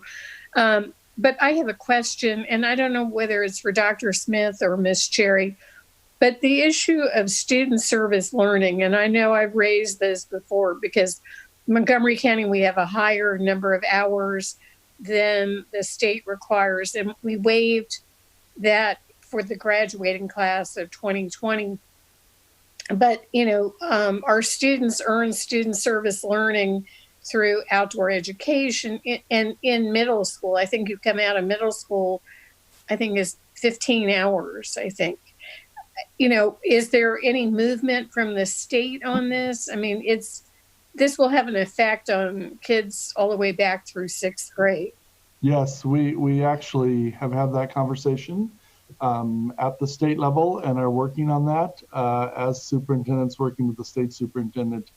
Last year, what they did was they waived it for everyone last year. So whatever you did last year fulfilled all of last year's requirements. But we think the same thing needs to happen this year, just to waive the requirement completely. And so we're asking Dr. Salmon to get that on the state board agenda in September or October so that there will be that understanding that it's no longer required. So we will continue to pursue that and report back to the board as it happens. And I actually had this conversation recently with Ms. Cherry and Dr. Sullivan about this, because we want to really support our students in the way they're talking about and remove barriers that are just going to be very difficult. And to Ms. Cherry's credit, she has already developed ways students can do that virtually and electronically. And so if they want to pursue those things, they can, but we're going to work to get it waived as a requirement for this year for all students. If I may just also add, and thank you, Dr. Smith, our team has also been working very closely with many of our staff members to build in opportunities. And just a few short years ago, we added a school-hosted service learning form where school staff can identify a project they wish to host within their scope of the school day. And as long as they've kind of met certain requirements for the service learning program, we've been able to support them by giving them the thumbs up to host the opportunity. And then, of course, any of the support that we could provide to them so that this could be a fruitful venture, not only for the students to meet their graduation requirements, but also that they're working and stepping away with a great new learning as a part of that experience. Dr. Sullivan and I and Dr. Rumpf had also talked about how we can involve service learning to also be a component of bringing our students together under the auspice of their sport or their band or their organization, and to also have that be another entry point for service learning. And now that we know that these programs are available to all students would have that opportunity to engage and earn hours. Thank you. We will next go to Ms. Silvestre. Thank you. I am very happy to hear this part of the presentation. I think, our students are just so deprived of their peer interaction, their friendships, and definitely physical activity. I'm still trying to wrap my head around what the virtual fall session would look like.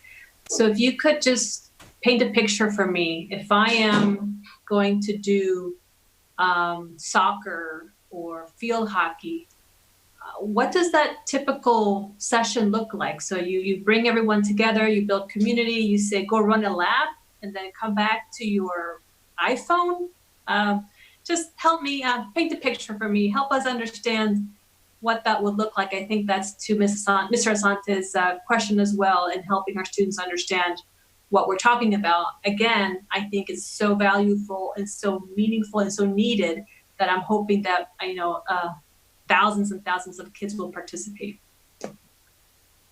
Thank you for the question. I think it's going to be a variety of different activities. With the physical piece, we're really limited in the live sessions to conditioning in many respects, and that's exercising and just getting prepared for a sports season. So a lot of the live sessions that have been conducted so far are through just a conditioning, more of a workout type setting versus any kind of skill specific. So a lot of the other engagement with the sport would be providing a workout where a student could potentially practice, but there's also handcuffs right now with health limitations and metrics about sharing of equipment and bringing students together. So we're operating under a little bit of a constraint right now in terms of the virtual operations of the program. So there are limitations with the physical conditioning. So I think to think about the experience on a weekly basis, we'd envision some character education. We'd envision some sessions on and college recruiting. And during the course of a week, there may be a half dozen system-wide opportunities that coaches can engage in. We'd envision chalk talks and film instruction and breaking down of a game. This is something the Student Athlete Leadership Council mentioned yesterday. We did a brainstorming activity on the screen where they wrote exactly what they'd like to see during a virtual experience, which again has never been done. So this is the first time it's happened. And there was a lot of interest around film breakdown and instruction. So you would see a component of that. Each season, we are also going to offer, as I mentioned before, our equity and social justice lens throughout each of the 3 seasons. And the charge for that committee is to provide a curriculum of engagement that if a student just participated in the winter or just participated in the spring, they would be able to gain an experience around our equity and social justice engagement, but also for our 3 sport athletes, that there would be a continuum of that engagement. So it would be more of a variety of activities. And we're working the next couple weeks to think about, we want to keep some flexibility with the schedule. So it would not be 5 days, 2 hours on Zoom after school each day. So we would envision some flexibility with that in terms of some online engagement, but as well as some chalk talks and some things that students could do on their own time as well.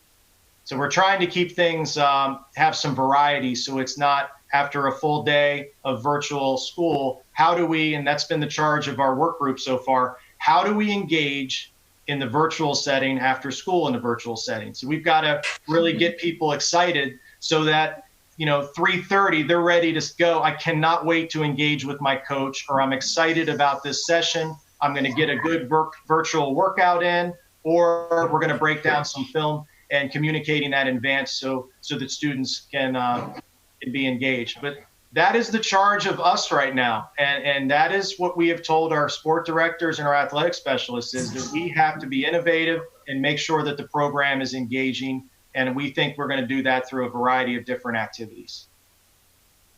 And then to restate what I think I heard you all say already, and Ms. Mandrowski said it also, we will have, once we are able to come back in person, we will have mini seasons for all sports. Is that correct?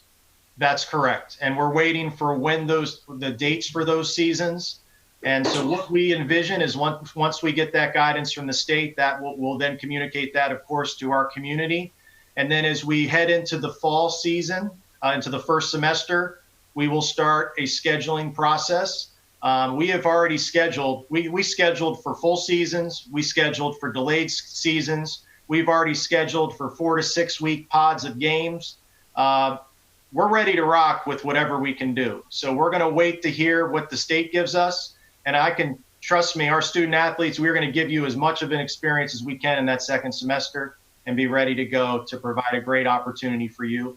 And I think that second semester, that hope is good. We're going to springboard the virtual experience in the first semester into the second semester. That's another key point in our planning, so that ties together and that people can, and our student athletes, our coaches can all be excited about that engagement in second semester.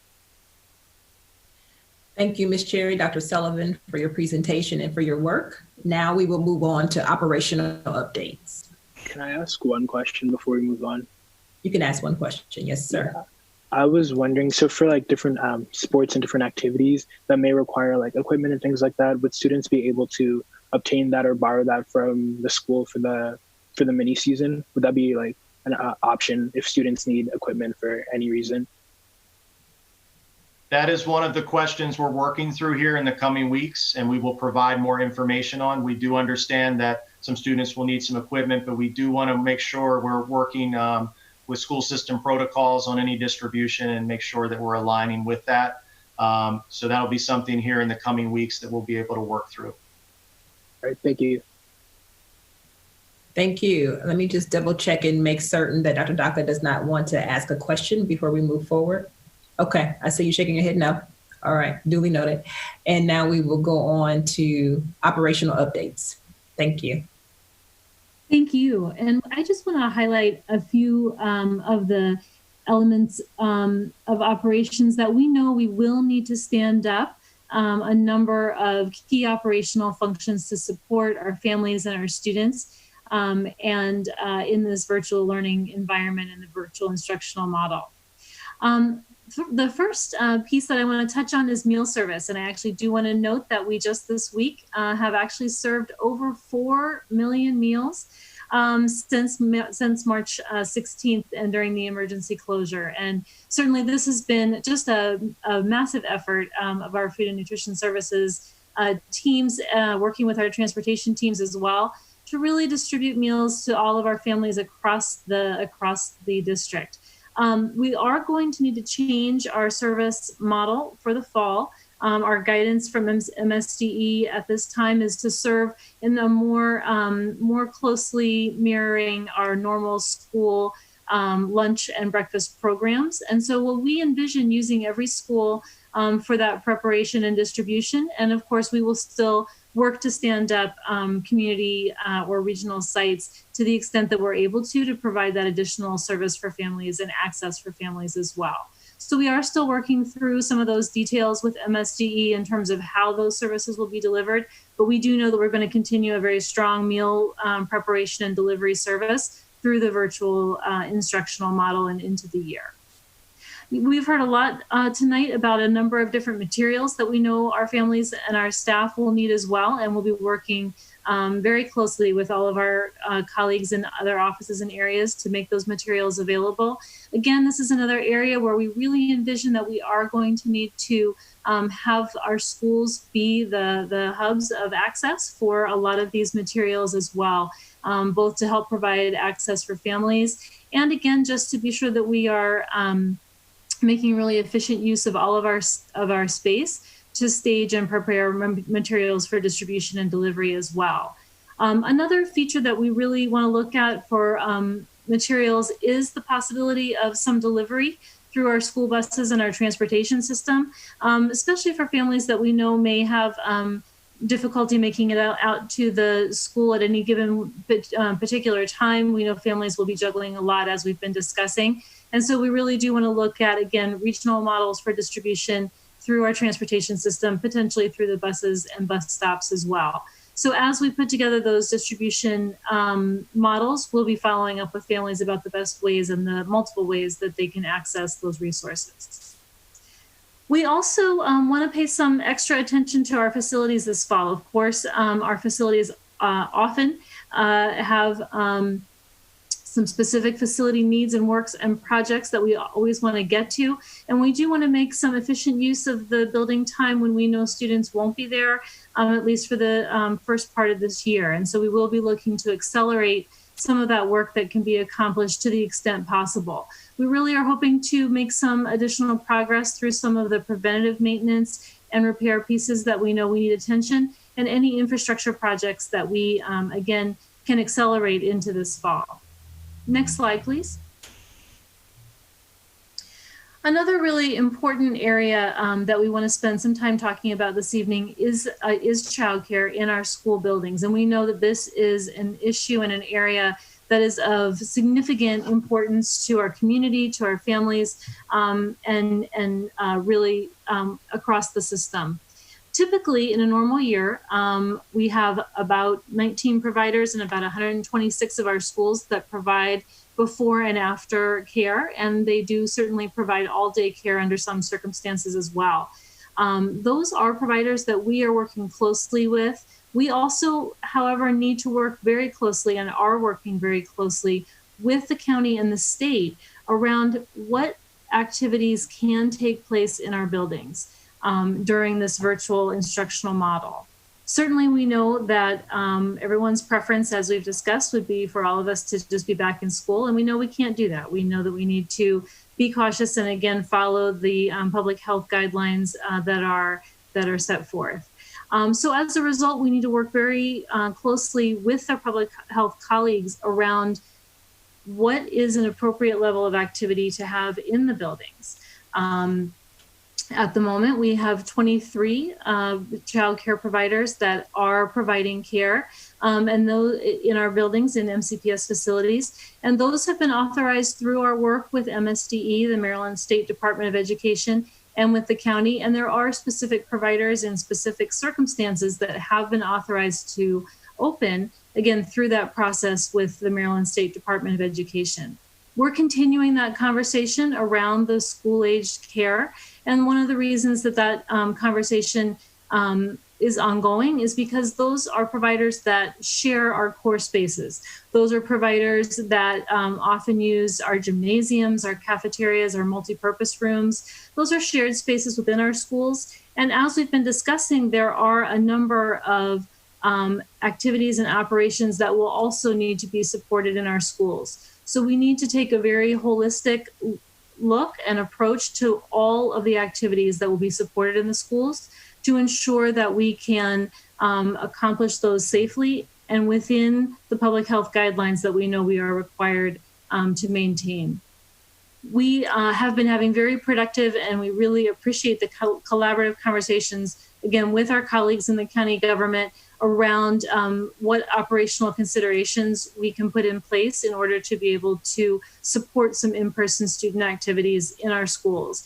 And so we'll be looking to support, again, hopefully some small numbers of childcare programs, as well as some in-person special education programs and supports for students, potentially some assessment opportunities, really just looking at what are some very again, very limited, very targeted areas in which we can provide those in-person supports for students and families in our schools. We will be working, again, very closely with our county health colleagues, as well as, again, taking a look at what level of operations can be supported in our buildings in order to be able to bring together a picture of information that we can share with our community in the coming weeks. And so I'll pause there for any questions on those issues. Sure. Thank you, Ms. McGuire. I really appreciate the comments around being able to find ways to deliver items to our families that will really be a huge weight taken off of their shoulders. And so I appreciate that. I'm going to go ahead and start with Mrs. Mondrosky. Thank you. So I'm sure, you as all of us have heard people asking why we can use our schools for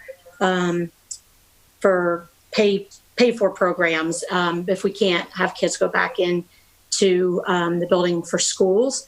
I'm becoming extremely concerned about the incredible division between the haves and the have-nots that's being created or emphasized with these pods.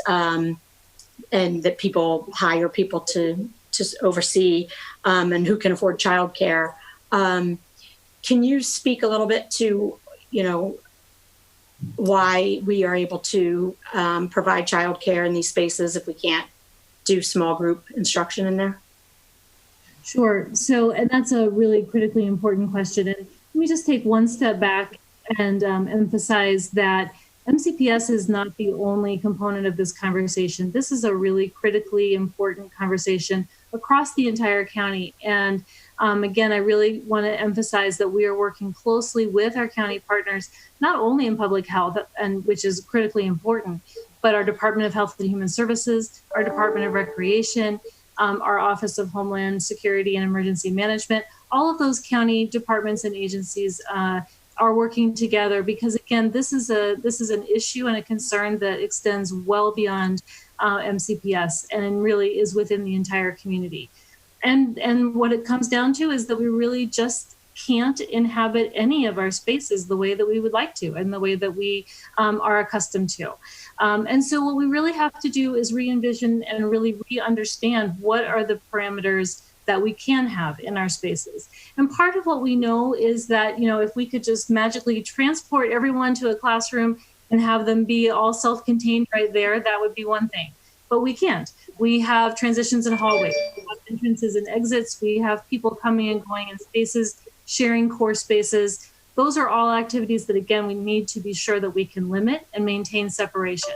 And so those are some of the key operational pieces that are going to limit the number of students and the number of people overall that can be in our buildings.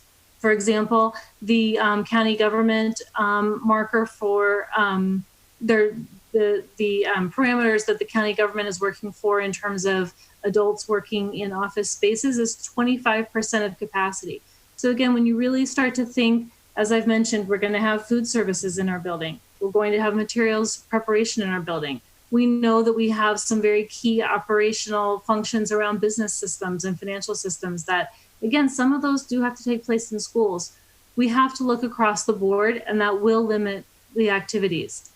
I do want to clarify, though, that in addition to childcare, which again is very important, we also will be giving attention to what are we able to support for, again, our special education programs that we know have that critical need, our English language learners where we know how we have some critical need around assessments and issues that can be taken care of by appointment, some very targeted, very specific opportunities. Again, I do want to emphasize they will by necessity be limited. We will not be looking at large groups or even large numbers of groups of students. For example, the childcare regulations that are currently available under the health guidelines limit childcare groupings to 13 students and 2 adults. Normally, our aftercare programs would have anywhere in the neighborhood of 50, 60, even more in some schools of students in, again, these large spaces. Those are just not going to be happening under the current guidelines. So I do want to emphasize that while we want to support not only the paid childcare, but other important populations, everything is going to be very, very limited that we are able to support and maintain the operational health and safety guidelines and separations that are absolutely critical.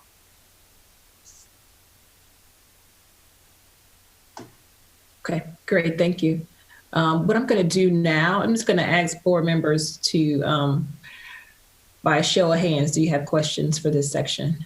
And if you raise your hand, then I'll know to go around. Okay. All right. Okay. So then we will go with Mrs. O'Neill. So on the issue of facilities, and I know that I've received a lot of emails from parents of rising seniors who are very concerned because the SATs have been canceled and ACTs have been canceled because our buildings are closed. And I mean, we're not having in-person instruction, but in the whole conversation about reopening of buildings, I mean, it is a worry of parents. I know many colleges have said, it's going to be test optional, but not all colleges. So, I mean, where does that sort of fit into the conversation or equation? So absolutely, we have been working very closely, again, with our colleagues in Dr. Wilson's office around what are the really critical pieces, because we know there are so many. What are all the critical pieces that we look at within a school year, and how do we start to organize those to make decisions about what we can support in person and what we can really feasibly support in a virtual environment. And then we will have to, again, schedule and sequence them in our buildings to ensure that we don't oversubscribe our capacity in any way. The testing is a very important piece, and we actually, again, are having that conversation with the county government as well in terms of looking at other facilities and other large spaces in the county that perhaps could support them. Again, it's going to take all of the resources in the county really to support all of these kinds of efforts and initiatives that we're talking about when we, again, can't populate our schools in the way that we are used to. So we will absolutely be continuing the conversation about how we're able to accommodate that important activity as well as others, not only in school buildings, but potentially in other public buildings as well. Thank you. And to that, can I just add 1 second, Ms. Evans? Sure. To Ms. O'Neill, the county has been very supportive of that, and we've actually talked about testing specifically. And so they're actually in the process of looking at availability, and we're looking at the testing schedule to see when the next round of tests will come up so that we can try to work to see what we would be able to put in place for upcoming testing sessions. So just wanted to let you know that. Thank you. Now we will go to Ms. Silvestre and then Ms. Dixon. Thank you. I was very happy to hear you talk about a possible plan for special education in a reduced environment. Could you talk more about that? What are we talking about in terms of services? How many people and how soon? So unfortunately, those are all really good questions, and we are so at the beginning of understanding the answers to them. What I really wanted to represent was that, again, we have to look holistically at all of the activities that we want to be able to support in a building, and then understand how we can accommodate them. And so unfortunately, I'm really not able to answer anything at that level of specificity right now. I know those are the questions that everyone would love to have answered, and believe me, I would as well. Again, as all of these public health guidelines and discussions, they're continuing to evolve, they're continuing to be ongoing. I know that folks are aware that we really, again, are continuing to work them through. And the more we get clarity, the more we'll be able to share that clarity. Again, we're having such productive conversations with our public health colleagues around how we can operate in a building, but we really need to begin to bring that down to that granular level where we can understand what we'll be able to implement. But are we talking more than just assessment for special education students, or are we only talking, are you thinking just assessment? It's certainly our hope to be able to provide some services, but again, we're really we're really going to need to be able to start to drill down into that. Okay, and same question about childcare timeline. I know a lot of our own teachers use the community-based daycare services for pre-care and aftercare. So what's your timeline for getting the childcare issue resolved? Well, it's a good question. So certainly, again, we are just continuing to work this through and continuing to make the plans and details. We will start as soon as we can, but I don't want to overpromise that that's around the corner. There's a lot of planning work to do in order to get those things in place. We're happy to be able to share that we know we can move in this direction with these services because they're important, but we don't have that level of specificity at this time.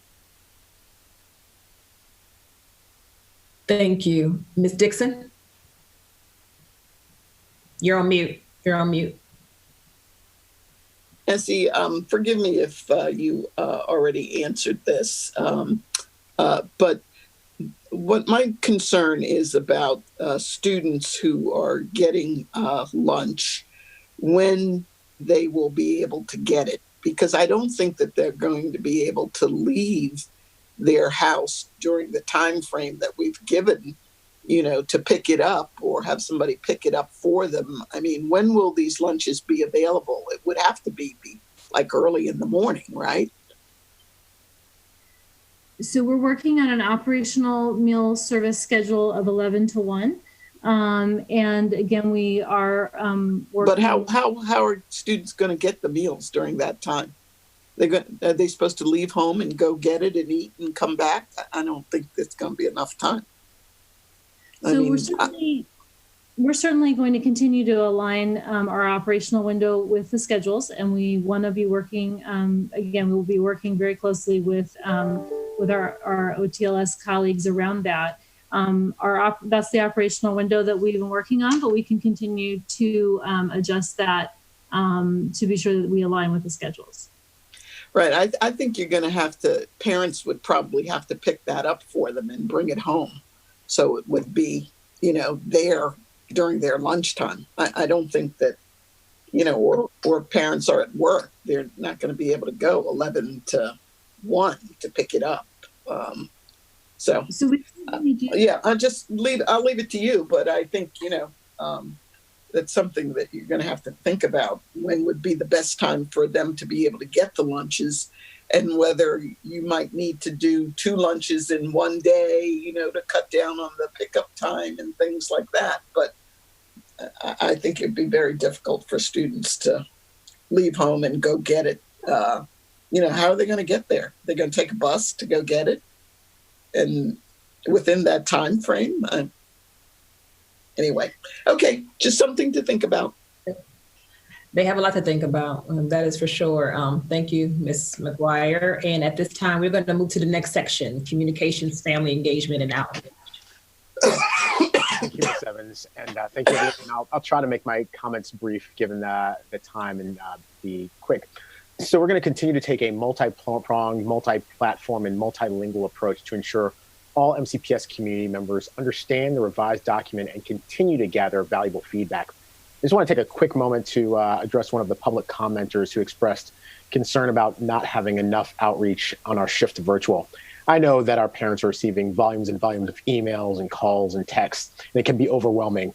But I want to let our community know that not only did we send an email about the transition, but a text message, but social media posts in multiple languages. But we in fact did have a press conference that was live streamed the next morning that featured Dr. Smith, President Evans, and Dr. Gales talking to the community about these specific questions in our shift to virtual. As previously shared, this plan was created in conjunction with hundreds of teachers, administrators, system leaders, parents, and other community advocates organized in these committees.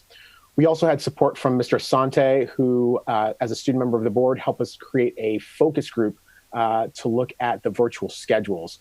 We've received tens of thousands of responses to our fall recovery survey. And in addition, we've received 9,500 plus comments in multiple languages from students, staff, parents, and community members, giving their feedback on the recovery plan in both versions since July. Staff have used these comments and this feedback to help shape and revise our plan. Just to be clear, we did delay the parent registration and staff-specific questionnaire as a result of the transition to the virtual-only first semester. The registration and questionnaire were specific to the return to school buildings. And so these tools will be deployed at a later date in the fall when we are able to reevaluate for second semester. Next slide, please.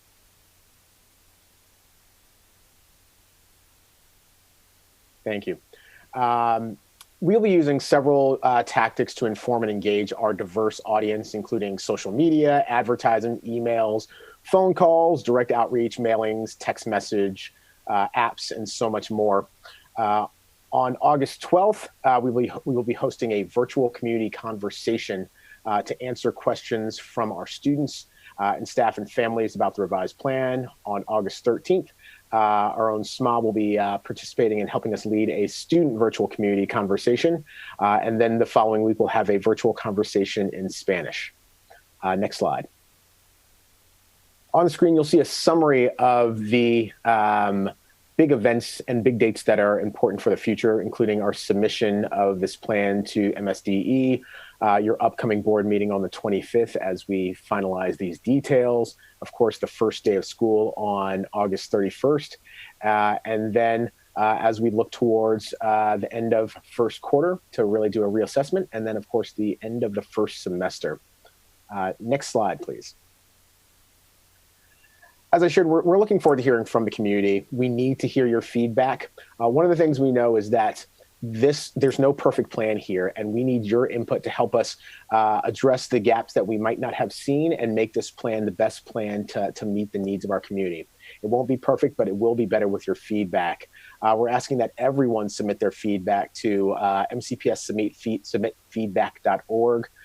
We encourage everyone to use this tool so that we can analyze the themes and concerns of all community members in one place and bring the revisions together at one time. So this concludes our presentation, and I hand it back to board members for discussion and conversation. Thank you, Mr. Turner. I will say that I know it will be helpful for our parents in terms of communication to hear from their individual schools. So we want to make certain that they know how their schools are going to handle virtual learning. And we talked about elementary and secondary earlier. I know it would really probably be helpful for a lot of our parents who do not watch our board meetings and may or may not get our emails to hear from their teacher around the options that we are presenting to the community. And so they can figure out what's best for their family in advance. And we may already have this already situated, but I did want to just make note of that. So with that, I will turn it over to Ms. Wolf to ask a question if she has a question. Yes, I do. Thank you. I just want to understand the timeline here. You have to submit your plan to the state by next Friday. And so I'm curious as to when we're going to get all this input that you just showed on the screen from parents, from teachers, from everybody in the public. Am I missing something here? The plan we submit, Ms. Wolf, to the state will address about a dozen areas, and they'll be at the 50,000 foot level. And so the feedback we are gathering now is much more specific to the details of how all this fits together. So we'll submit this framework that we've shown people about how we'll do the work in the different areas that the state is asking us to submit, and then we'll continue to refine and adjust the plan as we go forward to August 31st and the first day of school. And then after that, we'll continue to gather feedback and make adjustments. And so that's, we don't have to submit a plan that has tremendous amounts of detail in it, but it does have to meet certain compliance areas and certain areas that the state board has set forth that have to be addressed in it. And okay, well, that's very helpful because just in looking at it, I wanted the people to be sure that they still had a real opportunity for input and not that it's just, something that we were doing for show and something that the board was basically approving today, because that's how it kind of sounds when you first look at it. But thank you for that clarification. Thank you, Ms. Wolf. I was going to have Dr. Smith explain that prior to us voting so the community can know exactly what we're voting on tonight and it's not the actual plan. So thank you for that question in advance. We'll go to Mrs. O'Neill, and I'm just going to call on everybody as if we're seated at the table. And if you don't have any questions, then you just let me know that too. So it's not a question, it's just a comment. I appreciate all the hard work that went into this and recognizing that it's not perfect. I mean, there are a million details involved in switching to all virtual. But, I appreciate the fact that teachers and parents, community members, students have been contacting us because that 1,000,001 idea or concern really will make a difference. And I also appreciate that Dr. McKnight said that we need to be nimble. I mean, we're going to have to live with this and make adjustments. And, what we are adopting is that we are going to be virtual. I don't want to put words into and these are the broad elements, but it's still being refined. And we're going to have to continue to refine it because none of us have ever done this. So I want to say that the million details that have been thought of, I really appreciate the efforts that have gone into where we are today. And I wish that we had never had to be here. But like I said, you know, this is the hand we've all been dealt. So let's do it. Thank you, Mrs. O'Neill. Dr. Daka? Yeah, I agree that this is the hand we've been dealt. That's really very true. But I think the staff has done a wonderful job of trying to get all of the information together that we need for every program that we've got and to work with students and with parents and with our staff as well. And I think tonight some of the board members have asked some questions that they'll go back and bring us answers on, because you can't think of everything at once. And it is the first time that we've done this. And right from the beginning, I said, you know, it's not easy to change from classroom teaching to virtual. And I just don't know how people are really doing that. And I did get a question answered tonight about small groups and large group, what the teacher's doing. I have a better picture of that now, but I want to thank everybody for all of their input. Thank you, Dr. Daka. Ms. Silvestre. Thank you. In terms of communications, I agree with Mrs. Evans about the hearing directly from the schools. I think hearing from principals, in addition to the system-wide communications, I think hearing from principals and teachers in schools makes a big difference for families. They know it's going to be relevant to their family if it's coming from the school. This is a little bit of a athletics, extracurricular activities, but also communications related. I think a lot of people that have not participated in athletics and extracurricular activities, there's a huge opportunity to reach out to them now. Maybe they were taking care of siblings before, maybe they were working and could not participate. I know we have some underrepresented community groups, student groups, in our athletics, in our extracurriculars. So there's a huge opportunity for us to communicate, to invite them to participate, to do more aggressive outreach so that we are reaching students that haven't been participating in extracurriculars. I think that's a bit of a student engagement issue, but also a communications issue.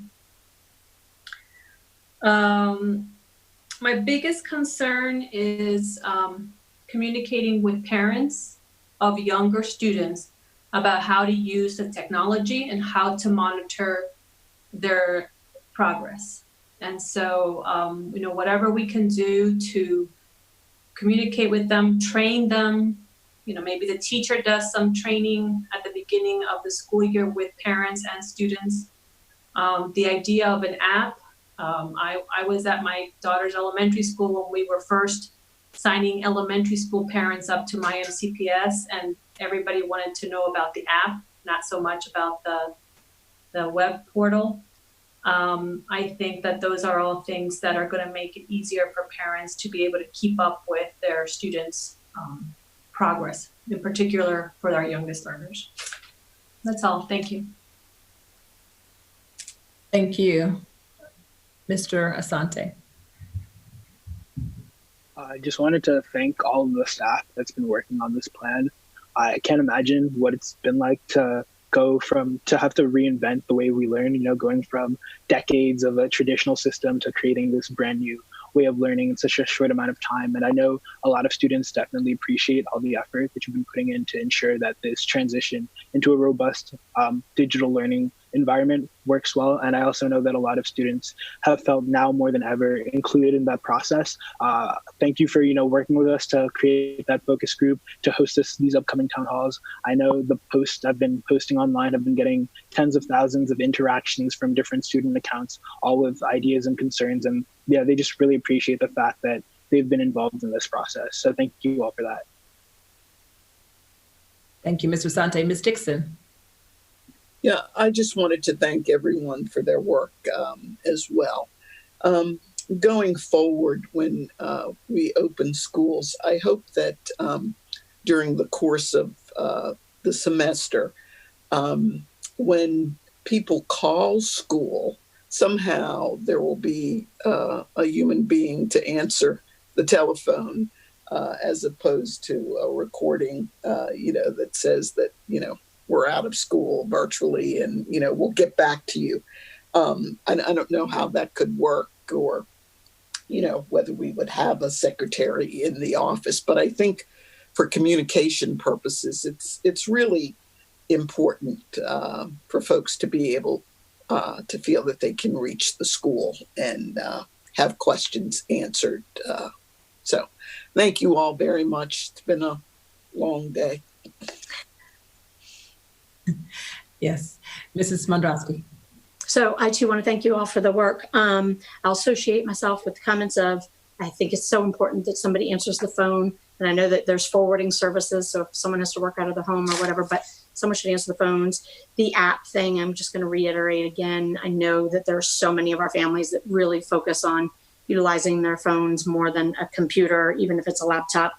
I have one request. I mean, there's so many things right now that people have questions about and everything, and there's never enough time for us to do as many of these as we need to, or town halls or whatever. I'm glad to see you guys are doing some town halls. I heard on the radio, or my husband told me that he heard on the radio this morning that as an example of us needing to get information out there, I think it was WTOP or someone was associating us with the whole thing going on with private schools. And just the more we can clarify for people as directly and as briefly and as frequently as possible, I think would be very, very helpful in our communication. Putting out much shorter, more precise, direct communications, I think will have a strong effect. When it gets too lengthy, I give up. But and just trying to address as many of the concerns as quickly as we can, because I know everybody's starting to get panicky about the fact that it's only like 2 weeks away or 3 weeks away or something like that. So, but thank you very much for all the work that you all have done. Thank you. And so I will say thank you all so much. Dr. Smith, is there something that you wanted to say before we go to vote? No, I just wanted to do what you had referenced earlier about clarifying exactly what this vote is about. This resolution asks the board to consider approving the reopening plan for 2021 school year, which includes a virtual only instructional model. And that's that 50,000-foot model we're talking about, not all these hundreds of thousands of details down here at this part, but up here at the virtual only model. The cancellation of fall and winter sports, and when we talk about that, we know that Dr. Sullivan just laid out for us a set of programs that we can have this fall as we wait for the second semester and hopefully a return to in-person experiences for our students.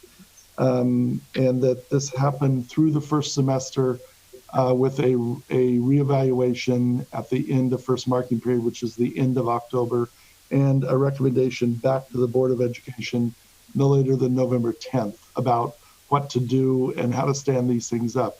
We know from this conversation that we'll continue to have childcare conversations, we'll continue to have assessment like SAT and ACT conversations, we'll continue to look at where we can provide in-person services when we can, and under the constraints and guidelines that are set forth by the state, as well as the advice and consultation of our local health department and local health officer. And so that's what the resolution really asks you to do today, is just the biggest possible picture of where we are, and then moving forward with continuing to refine and adjust, and as Dr. McKnight said, to be nimble and to make changes as we need to and where we need to, not wait for some future date to make those changes when they are necessary. Thank you. Ms. Wolf? I just have a question. I want to understand something, Dr. Smith. You know, that's the lawyer in me. But it says that you want us to approve the reopening plan. Is this the whole plan that you presented today? Or are we just voting on reopening in a virtual model and not having athletics? Because if so, I think the use of the term approval of the reopening plan is what is going to cause confusion when we go out to the public and make them think that we're not really being transparent here about what we're doing. You want to speak to that? Yeah, if it would make more sense and be more direct, then the board could amend the resolution to remove the word plan and just say the reopening of the 2021 school year, which includes a virtual only instructional model and the cancellation of fall and winter sports through the first semester. Yes. Yeah, I could live with that. I just wanted to be clear to the public that today what we're voting on is to open virtually and, deal with sports and I forgot the other part just that quickly. Right. But I wanted them to be sure that we were not voting on approval of the plan and that will come up at the next board meeting. So I'll move that amendment, if you don't mind just using that exact verbiage. A second? I second it. Okay, it's been moved and seconded to amend it to strike out reopening. No, plan. Plan, right, okay, I know. Okay. Plan, yeah. Right, brain. The plan. All in favor by a show of hands? And that is unanimous. So now the way it would read, Ms. Evans, is the Board of Education approve the superintendent of schools reopening of the 2021 school year, which includes a virtually only instructional model and the cancellation of fall and winter sports through the first semester or until state and local officials determine that students safely can return to in-person instruction after the first semester. And then it goes on to talk about the recommendation at the end of first marking period. I'd like to make a motion if possible. I would like to ask if we could amend it to, instead of to open as soon as possible after, wait, what was it? Well, we've already voted on it. We've already voted. We've already No, we voted. just voted on the amendment. No, we voted on the whole thing. He amended because it hadn't actually been read into the record. So we've already adopted it. So at this time, I thought we were just voting on the amendment, but that's fine. I just want to clarify that we can reopen, even though it's not written that way, we can reopen sooner than the end of the first semester if allowed by government and state and health officials, correct? Absolutely. And in fact, So I would from be October. recommending that to you if the circumstances were such by the end of October that it could be accelerated, I would be recommending that to you, that we accelerate it. Students need to be in schools, and they need to be in schools in a safe and reasonable manner. And that's really what none of us will know for a while. Right. That's fine. I appreciate that. I just wanted to clarify it because that's why I was going to have us take out after that time, because it implies that we're making a definitive decision and then we'll reevaluate. But I just want everybody to know that we're going to be continually reevaluating. This isn't a definite.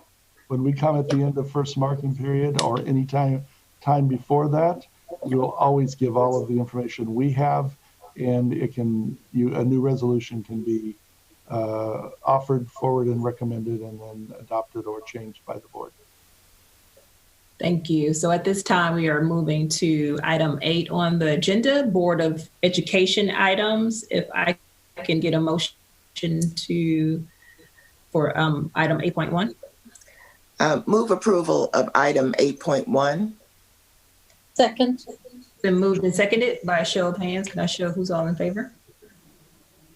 And that is unanimous. Thank you. Item 8.2 is new business. Are there any new business items that board members want to bring forward? Okay. So I have a resolution that I'm going to present. The resolution is from the Board of Education, and the subject is resolution follow-up request timelines. Whereas on March 12th, 2020, by order of Maryland Governor Lawrence J. Hogan Jr., all Maryland public schools were ordered closed. And whereas Montgomery County and the nation are experiencing an ongoing public health crisis that has required the Montgomery County Public Schools to allocate significant resources toward the provision of critical services, such as meals and ensuring that students had access to the technology necessary to deliver the instruction, distributing more than 83,912 Chromebooks and 6,383 MiFi connections since June 2020. And whereas both the pandemic and focused allocation of resources to maintain access to an educational programming resulted in some areas of work being delayed or rendered impossible. In particular, the closing of schools and the shift to an online environment meant that the spring student performance data could not be collected. And whereas the focus of the Board of Education and Montgomery County Public Schools must continue to be on providing quality instruction to all students during an extraordinary global pandemic, now therefore be it resolved that for the duration of the COVID-19 health crisis, the Board of Education shall permit reasonable flexibility in meeting the deadlines set forth in all board resolutions and follow-ups, especially those that depend on student performance or other critical data that is not available due to the public health emergency, provided that the superintendent of schools provide advance notice to the Board of Education when such deadlines will not be met. The flexibility afforded under this resolution will continue through August 2021 or until the COVID-19 state of emergency has expired, and be it further resolved that the Board of Education hereby approve an extension of the timeline delineated, in the October 28, 2019 resolution requiring a report of grade 3 disaggregated literacy data by school by November 2020. If I can get a motion. Move approval. Second. Second.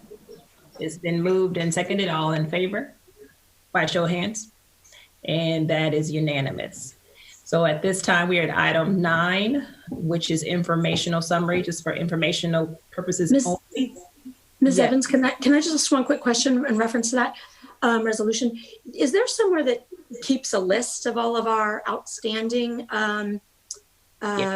Yes, we have a list, and it's been provided to board members, but we can recirculate that list so that you can see. Yes. That would be great. Thank you. And if I could just add one thing to it, because I don't want to bring it up, but getting here tonight and drag it on longer, but the CTE stuff, if I could get a little bit of a follow-up on how that's going to look. It was a little vague, and I was just curious because I know like automotive, I don't know how much you can do if you can't go in and actually work on the cars, things like that. Thank you. All right. So at this time, I'm asking for a motion to adjourn. Motion to adjourn. Second. Yes, it's been moved and seconded. All in favor by show of hands.